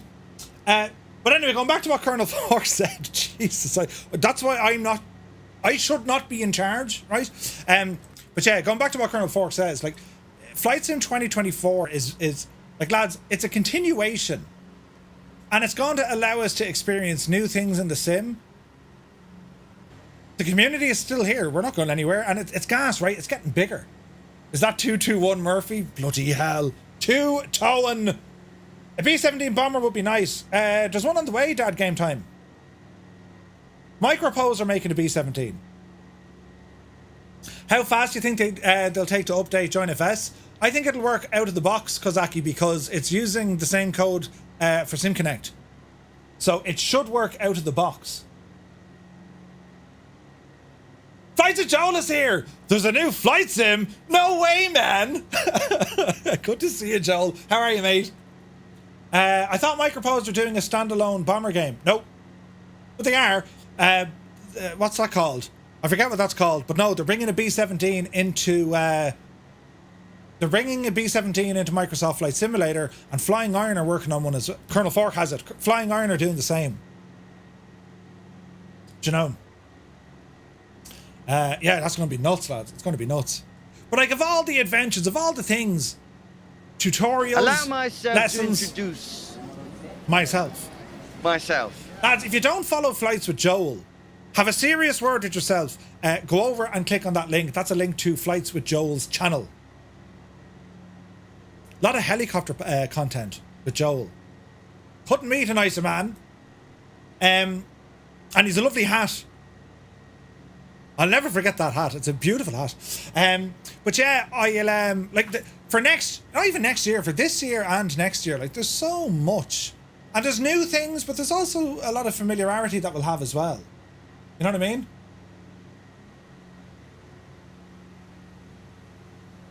Oh Jesus!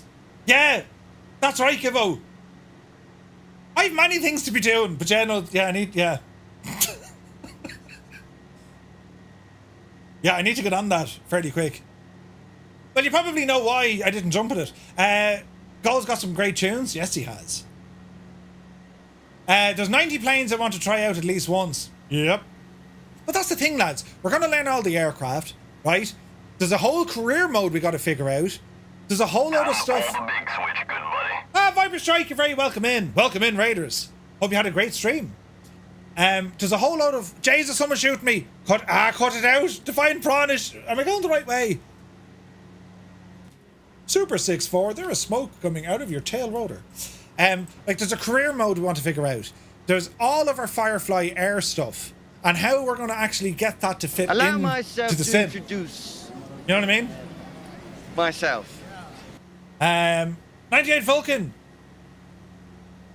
You take care, my dude. Thanks so much for stopping by. Yeah, like there's so much stuff to come in, you know. Yorkshire Put says, awesome stream, Murph. Thank you. Got to make the being with you since the start in the Spit, flying as TikTok. Oh, nice. Do you remember the first? Yeah, our first kind of big.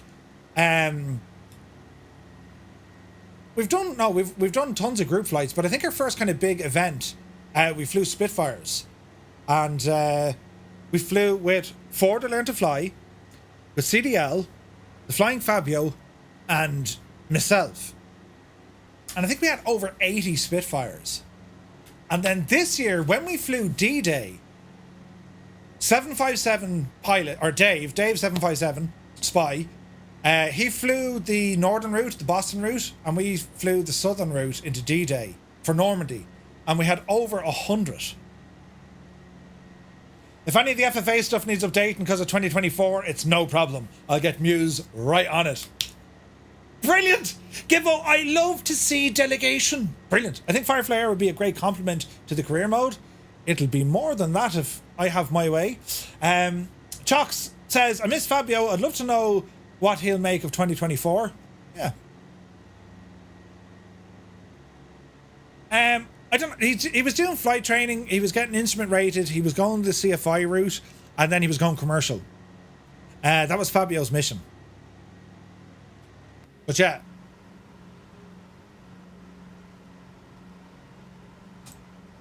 it is what it is. Great community over there, but he didn't really say much. I don't think he's ever jumped on to say, "How are you lads? By the way, I'm going now."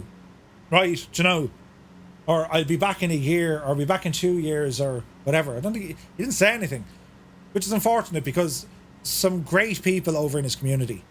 It was a great community. I was part of it. I enjoyed it. Really loved it, you know.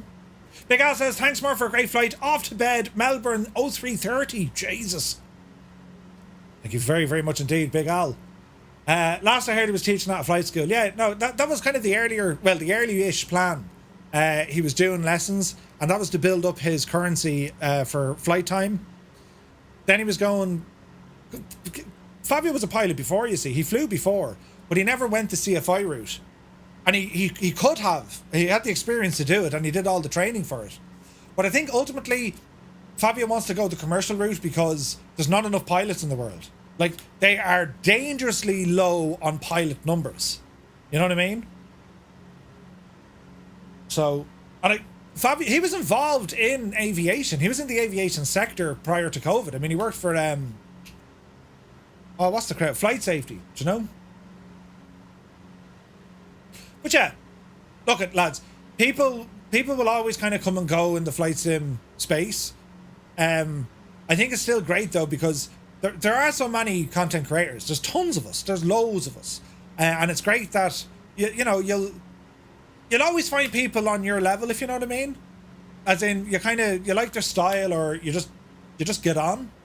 And I love that. I watch tons of streamers, tons of them. As many as I possibly can. And there's so many communities out there. Now, I am terribly biased, but like, I'll fight anyone who says otherwise, but our community is, without a shadow of a doubt, the best. Oh, you can't? I'm telling you, it is. We have a very diverse community. We just do. Like, you know, we've all ages, and that's not necessarily a common thing in flight sim. We've all ages, young, old, we've all ages, and different backgrounds, you know? He's still listed as that? Okay. I wish there's more places like Air Ability to help less able bodies into flying. Yeah, 100%.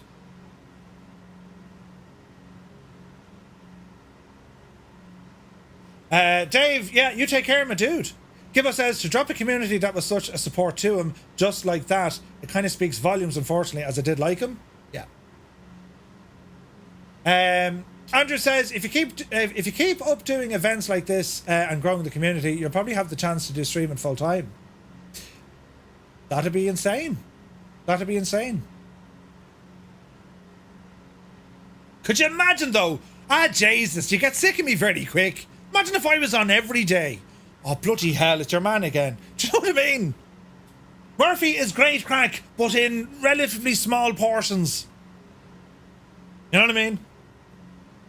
Duga says, I belong to many communities and have for many years. The TTM community is simply the best.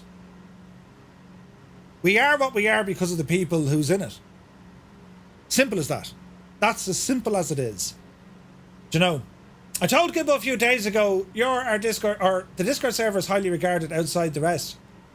A lot of work goes into the Discord, and sometimes I know I must wreck people's heads because I'm always pinging, ah, hey everyone, right? I get terribly excited. But a lot of work goes on behind the scenes with the lads keeping it safe, different ways of trying to make it better, do you know? If Murph went full-time streaming and streamed at, say, noon Irish time, I'd catch more streams? I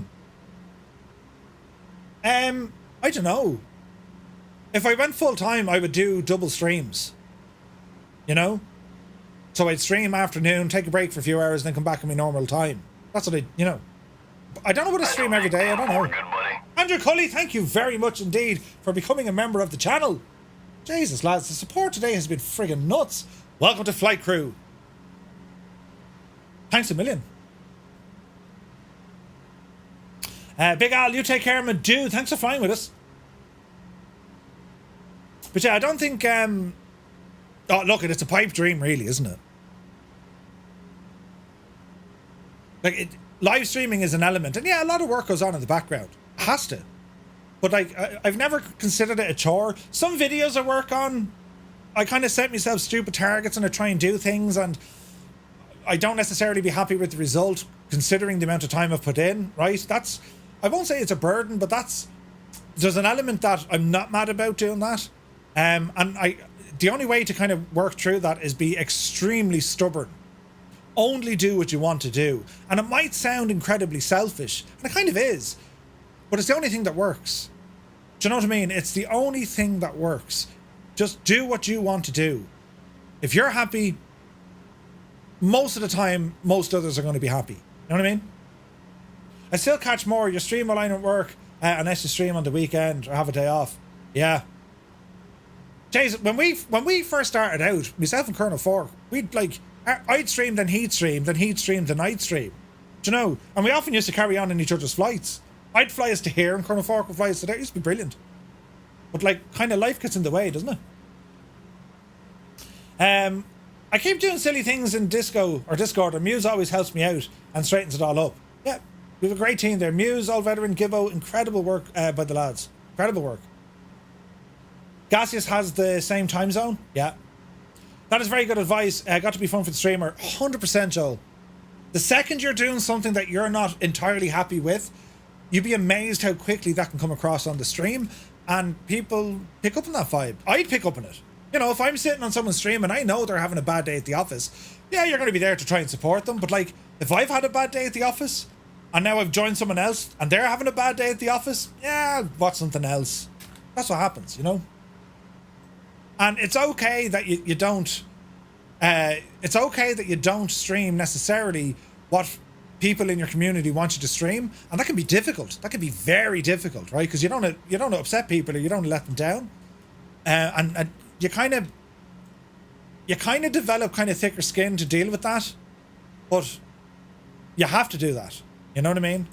I have spent many sleepless nights lying in the bed thinking, Jesus, you got to do it your way. And then on top of all of that, you have to be incredibly lucky to have so many passionate people around you to help you along. Geniuses when it comes to technology, management when it comes to giving you advice and just listening to you. Mr. Two-Tone, Gibbo, incredible stuff. At any moment, I could pick up the phone, Gibbo, what, right? Like, that's, luck has that. Like, there is nothing else. Do you know what I mean?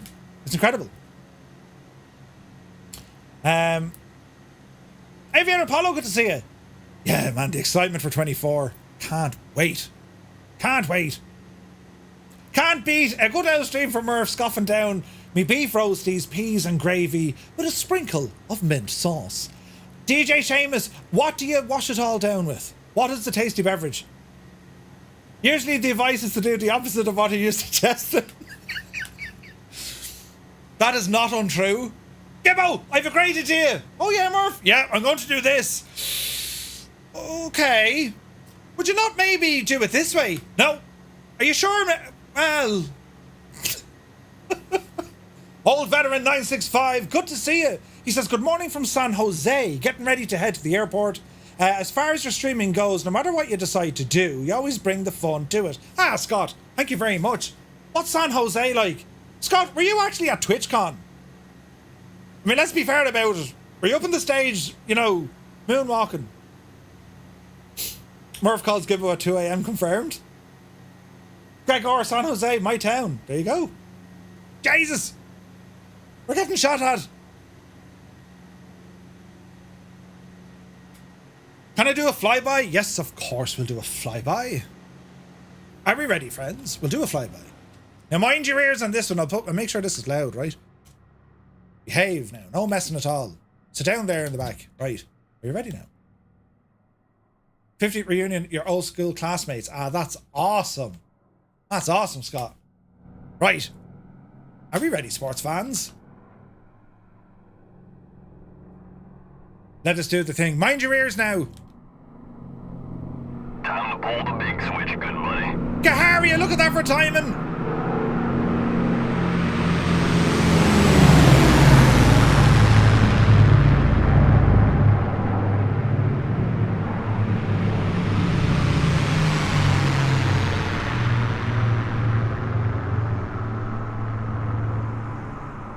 Allow myself to introduce myself. It's absolutely brilliant, isn't it? Jesus! Green Ranger, thank you very much indeed for the $5 super chat. That's mad on YouTube, isn't it? They send you dollars or pounds or their own currency. It's mad. That's the wrong button completely. Where's the button I'm looking for? Green Ranger, thank you very, very much indeed. Cheers, man. Sounded nice. Kaharia, how was your stream?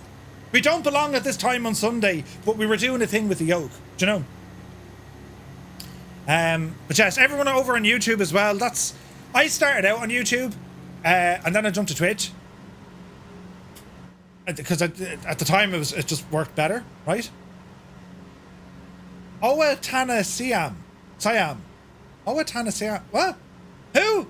But yeah, we've been steadily making tracks on YouTube, and I want to thank everyone so much indeed for rambling over. We're in 4K on YouTube, by the way. How does it look in 4K? Don't mind the screen, me, But yeah, we're over there.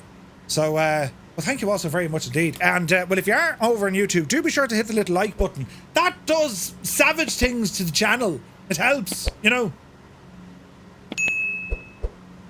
Thank you very much. I'm your most watched partnered streamer. Thank you very much, Super Ty. Stream is fine. The last landing was clouds all the way down into Melbourne. Ooh. Small kids again. Do another flyby. Do it again. Okay, we'll do it again. Redeem flyby. Hang on, we get out the hot tub. For 25 subs, we'll do a flyby.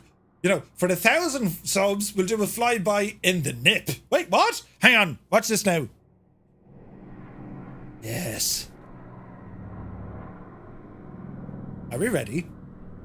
Mind your ears now.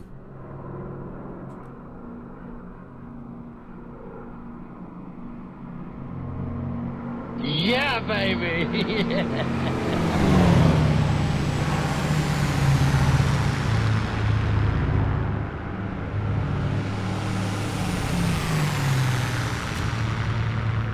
Jesus! Dougal, have you been drinking? I have, Ted. I've been drinking like a mad idiot. The lovely Kaharia has just gifted 5 tier 1 subs on Twitch. Kaharia, thank you very, very much indeed. That's very kind of you. Lads, if you just got a tier 1 sub with thanks to the lovely Kaharia, we do be sure to say thank you. Very kind of you. Pablo, welcome in. RN Philly, welcome in. Thanks for the follow, dude. Yeah, it's class, isn't it? It's ridiculous. It's brilliant. Right, Antigua, that is our next waypoint. How are we on fuel? Imagine it. Oh, Jesus, look. Yeah, we're nearly out of fuel. How do you read fuel? E stands for enough. F stands for finished. No, it doesn't. Right, we need to go on to the auxiliary tanks, lads, because that's a little bit low. So, fuel pumps. Oh, Jesus, I left them on. Waste and electricity, Murphy. Right. Auxiliary tanks. Left. Auxiliary tanks. Right.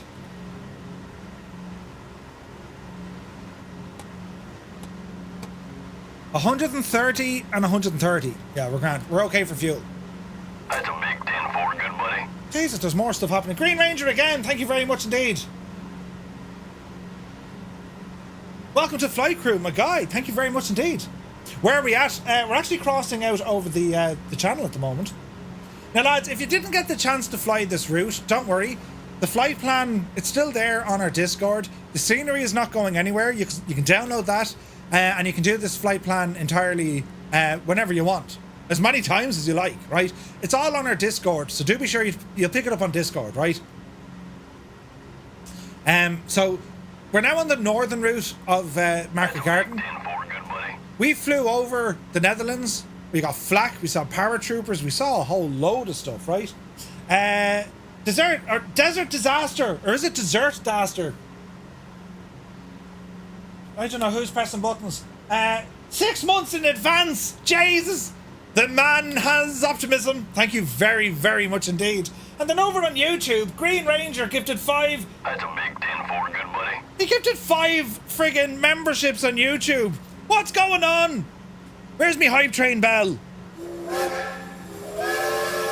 Now granted, YouTube doesn't have a hype train as such. That's a big 10-4, good buddy. Maybe it has a hype bicycle, I don't know. But thank you also very, very much indeed for your support, lads. It's insane. Absolutely insane. Right, I need to do a course correction here. Down on the left hand. That's a big 10-4, That'll do. good buddy. That's nuts. Desert disaster. Thank you very, very much indeed. And Jesus, Green Ranger. Dude, incredible. Thank you very, very much indeed. I don't know what to say. I'm brutal at that. It's like things are happening and it's brilliant and I don't know what I've done. You know? Murph, remember to turn off the booster pumps. You passed the test, Mr. Sco. 10-4, good buddy. You know, it's a sexy party. Yeah, baby. God almighty. We have windscreen wipers on the LDC3 as well, look. Yeah, baby. That's not because I turn on the wipers. Sim Tom just gifted 5 tier 1 subs to the channel. Bloody hell, Sim Tom. Thank you very, very much indeed. And then Winkle Gassler has resubbed to the channel as well. Lads, we behave 3 months in advance. Thank you very, very much indeed. And Sim Tom, 5 gifted tier 1 subs. Guys, if you've just gotten a tier 1 sub, thanks to Sim Tom, do be sure to say thank you. That's incredible support, mate. Thank you very, very much indeed. That wiper's terribly upsetting. Look, you speed it up though, look. Ah, yes. It kind of needs its own soundtrack if it's on very slow. Do you not think? But yeah, they don't unfortunately push the old they don't push the rain off the windshield, but I'm hoping that's a feature we're going to see in 2024. I never checked Bottom up it. Murph, you got the chance to try the thing before a lot of people and you didn't check that. I didn't check a lot of things, right? I checked other things, you know. 5 boxes of pizzas, yes. 5 pizzas donated to the community. Brilliant. Thank you very, very much indeed, man. Green Ranger says, you're welcome. Your content and support to the flight sim community is amazing. That's a big 10-4, good buddy. Thank you very, very much indeed. John C. has become a member to the channel. Jesus, John. Thank you very much. Welcome to Flight Crew. Cheers, man. With pineapple on them. Can't wait for the stream next Friday on the official channel. Yes, indeed, friends. I didn't put out my schedule for next week, but I will now. So tomorrow night, did you see what we're flying tomorrow? You won't believe me. I'll show you now, look. Where is this living? It's over here. And, yeah. We're flying this thing tomorrow. Now, you're probably looking at this going, what the hell? Shh. It is called the Aeromobile 3. Can I get a refund? No, there's no refunds. The Aeromobile 3, and it is that of a flying car, friends. So if you ever watched the Grand Tour Eurocrash, they featured a flying car in it. This one is brought to us by Live to Air. They're the developers behind it. In a glass case of emotion. So we're going to take it for a drive. And the reg plate does say AJH. So that's Monday night, tomorrow night. You can fly what you like. I'm just taking this for a spin. It's in the is it in the marketplace? I think it is. I got it on Sim Market. On Tuesday we're trucking. Wednesday we have the news and we have the Murph line on Wednesday. I don't know what I'm doing Thursday, but then on Friday night I joined the MSFS official Twitch channel, continuing on their World Tour series. And I'm looking forward to that. I haven't flown with the guys over there in a little bit, so I'm looking forward to it. So yes, Sim Tom will be there. Nice. Yeah, what are you going to fly? I don't know what I'm going to fly yet. Do you know? John C says, just watching on TV. May join later if you're still on. Thank you very much indeed. Don't know about later, but we're definitely on tomorrow night, 1900 Zulu. Josh says, I've just come across a bunch of red dots in the ocean. I think I'm missing a wind farm. Uh-oh. I want a flying broom. You can get a flying broom, I think. I mostly decide 5 minutes before we go live. What are you flying tonight? It's a secret. I have it all planned out, and you'll find out when I go to fly it. I think it's going to be busy next week. We've a few on, right? I'm excited. And guys, don't forget, this coming Wednesday, we also have the MSFS official dev stream on Wednesday. And they're talking 2024. So, you know, watch as much content as you can for everything that's coming to flights in 2024. And look for the gaps and make sure... Yeah, baby. Jesus! And make sure you ask the devs next Wednesday what's going to be there, right? Simu Flyer gifting 5 tier 1 subs. Bloody hell. They started a hype train. Level 4 hype train. Simu Flyer, thank you very, very much indeed, man. Jesus, that's insane. Lads, if you just got one from Simu Flyer, everyone must have a sub now. This is great crack. If you just got a tier 1 sub from Simu Flyer, do be sure to say thank you. That's amazing. Amazing support. We're with 7 in total. 7. No one is going to get a word in edgeways. I just won't shut up, right? I hope they release the SDK soon. Yeah. A lot of developers are looking for it. And like, they got to be... I won't say they're nervous, but like, they're probably a little bit frustrated because they're being asked questions from the customers. Hey, is this going to work? And they're like, I don't know. Maybe. Do you know what I mean? That's the kind of thing that they kind of created here by not having it pushed out to them earlier. You know? But they will get it. And anyway, the way I see it is, yes, we're all looking forward to our third-party aircraft being ported in, but lads, there's going to be enough stuff to try for the first couple of days. You know what I mean? There's going to be enough in the sim to mess around with. So, you know. What's the first aircraft you're going to fly in Flight Sim 2024? Here's a question. What's the very first aircraft you're going to fly in Flight Sim 2024? Looking at the whole list of aircraft, and if anyone says the balloon, right? What's the first aircraft you're going to fly, right? How do I figure out you're flying? How do I figure out you're flying? What do you mean, Philly? Lee Dixon's going to take the A400. Rambog taking the PC-24. Larry is taking the Beluga. Super Ty is going to take the 4... I haven't got the 415 yet. And I bought the sim through Aerosoft. I haven't got the 415, and they have me gamer tag. The Beluga with Naughty Gnomes. They're taking the 170. 172 analog. Cessna 408 Sky Courier. Ooh. Oh, where am I flying? We're getting very, very close now to the British coast. The closest airport to us would be Echo Golf Sierra Mike, EGSM. The Savage Norden, yeah, that looks pretty good. The Draco, I flew the Draco. It's nuts. It's nuts. Twin Otter, no doubt about it, says Chocks. Yeah, the new big heli. What is it? The hype or the H225 or something? Amazing. Green Ranger says, my Learjet, the Transall, or the H160. Ooh, your Learjet. What Learjet? Leor's going to take the A330. The 225, says Muse, yeah. Phoenix is taking the balloon. It's a Baroon. I've not got it yet, Murph, and I bought it through Aerosoft too. Grand Naughty. We'll give out to them. You know. We'll express and share our disappointment and frustration. A hotly noted letter would be, Dear Sir Madam, hurry the feck up. I need the stuff now. Thanks. You know. 225, yeah, it's going to be good. Need to put the foot on the floor. Dinner's ready. A story time I can't miss. Thank you all for the fun. Sean Dale, have a great evening, my dude. Bye, Kanyes. You take care. Yeah, the Longitude. The Transall. Yeah, 172 to check out scenery in your area, says see you later. I flew the 172. Like, they handle differently. You know. What happens if you break the seal while you're in a balloon?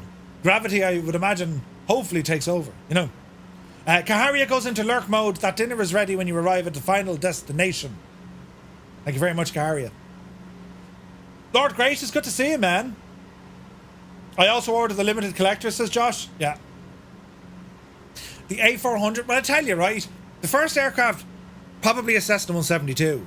Because it's one of the only aircraft I've flown myself in the real world. So I always like to see, how does, right? But then after that, I mean, I flew the 415, it's good. I didn't fly the C-17, I want to fly that. That 225, man, I'm going to fly that. That chopper looks just gorgeous. The A400 looks great. The 321 looks great. The Max looks very good. Oh man, there's tons of stuff. Tons of stuff. Hopefully my order process starts tomorrow or Tuesday. Yeah. Yeah, like I'm like super excited. Really curious how the new prop rendering system. Yeah, it's interesting what Seb kind of built into it. You know? There's a gyro copter in the thing as well. Look at this. Ah, lads, isn't that incredible? Now, what we could do, lads, for the old immersion, will we dip the old time of day back? Okay, that's too dark at live, but let's bring it, I don't know. Let's call it kind of 6 o'clock-ish in the evening. Hey, P.S. Miranda, hello there. Good to see you. Oh, yes, now look at the cut. Look at the cut. Beautiful. I'd be good with the freebie Caronado if they ever decide to push it out to us. Caronado are making a lot of those aircraft. Caronado are making that PC-24. Do you know if there's going to be a default replay system? An early gamer, they didn't have it operational when we were there. Now I know Fabio is doing the replay mode. You know that what's it called? Is it flight control replay? That's what he makes. He's doing it. But I don't know. The information I'm working off is from what we were told at Expo, whereby, yes, there is a replay mode, but I think it only works. Oh no, the replay mode works. It was something to do with the flyby camera. I think flybys only work in replay mode, or something like that. You know, hey, Epic Fool is here, good to see you. Pyrotech says the jet wash effect is going to be nuts on these multiplayer flights. The wake turbulence, nuts. Even the friggin' normal turbulence, Lads, it was just incredible. It was like having, it was like having the same turbulence model that they got in the Comanche in default aircraft. It is superb, or at least it was superb. Hopefully, it works. Hopefully 24 will work on the Steam Deck. I imagine it will. Doesn't that work through Steam? It just kind of streams it to it, right? Do you think PMDG are going to work in 2024? Yeah. They should. The only worry you have is if there's going to be some aircraft or add-ons that have very specified or special systems that had to custom code stuff. That's the only worry you have. If everything's built within like the marketplace environment, should be fine. Should be absolutely fine. It'll work in like a 2020 flight model. So for instance, what does that mean? You load into the sim, just as you do now today, right? It'll give you that kind of before flight camera to say fly now, and then you'll start in the cockpit. I think if it's a 2024 aircraft, you'll start, but you're on the ground outside the aircraft. You know what I mean? Are they turning multiplayer collision on? No. They just can't go anywhere near that. I bet Milviz stuff will be broken. The T6 extra broken. Yeah, Blackbird they have a steep hill ahead of them for sure. That T6 still doesn't play nice. And here's the thing about that T6 Texan. It looks beautiful, sounds great, and at times it flies really well. But it's plagued with issues. Loads are going to range in if the Phoenix or stuff won't work. No, they know that. Like, they know you can't have stuff not working. Now, maybe certain features mightn't work, perhaps. I don't know. Because Phoenix have done an awful lot of custom coding stuff, right? I don't know. There's a process there, Any info about the beta, says Andy. No, Microsoft just said they'll announce it most likely the end of October. They'll open up some alpha and beta. Where I finally changed the car, the BMW is gone and it's been replaced by an estate BMW. Grr, baby. Hang on. You got rid of one Beamer and you're still a BMW driver, epic fool. Would you not have gone with Skoda just to enhance your social presence? Do you know what I mean? You'd be invited out for dinner and everything if you had a Skoda. What's happening over here? Green Ranger, thank you very much indeed. Murph, he says, do you notice if the Twin Otter came in the wheeled and amphibious versions? And thank you for the $5. That I don't know. I've only seen it in the amphibious model. The alpha for 2020 started in late 2019. Yep. I remember staying up all night to install it. That's why the menu music is now turned off. It gives me flashbacks. Still not loaded. Still not installed. And that was back in the day of slow internet. Ah, shit. Right. That's before I got, faster internet. Hardship, lads. Hardship. How's our fuel situation? All right. You're all right. I saw pictures of the Twitter with wheels and straight floats. Okay, sweet. Do you remember those days? Right? Incredible. Like, when I got access to the alpha, bloody hell. It was like, holy crap. Like, this is incredible. And then when, I got access, they gave it to me a couple of days early. And I was on holidays up in Donegal. And, we have to go home immediately. Holidays are over. Huh? Right? And then I got down and that entire night, sitting by the screen, waiting for install, fell asleep, and meanwhile you have the menu music. Oh, jeez. But yeah, it was mad. I still have slow internet, says Messi. Uh-oh. My car social presence is just like in person. You are most likely in the way between me and where I want to be. Brilliant. Hey, Loviz, good to see you. Josh says, I've preloaded 24 in Game Pass, so even if my limited collectors arrives late, I can still play the sim. Nice. Oh yeah, brilliant. Yeah, I don't know. Listen, for me, I really hope I can get early access to it. And that's only so I'm proficient with knowing kind of the basic stuff if people are stuck, right? That stuff nightmares are from. I put it this way, I mean, if I know if there's any issues and there's workarounds or, you know, hey, yeah, you need to press this button, do that and do this, that's going to be quite helpful for the community, right? So I'm not even too worried about streaming it or not streaming it beforehand. I mean, yeah, that's highly advantageous for a freaking streamer, right? It's like, hey, world, look what I have, you know, and then the world and his mother comes in. That's all handy and all, but like, it's more so for understanding, right, lads, this is how we get you from there to there. You know what I mean? And if we can do that, I think we're laughing. We're laughing. Because there's so many folks, we will get new people in. We'll get people who haven't touched flights in 2020. I'm sure of that. But we'll have a lot of folks in who are well experienced with flights in 2020. They know the crack. Do you know? That ballooner says, I remember flying flights in 20 years ago, wishing we could do what we do now. It's nuts, isn't it?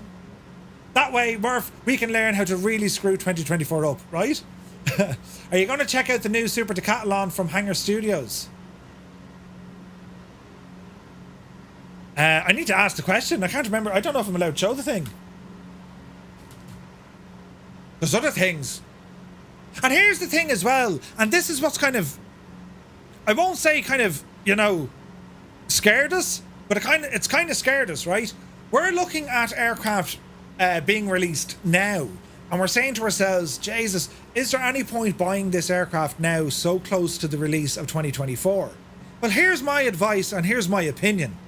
Opinions are like, right, it depends who you're buying it from. So someone like a Hangar Studios, someone like an Bills, someone like a Just Flight, PMDG to an extent, FS Reborn, especially Rail, right?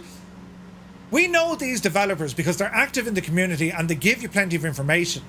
And, you know, we know what they are, as in they're on Discords and whatever else.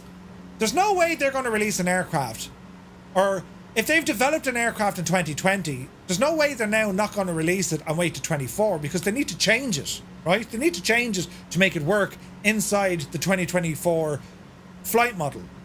However, the aircraft will work in Flight Sim 2024 as a Flight Sim 2020 model.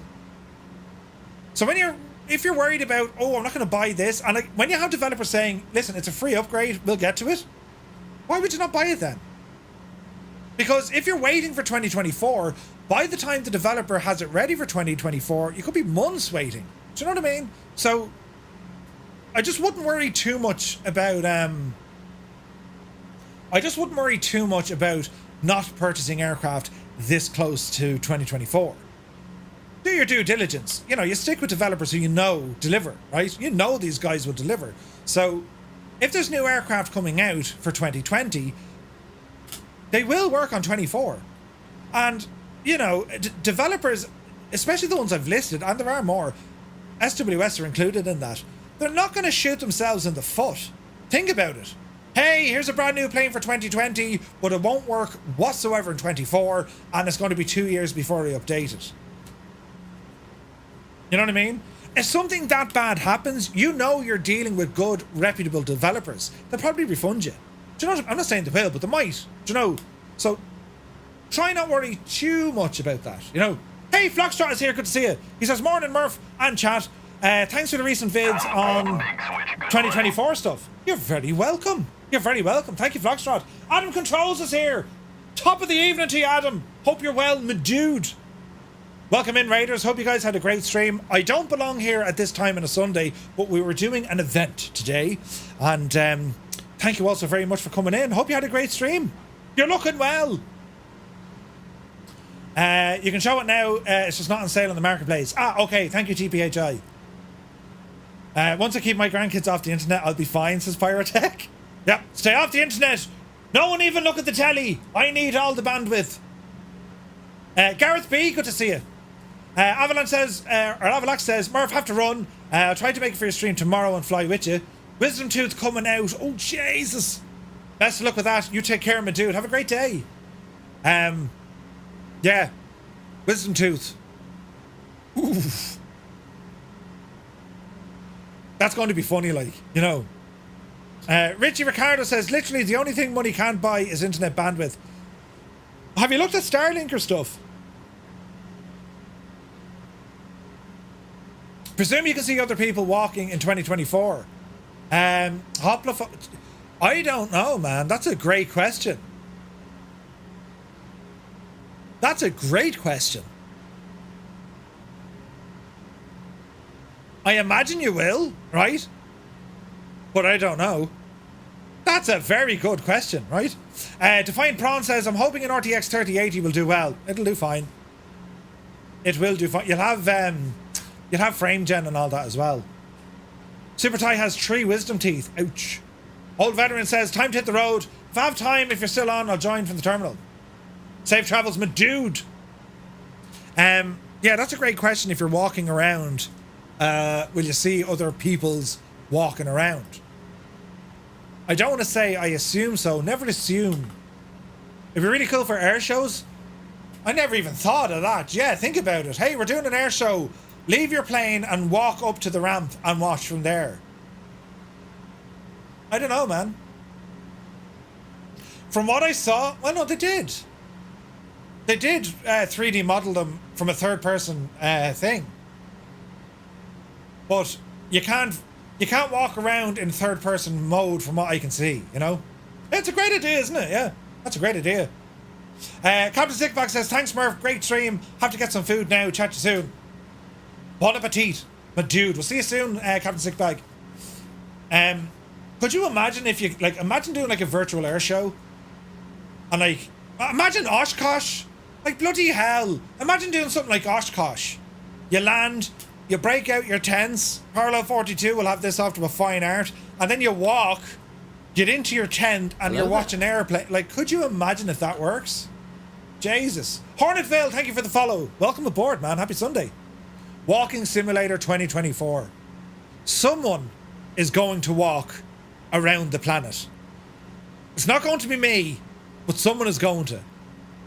There'll be an achievement, you know. Or people will start using slew mode. Can you imagine the model matching? Could you imagine? If only Pilot Edge would go that route, right? I assume the nameplate will stay on the plane and not follow you on foot. Kind of like how the drone system works. Yeah, I don't know, Messi. These are great questions. Make sure you ask these questions on Wednesday on Twitch. That's when Microsoft Official are streaming the dev update, and they're talking about 2024. Yeah? Yeah. They'd be like the lads who look like Gibbo, not me, you know. The Proclaimers. The walk around thing doesn't overly interest me, considering we can already do it with drone cam. Kind of muse. However, I will say in the walk around mode, it does give you a great it gives you a great appreciation for the scale of the aircraft. Because, like, when you're in drone camera, right, and you're outside, if you're, like, above the aircraft, or if you do this sort of stuff, see the way, like, you know what I mean? It skews it, and it just, right, the ratios are all wrong. It just doesn't look right. But then you do something like this, and then it's like, oh, Jesus, that looks amazing. As in this sort of palaver, right? I don't know. We'll do that stuff. Bit of bokeh on the ground, right? So there's ways in which you can make the thing look better. If you do this sort of stuff, and then you want to get really up close to the aircraft,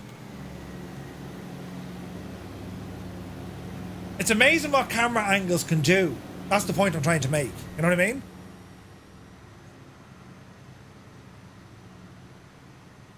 Like, it's amazing what cameras can do. Do you know? So, I think it's a good feature. You know, I think it's a very good feature. Ice Cavades Airline Transport Pilot Edition. That's going to be nuts. Is it like doing your pre-flight on ice skates? Yeah. I'd love to know if water dropped from a CL415 onto another airplane will act like rain. I doubt they'll do that, Lunar Orbit. I doubt it, but you wouldn't know. Imagine being on finals and there's a numpty standing on the numbers. If they do that, if they model a 3D person, you're going to get that. And, like, just think of the stupid stuff people are going to do. Like, really stupid stuff. So they're probably sitting there going, yeah, let's not do that just yet. And if people wanted, well, okay, we might throw it in there. You know what I mean? Like, you'll have people jumping off. You know what I mean? It'll get ridiculous, like, you know. Seeing multiplayer walking aviators would be cool. Yeah, I think so. Duke is getting pauses. Uh-oh. You may have to go streaking. We're going streaking in the Valon. Well, they should have the option to be wing walkers or flight services. That'd be nuts. Why are the Spitfires smoking? I don't actually know.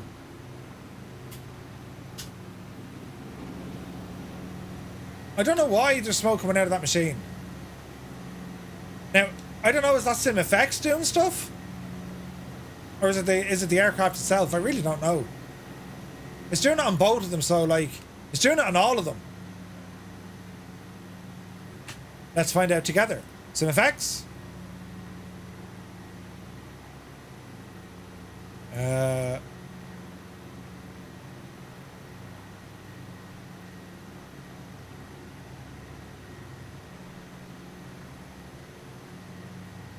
Environment would it be? Contrails? No. No. I don't know what they are. Think about you streamers having to fight the wake turbulences. Burning oil. You got it from the flag. That's one thing I'm absolutely so excited for is, imagine lads, we're flying along like this, right? Now I'm in a DC-3. A DC-3 wake, I think it's light category. An F-14 would definitely be medium, right? Like, can you imagine getting bounced and thrown out of it like a divil? You will absolutely be getting bounced and thrown out of it like a divil. And like, not so much wake in the air, turbulence, but like, wake turbulence takes about 6 minutes to dissipate. It's going to be nuts. Imagine it. We all thought that Murph's Roman special was long. He'll definitely ask everyone to get out and follow him on a walking tour. Oh, could you imagine? Now, friends, looking up on our right-hand side, this is the Madagascoini Perry tree. I'm a lumberjack and I'm okay. Could you imagine the crack? I think if there is walking that's brought into it, I think that's going to open the door up to so many third-party developers. Think about it for a minute. Imagine you're an ATC controller and you're in walk-around mode and you can actually walk up and get yourself into a tower. Imagine. That could be amazing. The only thing I want to see is the friggin' drone cam doesn't do this over the space of about 20 minutes. That incredible, annoying drift that happens. I can't be the only one, especially someone who makes videos, right? Oh look, the drone cam is heavy on one side and you can't fix it every single time. Yes, it happens, right? If they fix that, I will be happy. I'll be very happy, right? Oh. Yeah, but do a pub crawl, right? It started with Sim Update 5. It did, Sim Tom. I will never forget it. What is this? Why is this? Every time you have to go into Adobe Premiere, you have to put like multiple frame corrections. It takes ages. Oh. No, I know, Jepson, you can level it, right? Like, click of a button and you're sorted, right? But, when you're making a movie, as I like to do a movie, when you're making a clip and you're doing like, you know, well, you know what I'm like, right? I do stupid things like this. Do you know, I'll give you an idea, right? Yeah, you know, this'll work, right? Yeah, that works, right? You know, in a world, in a place. I don't know, we need to make up the words. Ah, Jesus, the thing is moving to the side. Right, and that's what happens, right? In the middle of you trying to record what you're trying to record. Drives you absolutely mad. But it'll be fine, we'll get over it, like, it'll be fine. In a tilting world, right? Y Kanye says, one of the 2024 crew in interviews stated that your avatar was the .0, not the plane. Can you be more specific though? Point 0 is where you want to set the camera. The avatar or walk around mode is its own camera. It's its own camera. You know what I mean? For instance, you can set up a custom view, but your pilot is still sitting in the left seat. That makes sense?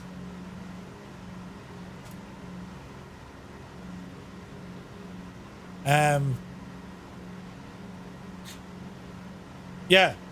Parasaur says, isn't it? The drone starts flush with the horizon and then the rotation of the world turning it. I don't know what it is. It's a pet hate, but yeah. Surprised they haven't done a Fallout collaboration yet with the Veterbirds. Can you imagine if that's the direction it goes, though? We'll have to just wait and see. Like, you know, there's a lot of features coming with the new sim. There's a lot of upgrades. There's a lot of stuff for us to kind of experiment with. We got to try it. We got to test it. They need our feedback, you know. Hey, Mr. Dan is back. How was dinner? Austin Elf, good to see you. Yeah, like they're going to need our feedback, lads. No matter what way the sim is released, good, bad, or indifferent, they need our feedback. You know, like the team at Microsoft and Asobo, or at least the team working on Microsoft Flight Simulator, there's something like 800 people involved. Staggering. And it's getting bigger. Like, it is getting bigger. This thing isn't like getting smaller, it's getting bigger.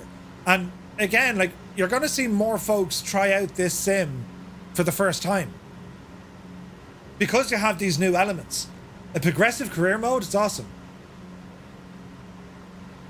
You know? It's absolutely awesome. Jesus, it's 7:20 at night. Bloody hell. Whose idea was this? I've really enjoyed this flight though, guys. This has been awesome. Getting to fly with you guys. The scenery we got from Jeppesen. Just incredible. Incredible. Something I meant to ask on Friday. Does the marketplace have feedback 1 to 5 stars? It does.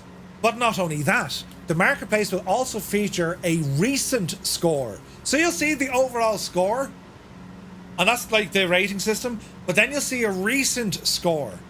So you could have like, yeah, this was a 5-star add-on, right? But the recent score, think of Steam, right? The recent score could be like a 3. That's really handy because think of Steam, how they do scoring, yeah? With them ditching the Dark Star, it makes you wonder if they'll add fake planes again. To be fair, look, I wasn't Angel 15 heading to Duxford. Take care. I wasn't a fan of some of those weird aircraft. The Dune expansion lads did nothing for me, right? Now, not interested. Even the Halo stuff, I wasn't interested. They were great and they were cool, don't get me wrong, and I can 100% see the enjoyment of like ripping around in them things. Of course I can. But like, it's not something I'm going to jump into. Do you know what I mean? I'll jump in and have a laugh and that's it. But like, I'm more into, well, you know what I'm into. That's what I fly. It's only handy if folks can give a reason for the rating. Yeah, 100%. I don't know how that's going to work. I don't know, will they have comments there? Is there a comment bit? Standby caller. Your call is important. Where is the press kit?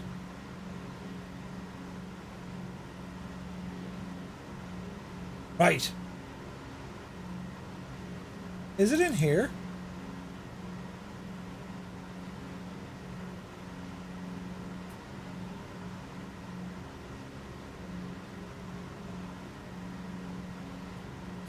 Did I not have a slide on the marketplace?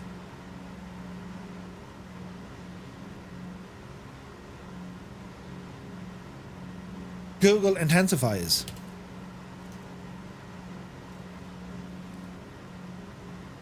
Maffa? Type, Murphy, type. I typed Maffa. The idea of rentals?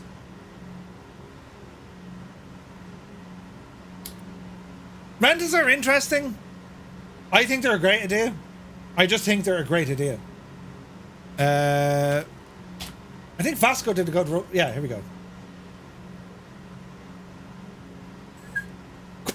check this out. Owl Vasco from MSFS Right, so here, new layout, new categories and filters, and a new rating system to distinguish scores for visual quality, technical quality, and realism.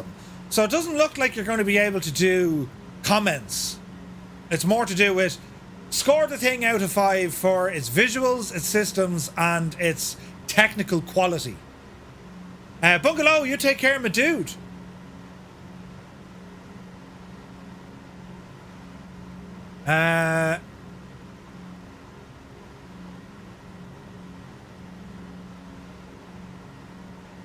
Content is all there. Throughout the process of reimagining the marketplace, Microsoft have highlighted the importance of community engagement. They're actively listening to feedback from both users and developers to continue to improve the experience. The team is re-evaluating its decision to forbid the depiction of weapons in the marketplace.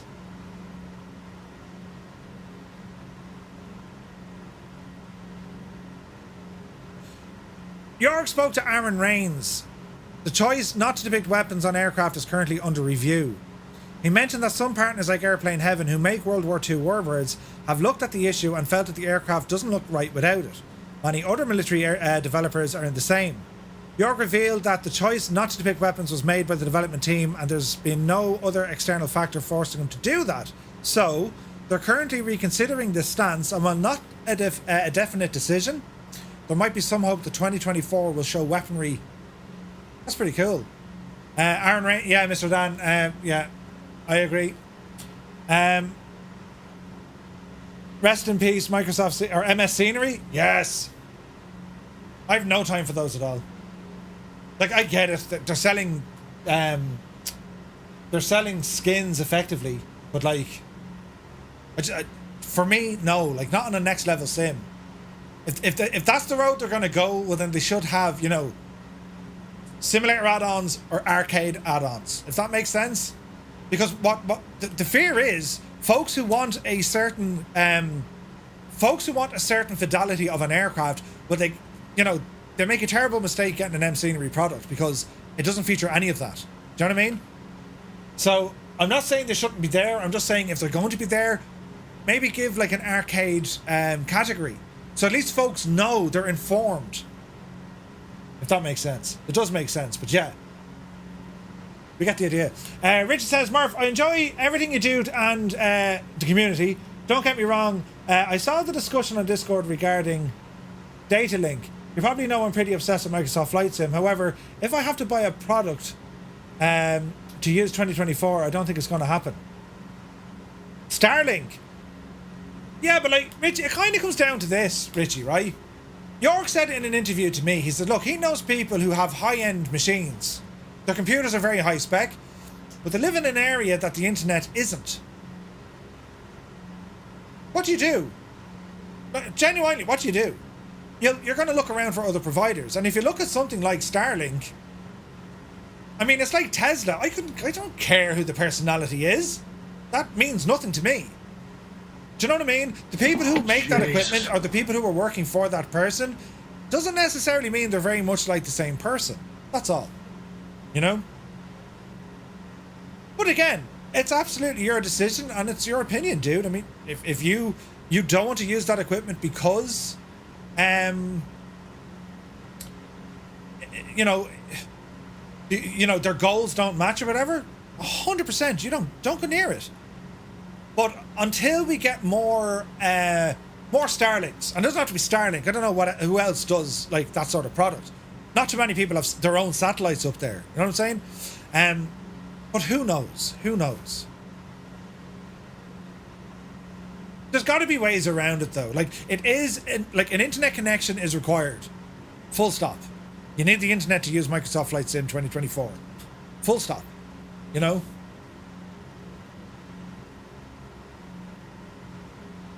Yeah, like, Muse fans in the same boat. Like, we've mentioned Starlink to him because he's telling us his current internet fluctuates. And Starlink, it ain't cheap either, right? I mean, you got to put out, what, 300 or 400 quid? 300 or 400 quid to buy the equipment, and they'll give you up to maybe 50 megs or 100 megs. It's not very fast. And how's the weather going to impact? You know what I mean? Like, there's all these things to consider, do you know? But hopefully, internet gets better, phone coverage gets better, you know, the pre-cache system works a bit better, so maybe on a slower internet connection, the day before you want to plan a flight, you just have this new kind of procedure that you say, okay, well, I'm going to cache the area, download this area overnight, so when I fly there tomorrow, it's ready to go. Maybe? I don't know. Is that Renwa upside down? Renwa, either you're upside down or we're upside down. You're not flying over the sea. But yeah, like, I love the discussions around it because not everyone has an equal footing here looking at the new sim. Not everyone has access to good hardware. Not everyone has access to good internet speeds, right? So it is quite a challenge. And whilst you have, me included, you have a lot of folks saying, it looks incredible, it looks great, which it does. Fast Danny crashed, say nothing. He's all right. Don't worry, Fast Danny, no one saw it. It's easy for me to say it looks incredible and I can't wait to try this and I can't wait to try that. I don't have the same kind of limiting factors with like slow internet or weaker hardware. But I'm still going to do my job to give you guys as much information as I can. I put out a video yesterday talking about, right, where can you run Flight Sim 2024? PC, Xbox, you know, and cloud gaming. And there hasn't been many people talking about Xbox. And I still got a comment saying, no one's talking about Xbox. I just put the yoke out for Xbox, right? But like, I remember me and Gibbo tested Xbox cloud gaming. This is going back a while now. This must be 3 years ago, right? Is it 3 years ago? It's definitely more than 2 years ago. And we tried it. We flew into New York. We had it on friggin' ultra graphics. And it worked. Now, we tried to plug in joysticks. It kind of freaked out. It didn't know how to do it, right? But then there's other options. If you don't have the hardware but you have fast internet, well, you can rent a gaming computer. It works just like the cloud. You rent a gaming computer for whatever, $20 a month. I don't know the exact prices. There's many suppliers. And you can rent yourself a virtual machine that has a 4090 on it. And if you have fast internet, you should play the sim through that. And again, you're going to have a headache when it comes to controller input. Of course you are. But there are ways to get involved. There are ways to kind of, you know, skin a cat. That's an old saying. But you get the idea. Like, I'm raging because I don't have an Xbox anymore because, well, I wasn't using it, right? And Mr. Two-Tone wasn't using it, even though technically it was bought from Mr. Two-Tone. I have just opened a can of worms. But now I need to get an Xbox again. Why? Because I need to be able to test the simulator with Xbox and do some streams in it. That's what I did on 2020. When it was released on Xbox, we did Xbox streams and we did PC streams. And you could see the differences. That's what I want to be able to do again. I definitely want to do that with cloud gaming. Wait, Gibbo, you have an Xbox, haven't you? Ah, Gibbo! Ah, brilliant! Are you doing nothing there in the first week or the second week in November? I'm surprised they're claiming 10 megabits a second will be enough. Messi, I think it'll be enough. Are you going to get 4K LOD of 200 and smoothness? No, probably not. But it'll work, you know? X-Plane and Ortho, no such issues. Can you be more specific? Stutters? Are you going to say the X-Plane doesn't have stutters using Ortho for XP? Because it does. Bossman says, I have 500 up and down. You're laughing, Bossman. You're laughing. If they're saying ideal, that's 4K 60. I imagine, right? Like, the recommended is 50. Minimum is 10. They need 10. Anything less than 10 and it'd be a slideshow, I imagine, you know? We're nearly there. We're like 30 miles out. Jesus, it's been brilliant. Defrain Prawn, how do you even have bullets left, man? Oh, look at the state of that for the view, look. Isn't that only gorgeous? Running 2 gigabits a second, 1 gigabit here. Jesus, 2.5. Let's see how it'll use it. I say it'll gobble it all up, Simtom. Right? Fuel, come on, Rambog! Jesus, that could have been detrimental. No, we're okay. We're all right. You're all right. My internet and systems are good enough. What I don't have is an SSD space internal. Not sure, since 2020 often download stuff at 5 megabits a second. Yeah. But seemingly that's going to be completely gone away now. Because when you're trying to download something in 2020, you're downloading all of it. Right? Now you're only downloading what you need at that moment in time. So it's quite different. World updates, you don't need to download them. They're just beamed to you. Yeah, you got to pre-cache them and stuff. Can Microsoft deliver on the bandwidth? I don't know. And again, right, I'm thinking they want folks, especially PC, they want people on the PC to be able to run the sim at its recommended or ideal settings. And the reason why I think they want that, I think they've set the bar high deliberately. I think they need to keep as much resources as possible for the console folks. It makes sense when you think about it. Some of us have friggin' mad machines that can, like, you know, put man on the moon and bring him back again. Right? As in ridiculous specs. Well, these machines are the ones that should be doing the heavy lifting, not the cloud. For those who don't have that equipment, that's where the cloud should come in. That makes sense? Under promise, over deliver. Yes. I just hope it runs on my i7-10700. Dan, 100% it will. What's your internet like? 16 gig of RAM, it'll work, but I'd always recommend doubling that. RAM is not very expensive. It's not very expensive. Like, it's probably $200. Will probably double your RAM, right? But yeah, it's interesting to see what's going to go. You know. Hello there. Jack the Lad, thank you very much. Follow, welcome in, dude. Happy Sunday.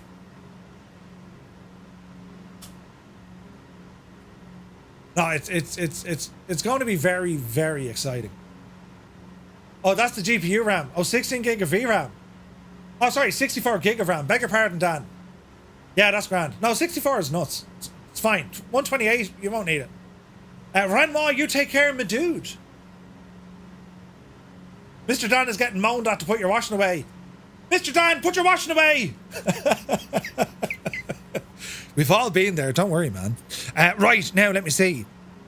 We started off with many pilots. Who's still flying here with us? Let's find out. Maddie, I play Flight Sim 2020 on a Series X with all the download content. It likes to get overheating and crash the system. We're hoping that won't be the case because, again, Xbox won't be taking down everything. It's only going to be using what it needs. And the Series X is better than the S. Faster clock speed and all this. Right, anyway, I need to do one of these. Press the wrong button twice. If you're still flying with us, Xbox pilots, press 1. If you're on the PC, press 2. And if you're still here wondering, what is it all about? Well, you press number 3, and I'll find a button that I can press here now that'll play something that's kind of fitting to what it is we're trying to do. Oh, Jesus, without making a mess of it. Yeah, that works. All right.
Well, now, isn't that terribly fancy now? Right, hang on there now.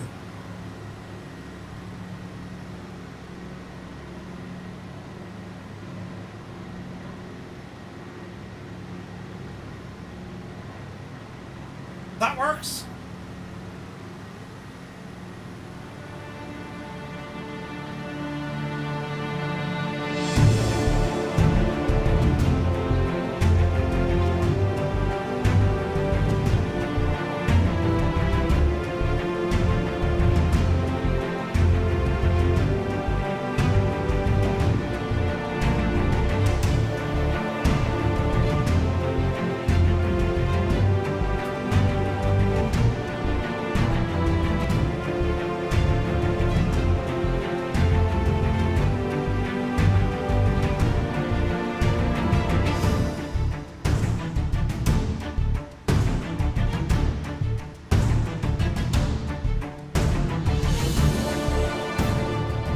I want to thank everyone for joining us here today. Operation Market Garden, the commemorative flight. 80 years ago, this was happening on this very day. We've had so many people flying along. It's been absolutely incredible.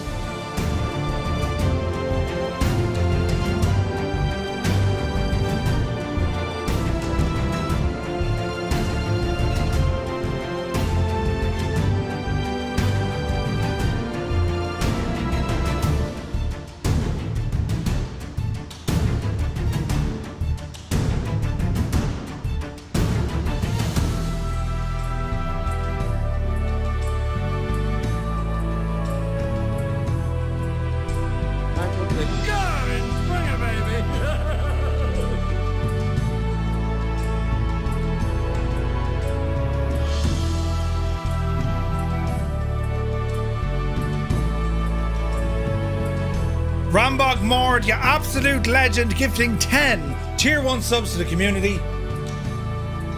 If you just got a Tier 1 sub from Rambog, do be sure to say thanks, guys. That's amazing support. Thank you so much, dude.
Just look at this state. Isn't it amazing looking? All right, lads, runway 09, where we departed from a few hours ago. Appreciate the comeback, good buddy. We'll do our thing. What was this? Buttons are being pressed. What's it, Jason? There's things happening over on the other screen that I can't see. TPHI, thank you very much indeed for the super chat donation. Thank you very, very much for your support. Really do appreciate it. Yeah, nearly 5 hours, nuts. Right, lads, make it bright so we can see a little bit more. Hang on. Yep, you did, will you? There we go. Okay. We shall say thank you to our gyro pilot. Out you go. My airplane. And it's... let's slow her down here now and get ourselves ready for a landing. So, speed coming back. Prop coming forward. And let's see what we can do. Where's my map? Okay, we're good, we're good. So speed is starting to drop. Bit of Toby on to help us here. Man, beautiful British countryside. Isn't it gorgeous?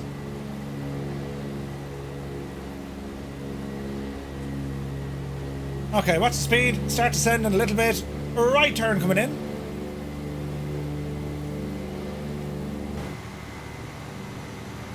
Man, look at the state of that though. Isn't it gorgeous?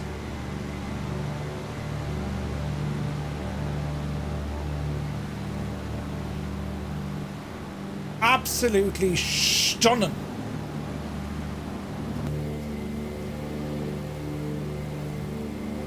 Alright, speed is okay for the moment. We're going to aim for about 105. Now we're finished with the Sperry. We need hydraulics now for our flaps and our gears, so we're going to go first notch of flaps. Keep an eye on our speed as we do this. The airport should be at 45 degrees to our right. There it is. Watch the speed. Landing gear coming down.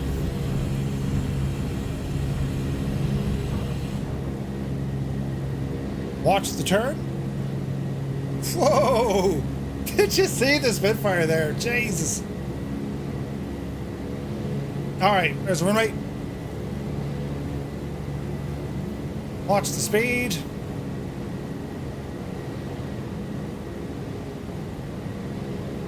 Easy does it. Second notch of flaps.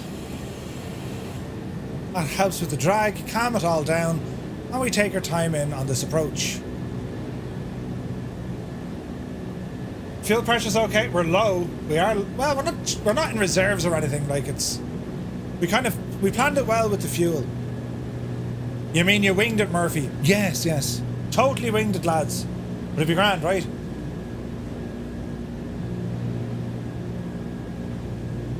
Alright.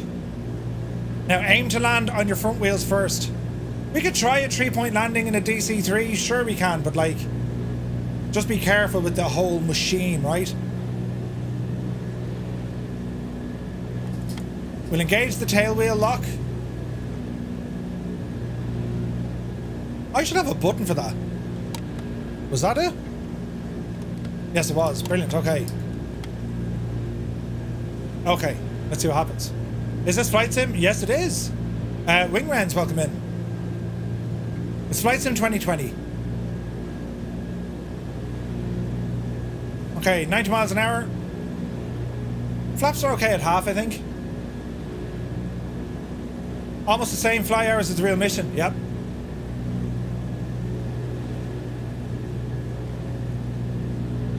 It's so cool getting to share this experience. Dreamy, sleepy, nighty, snoozy, snooze. Thank you, Viper. That scared the crap out of me. But it's so nice getting to share this experience because you could do this on your own and it'd be great, whatever. You know, you probably listen to the soundtrack of A Bridge Too Far. But, just getting to fly this with so many people and seeing you fly, listening to the feedback, reading the feedback in the chat, it's amazing. Absolutely amazing. Okay, 09er, we're on final. About a mile-ish, maybe 2 miles to go. Speed is good, altitude is good, our energy management, that's what it's all about. Gears down and locked, flaps set, mixture rich. And let's see what happens. Too early. Don't be encouraging it. It's all about timing. Easy. The Pappy are happy. Okay, I can see our touchdown zone.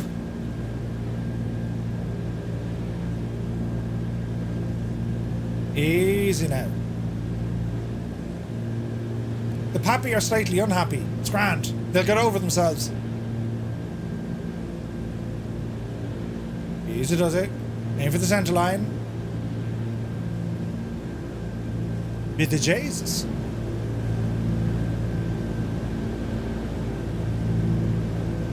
Okay, hold the nose. Power to idle. Look at this biggie, just Hold the nose. Haha, hey Murph.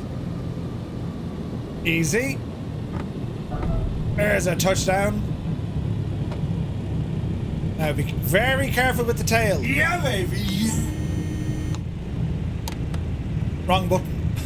Right, keep the pressure on the back. Tail wheel. Leather. Contact. Easy now. Don't let her tip over. Keep the pressure on the stick. Watch your RPM. Don't let the engines cutting you.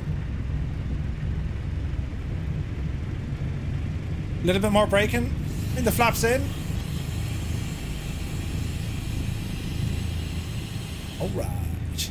Now we've lost considerable airflow on the engine, so get those, Jesus. Get those cowl flaps open. And welcome back, friends. Keen Lafford, good to see you. Oh, look at all the aircraft. Look at that. That was awesome. That was so much fun, lads. Thank you also very, very much for flying along. That was brilliant. Boo. Pacelli. You devil. Keen Lafford, good to see you, man. Alright, we'll taxi down and then we'll come back up to have a look at all the aircraft with us. We've had a ton of people flying today. It's amazing. Now, get ourselves set up a little bit. Hello there. Yes. Vax Tracer, thank you very much indeed for following. Pilot Joe, welcome in. Flew 3/5 of the flight and watched the rest. My jaw dropped when I saw the flak. Pilot Joe, right? Glad you enjoyed it, man. So the flak, that's included with the Hello there. The flak is included with the file, you know?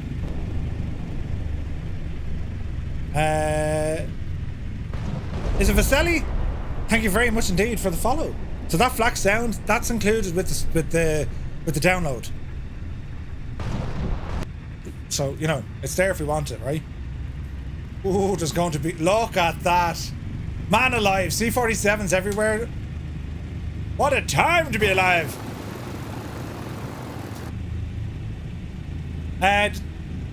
Humbug says, does anyone know if the CL415 comes with every pre-order the same, or do you have to get a specific one? It should come with any pre-order. I got mine on Aerosoft, and I haven't got it yet. But Naughty Gnome is the same, so I imagine they'll have it out to us soon. Alright, watch the turn.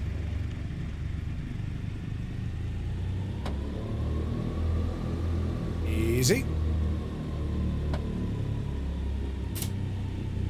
I want to stay on one side here so we can see everyone. You thought it was some engine? Brilliant. Alrighty then. Alrighty then. And alrighty then. How's that for the plan?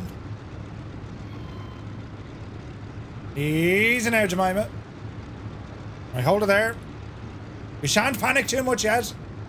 We'll do something like this, so we get to see everyone on the runway, yeah? Right, friends, there we have it. Hang on, disappear me. And we'll do one of these.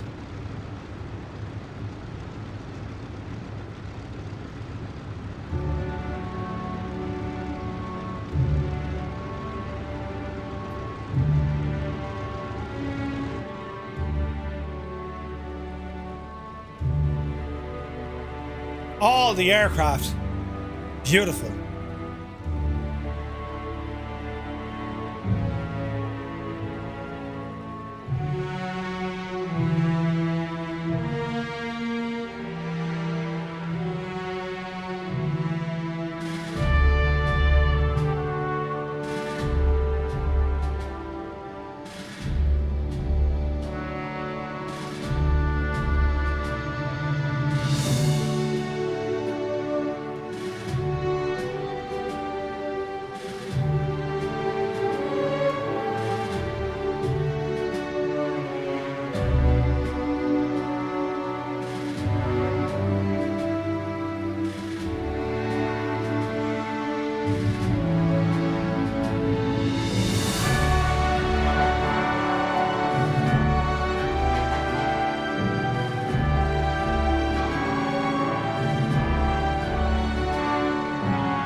I mean, is there a better sound?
And there we have it.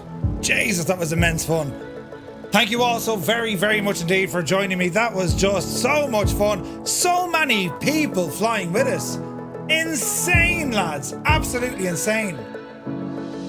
I love it. So a massive thanks to Jeppesen 2001. He built the scenery for us tonight. We had flak, we had friggin' gliders, we had everything, man. It was absolutely awesome.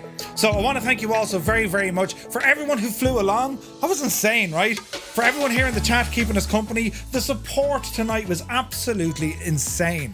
And all the help we got as well from Gibbo, Muse, and Scott, who's on his travels. Thank you all so very, very much.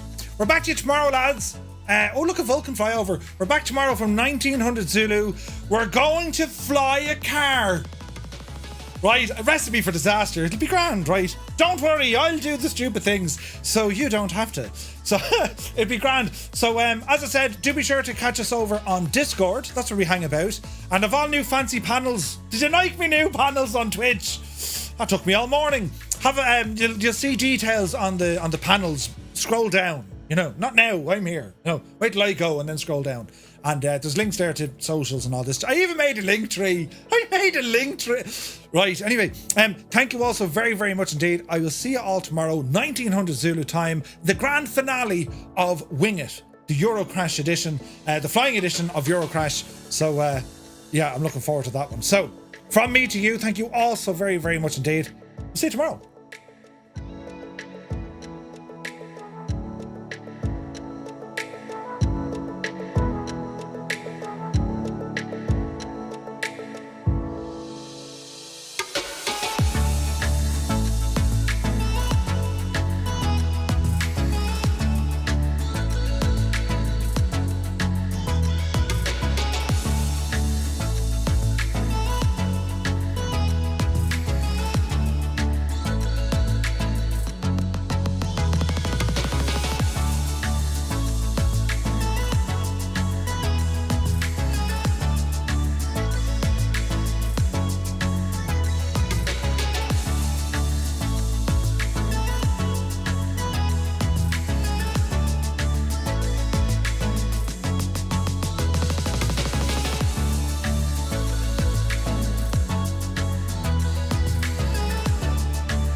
The stupid thing!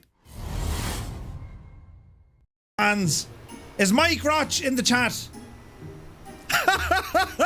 Mike Roch? That's brilliant! Hey everybody! Is there a Mike Roch here? Is Mike Roch here? No, I didn't push you. Get out of the way, views, will you? Blocking up the whole show! Oh, You're Jesus Christ.